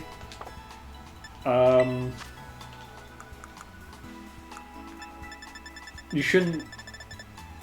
I was gonna say you shouldn't have a Pokemon that knows Hail on the battle subway, because that would be also kind of dangerous.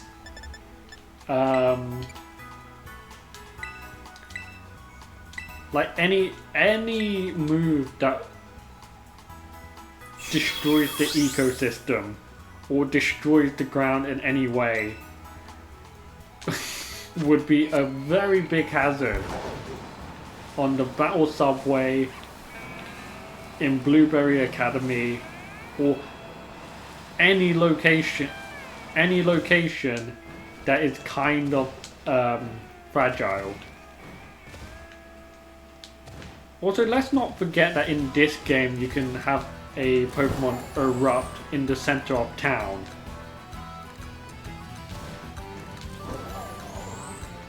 Like in this game you can have Torkoal use Eruption in the middle of Metagoza. So, you know, very dangerous landscape that Pokemon is.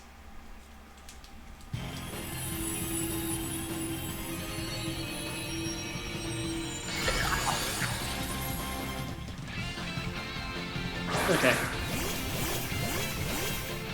Also, if you're wondering why I'm fighting every single Gimmighoul, it's, again, items and Terra Shards. I know I've like reiterated that multiple times, but I thought I would reiterate it again.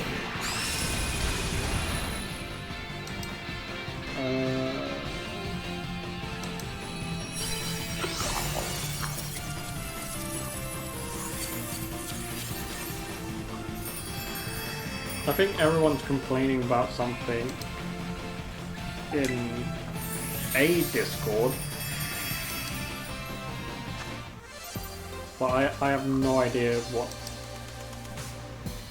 what is being what's it called? Why people are in an uproar. I haven't been keeping up.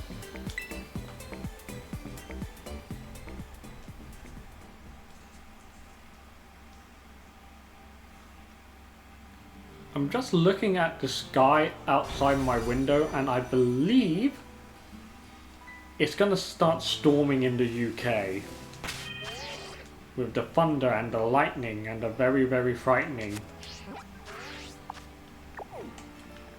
I don't need to do that one, and I think these are the last few. Okay. Yeah, there is a good chance it's gonna start thundering and lightning, and that's not English. It's gonna start thundering quite soon, I think.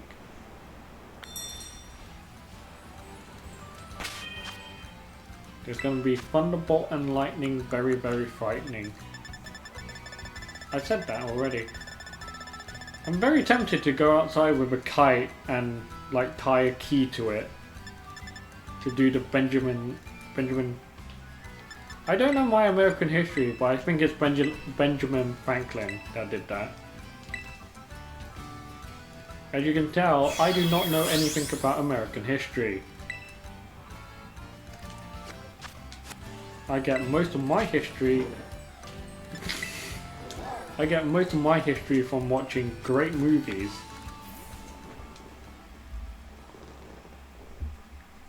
Great movies like Forrest Gump, which I only just recently watched because I had more free time. Very good movie, would recommend.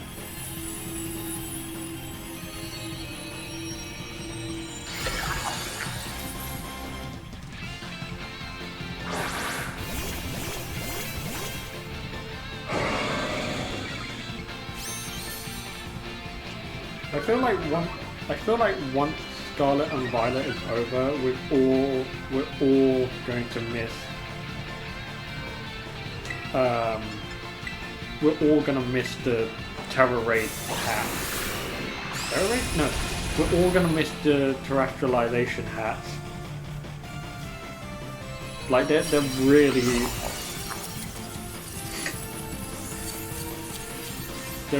they're actually like one of the better gimmicks of the modern Pokemon games, I feel.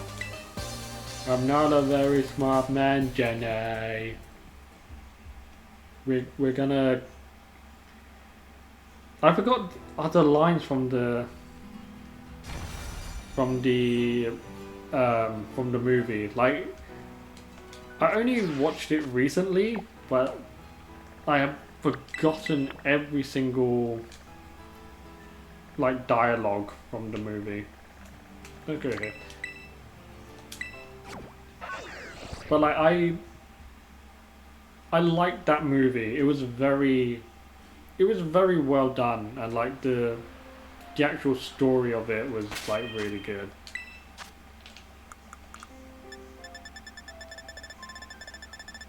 Let's switch it to fire, which is like it's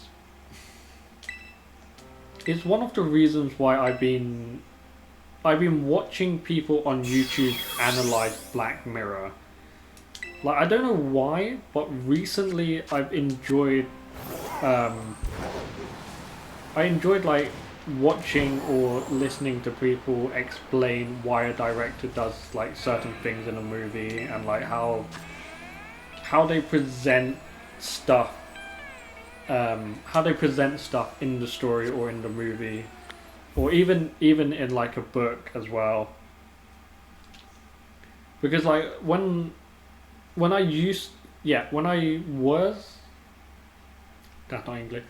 was in school and we had English class, like I really enjoyed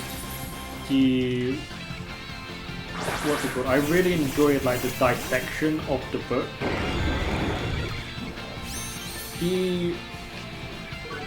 The only weird thing is like I like the dissection of the book, but I didn't want to read the book.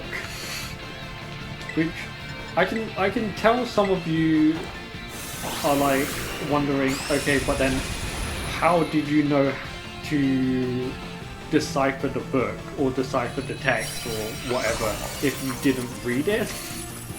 And I'll be honest, I use like Spark Notes and like other websites to like give me the context of the story, so I can like try and piece it together. Because I remember in English class we had to read Of Mice and Men, and we had to read Of Mice and Men, and I like couldn't be I really couldn't be asked to read the story.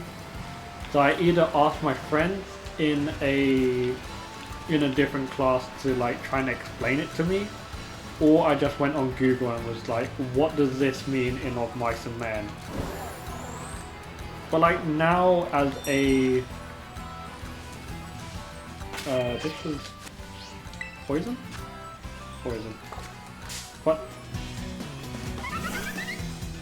What in the world? But now as like an older person, I say that and I sound like a boomer, but now as a older person, like watching movies and stuff, I enjoy I enjoy the director and the cinematography people like what's it called? I enjoyed. What am I trying to say? I enjoyed their thought process of how they frame a shot or something. I don't know if you are Silver. I don't know if you're older than me. I know I'm 27. And I what's it called? Like, my age is 27, but I feel very much younger than, like, I feel very much younger than I am biologically, if you get what I mean. Like, biologically, and due to the Earth's rotation, around the sun, I am 27.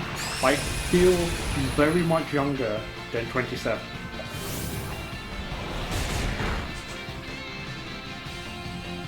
Yeah, I get like people, what's it called? I get people who like, what am I trying to say? Like, some people feel like they are younger than they look. To be fair, I have been like stopped. I've been stopped by security once because they thought I was younger. Because they thought that I was younger than I was. Because I remember I had one interaction with a security guard, and he thought I was like in high school. And he thought I was in high school, but like this was like way past my high school years, and he was like, hi, sorry, I can't let you up into the food court because people your age have been demolishing the food court. And I was like, that's cool and all, but I am way older than what you are led to believe. And I had to like show him a what's it called, provisional license. Okay, we're gonna, I don't think it's age discrimination. I think it was just that he saw the way I was dressed, and he was like, you're probably like 16, 17, and I was like, I'm 20.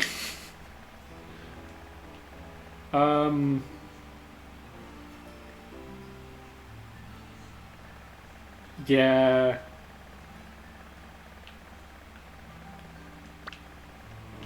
Okay, we'll do one more rotation, and then I'll probably call it for then, because I think it's almost time for me to eat dinner at some point. It's like 7 o'clock, and I've been trying to hunt this for 5. I didn't know there was a Gimmighoul here. Cool. Yeah, I've been trying to hunt this for 5 hours, and I've found nothing. I have tried nothing, and I'm all out of ideas.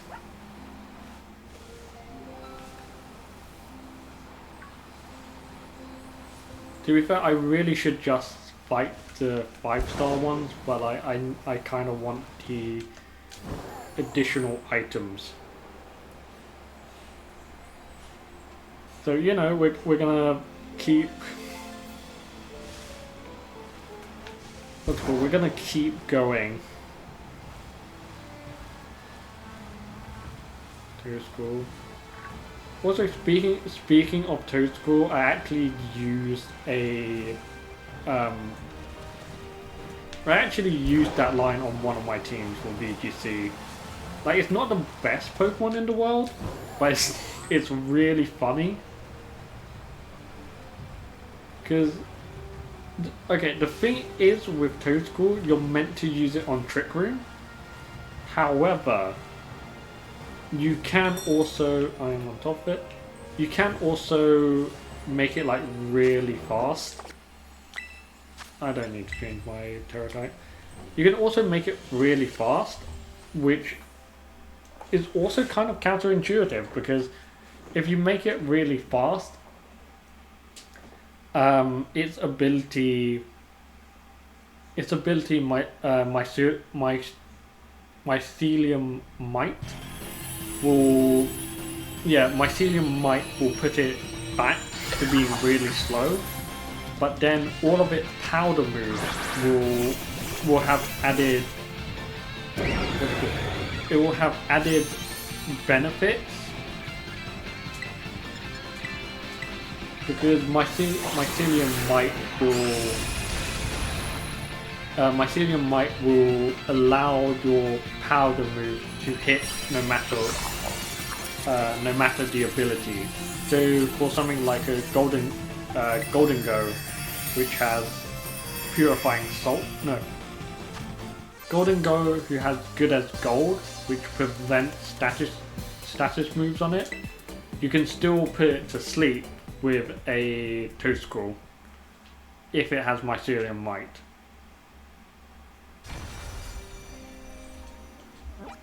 The only exception to that rule is if it has, I think,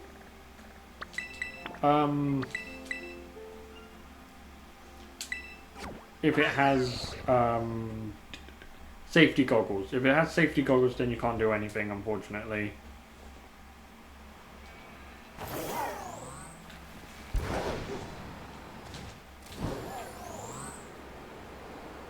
And also I think in 2 weeks, or in a week and 2 weeks, that is when Regulation D for VGC will be live. Which is going to be a very daunting task, because Regulation D means that all of the home transfer Pokemon are in the game, and all of the home transfer mons are in the game. Which means I'm going to have to deal with a lot of Ursaluna. And if you haven't met Ursaluna in VGC, it is Ursaluna is very slow, but hits like a truck. And because it has access to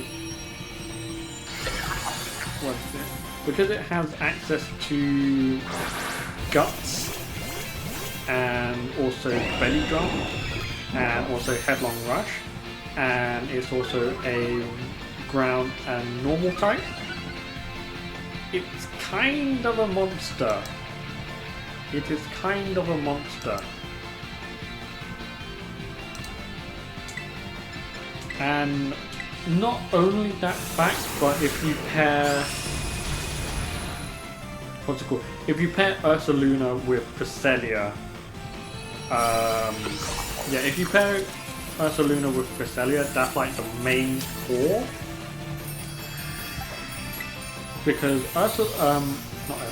Cresselia can set up Trick Room, which can then enable Ursaluna to just sweep the whole team.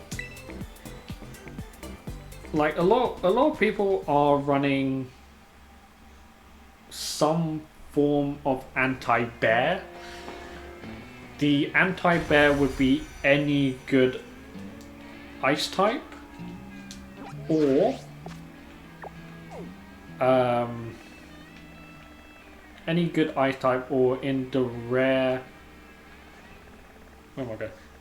in the rare slot you can also run Regieleki with Terra Ice, because Regieleki is the fastest thing in the game.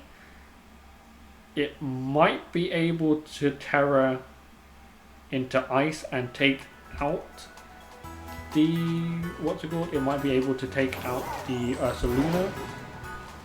The only problem, Regieleki is very frail. It's very fast but very frail. I was wondering what that was.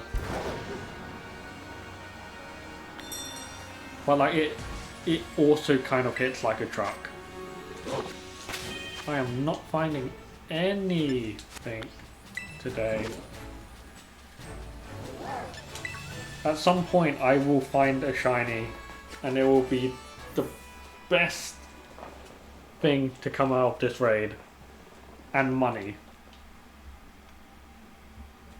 Money and also what's it called? Money and also the shiny.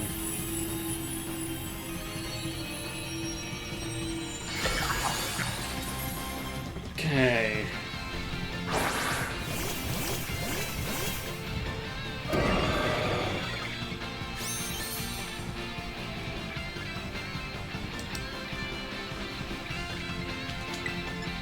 And real quick. Yeah, 3,000 years later, I will find the shiny.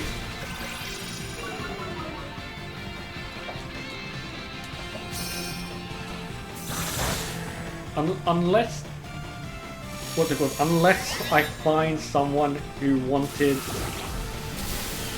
Sorry. Unless I find someone who has the Shiny Gimmighoul and they're willing to continuously put the raid up over and over again, then yeah, I'll have to do it solo. But until then, this is my life. I guess until then, this is my life. Where was I going? That's not a promoter rate. Here we go. Electric and grass. I forgot to check what nature your... Not nature, what terra type your one was, Rai, when you got it.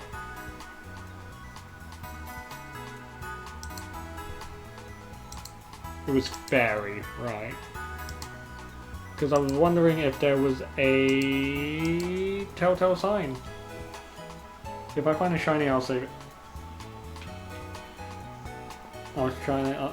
I'll catch it. Because I was wondering if there was like a specific terra type that it would be. But I believe, since they're all random, it is anything. God damn. Because the picture you posted in the Discord, like your one is fairy. And I was thinking all of the fairy type will be... What's it called? All of the fairy type ones will be shiny. Which... Oh, which isn't true. That's just very high copium.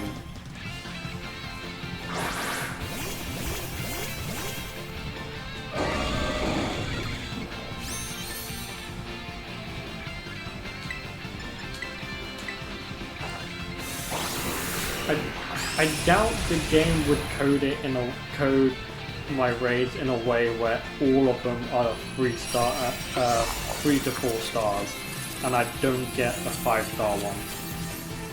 Because if it did that, that is just the game mocking me.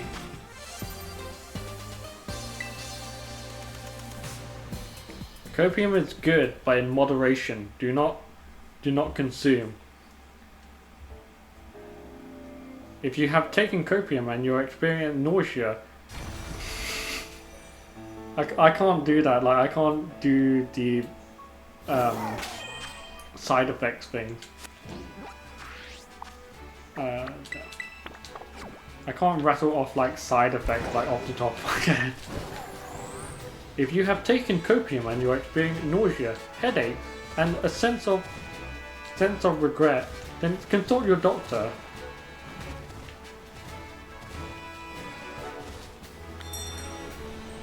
Please be 5-star.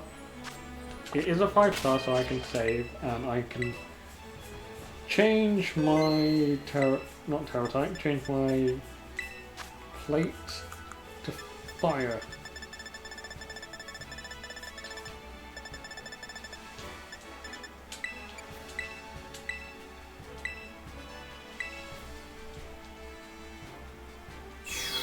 One thing I'll say is I hate that anytime you change Arceus's plates, it plays that animation, because like it just takes up so much time.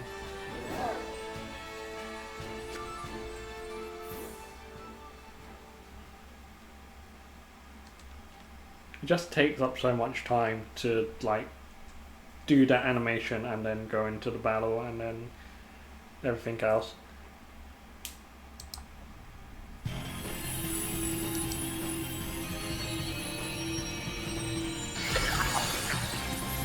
I can't tell if that's shiny or not.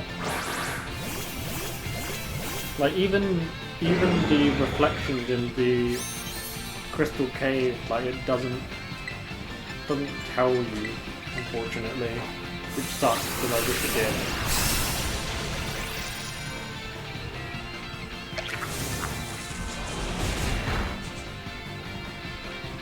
I don't think it is, but like we're gonna catch it. We're gonna check.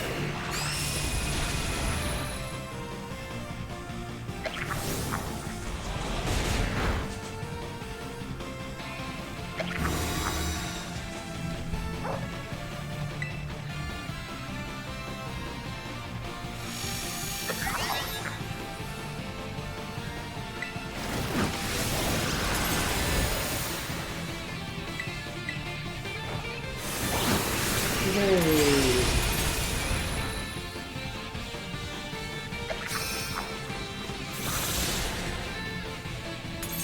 don't even think Terra Grass would be good if I were to change this into Golden Bolt. Because one, it will still be weak to fire, and two, it doesn't negate like it doesn't give me any boosted power. Because it doesn't know any grass type moves, so it's like pretty pointless to make it a grass type.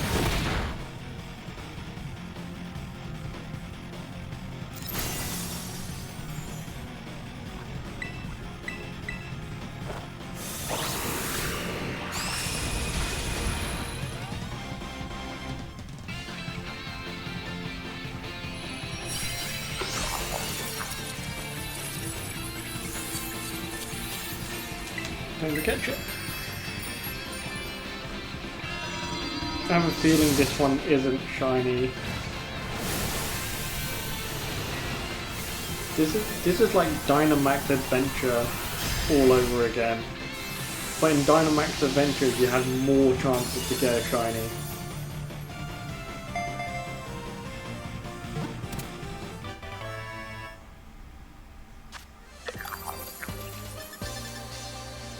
Got a lot of berries.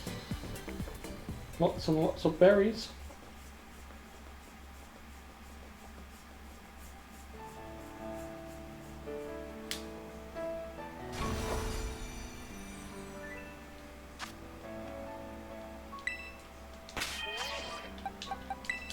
It is not shiny.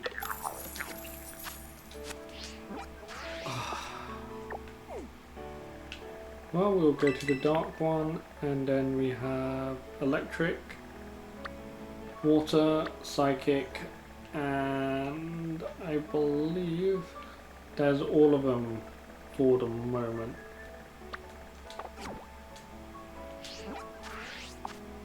And then I think I might end stream because I have to go to eat.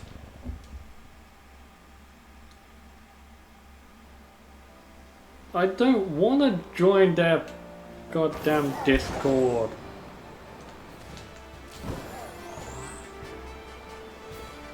I just want them to host the raid and then be like, okay, you got one, now rotate out.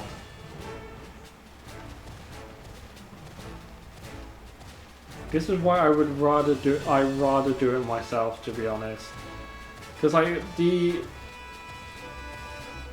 people who are doing it for what's it called, for members in their Discord or like for some other equivalent exchange type of deal, like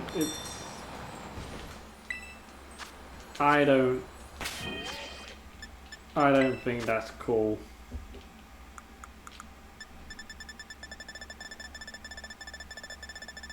So this was Ghost, I believe.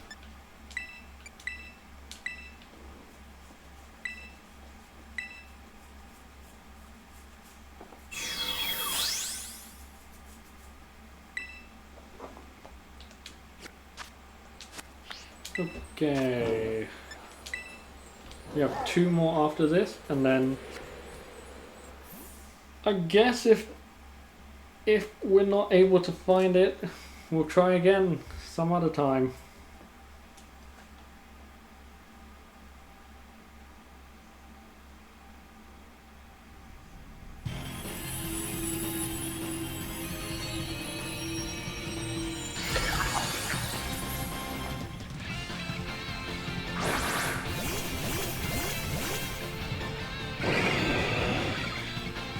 Maybe tomorrow, but I'm not sure. Like, I have a lot of free time. I do have a lot of free time, but I also have to... I actually have to actively, like, hand my CV to people and try and find something to do. Like, I'm doing streams in between trying to get myself money.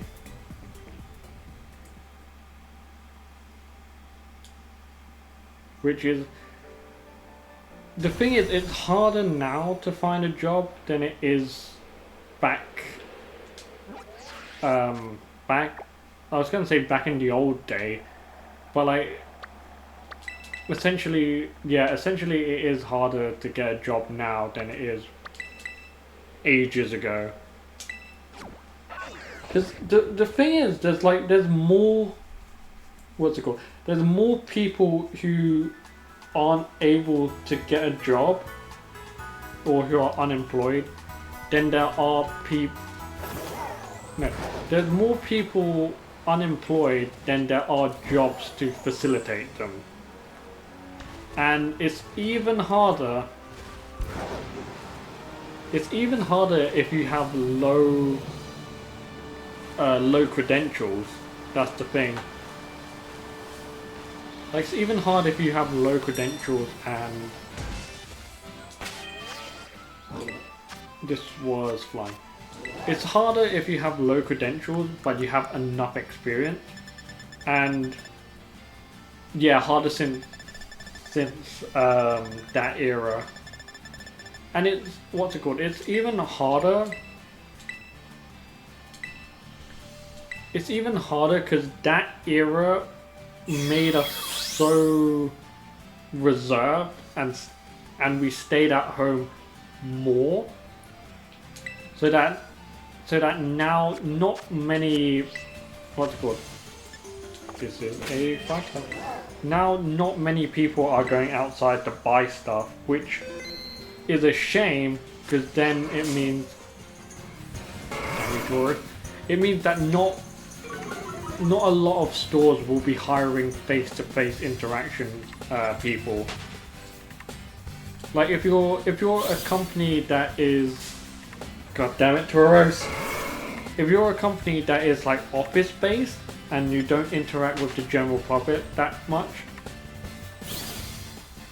you have more openings, I guess. But the thing is, not every person is tailor-made to be sitting in an office. Like me personally, I don't like sitting in an office. Yeah, I don't like sitting in an office. I like to move around more, which is why most of the jobs I've done up until this point have been like retail based, where I can run around and where I can try and help people. It's like it's a very hard and difficult landscape. I don't need the current interaction, but I am one of those people who will be able to handle it in theory. Like what's it called? The other thing is like, I scratched my neck and now I either made it start bleeding or I've done something else to it. Like the other thing is, I feel like with the job that I have done, I am very Americanized, if you get what I mean. Because the thing is, with most jobs in the UK, or like most businesses in the UK, or most people in the UK, you don't want to interact with them. Like, I think Silver can back me up on this. Like, if you go into an establishment as a British person, you rarely ask for help. Like, you rarely try and get someone to help you or anything. Like, you zone out and you do it yourself. But from like an Americanized point of view, if you're in a customer facing role, like Silver said, yeah, unless you're paying, that's the only interaction you get with a sales associate. But if you look at it from a perspective of a Americanized company or something, if Rai's still in here, or if Samira's still in here, like they can correct me on this. Like, if you go into a North American store, you're more likely to have a greeter who comes up to you and says, "Hi, how's your day? Is there anything I can help you with?" etc, etc. Like, that's my way. Like, that's my way of working, I guess. Like, it's a more Americanized approach of me going up to customers and asking, "Are you okay? Do you need any help? Are you lost or anything?" etc, etc. But I think that might be because of the jobs that I've been the jobs that I've been under, where I'm able to ask those questions to customers. Like, I'm more conditioned that way. And when a customer asks you for help, you want to run outside and scream. Yeah. Like, like, you get... What am I going to say? Like, you get some interactions with, like, customers who think they know better than you as the sales associate. Thought that was shiny, it's not. Because, like my friend in America, like she said to me, like, she does the bare minimum to make it. She does the bare minimum to make it seem like she is working, and she is working. But like, she's more irritated at like customers who think they know better than her about the store. Because you'll get customers who come in down here in the land of Chile, more like a middle. Yeah, I feel South American countries, you get like a mix of both. You get some sales associates that want to help, and then some sales associates who are like, I can be on my phone, to be fair. But like with my friend, like she does enough to like help the customer, but she also says she hates when a customer is like super when the customer acts entitled and they think they know better than her. What did you say? There's a couple of people for helping walking around. Yeah, basically. That's basically what I enjoy. Like, I enjoy roaming and then seeing if people need help. I can probably take this out. Like I enjoy doing that, but like in what's it called? In the UK, there's rarely ever a time where there's really a time where a customer will be asking for help. To be fair, like even if like in my old job, when I interacted with some customers, they'll be like, I don't need any help or anything. Like I remember one time we had like a customer, and I think multiple sales associates asked her if they needed help. And like after I asked her, which I think might have been the second or third time we asked, like she completely erupted, like a Karen eruption. And she was like, I don't need your help. If I need your help, I'm gonna ask for your help. Like, you need to leave me alone, let me look at the shoes myself, and then I'll ask for your help. But like, it's like different, what's it called? Different stores, and I guess different people have like different takes to what retail and like customer service would be. I don't know where like that spawned from, but like yeah, you kind of get that now. But yeah, like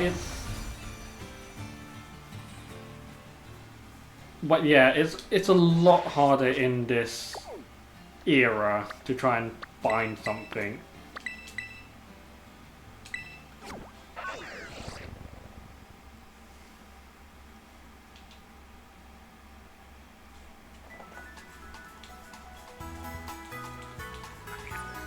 I mean, I can see why the Chilean government were like, we don't want that Top Gear episode to be aired.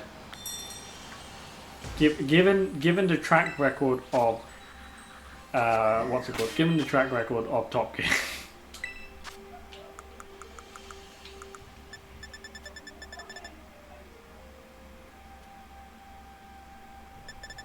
Yeah. Oh yeah, that's right. Because that was the episode they had a license plate. They had a license plate about the Falkland War, and then there was another one, but I don't remember the number plate on it. Cool. We're gonna do these last two, and then I'm gonna probably call it.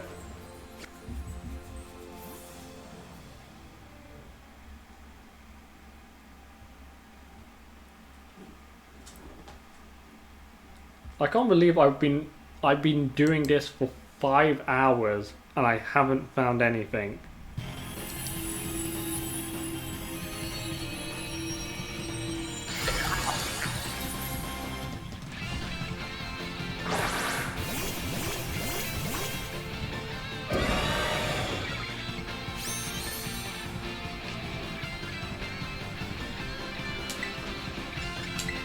Judgment!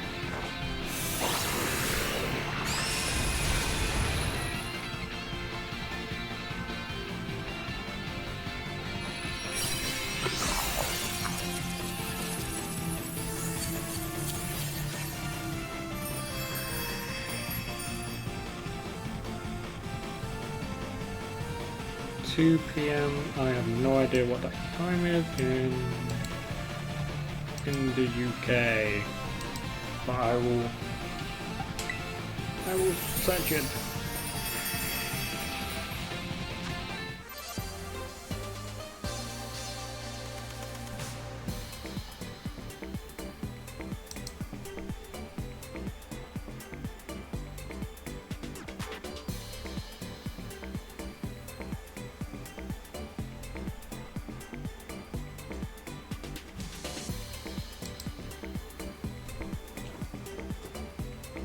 Okay, so we have one last raid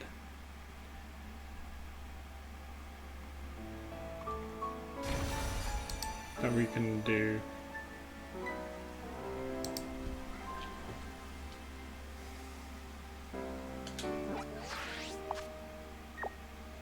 Yeah, Clarkson said it was just a coincidence.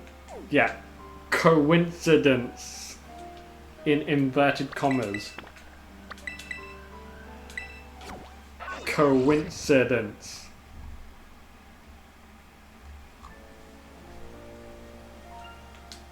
Okay, so we need to change it into I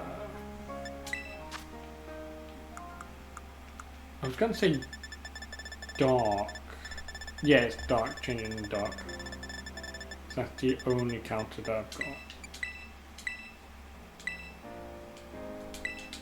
Okay, final raid. Will this be 5-star or will this be a dud?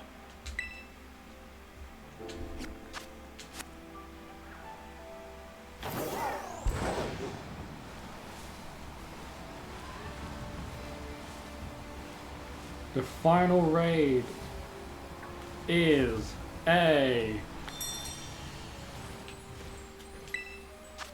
It's a 4-star. Oh, we did not find it.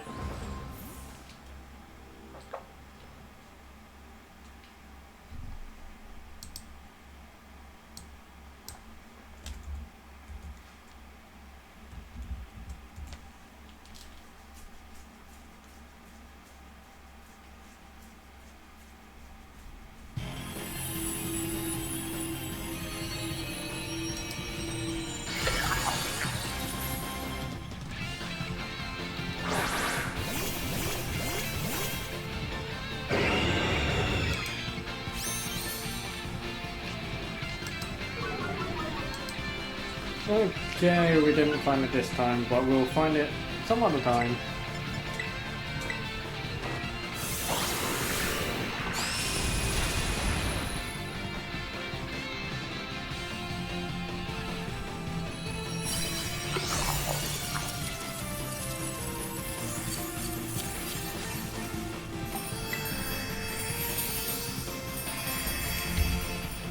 Well, we tried.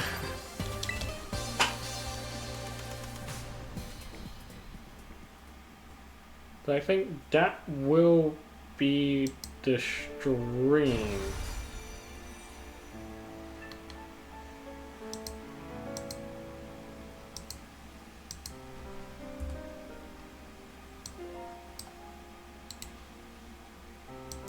That will be the stream, but we're gonna pass everyone over to someone.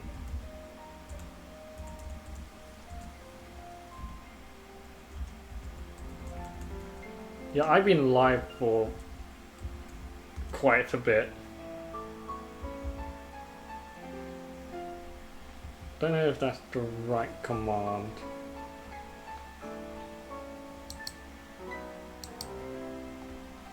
Yeah, I'm... This... What's it called? This raid is like...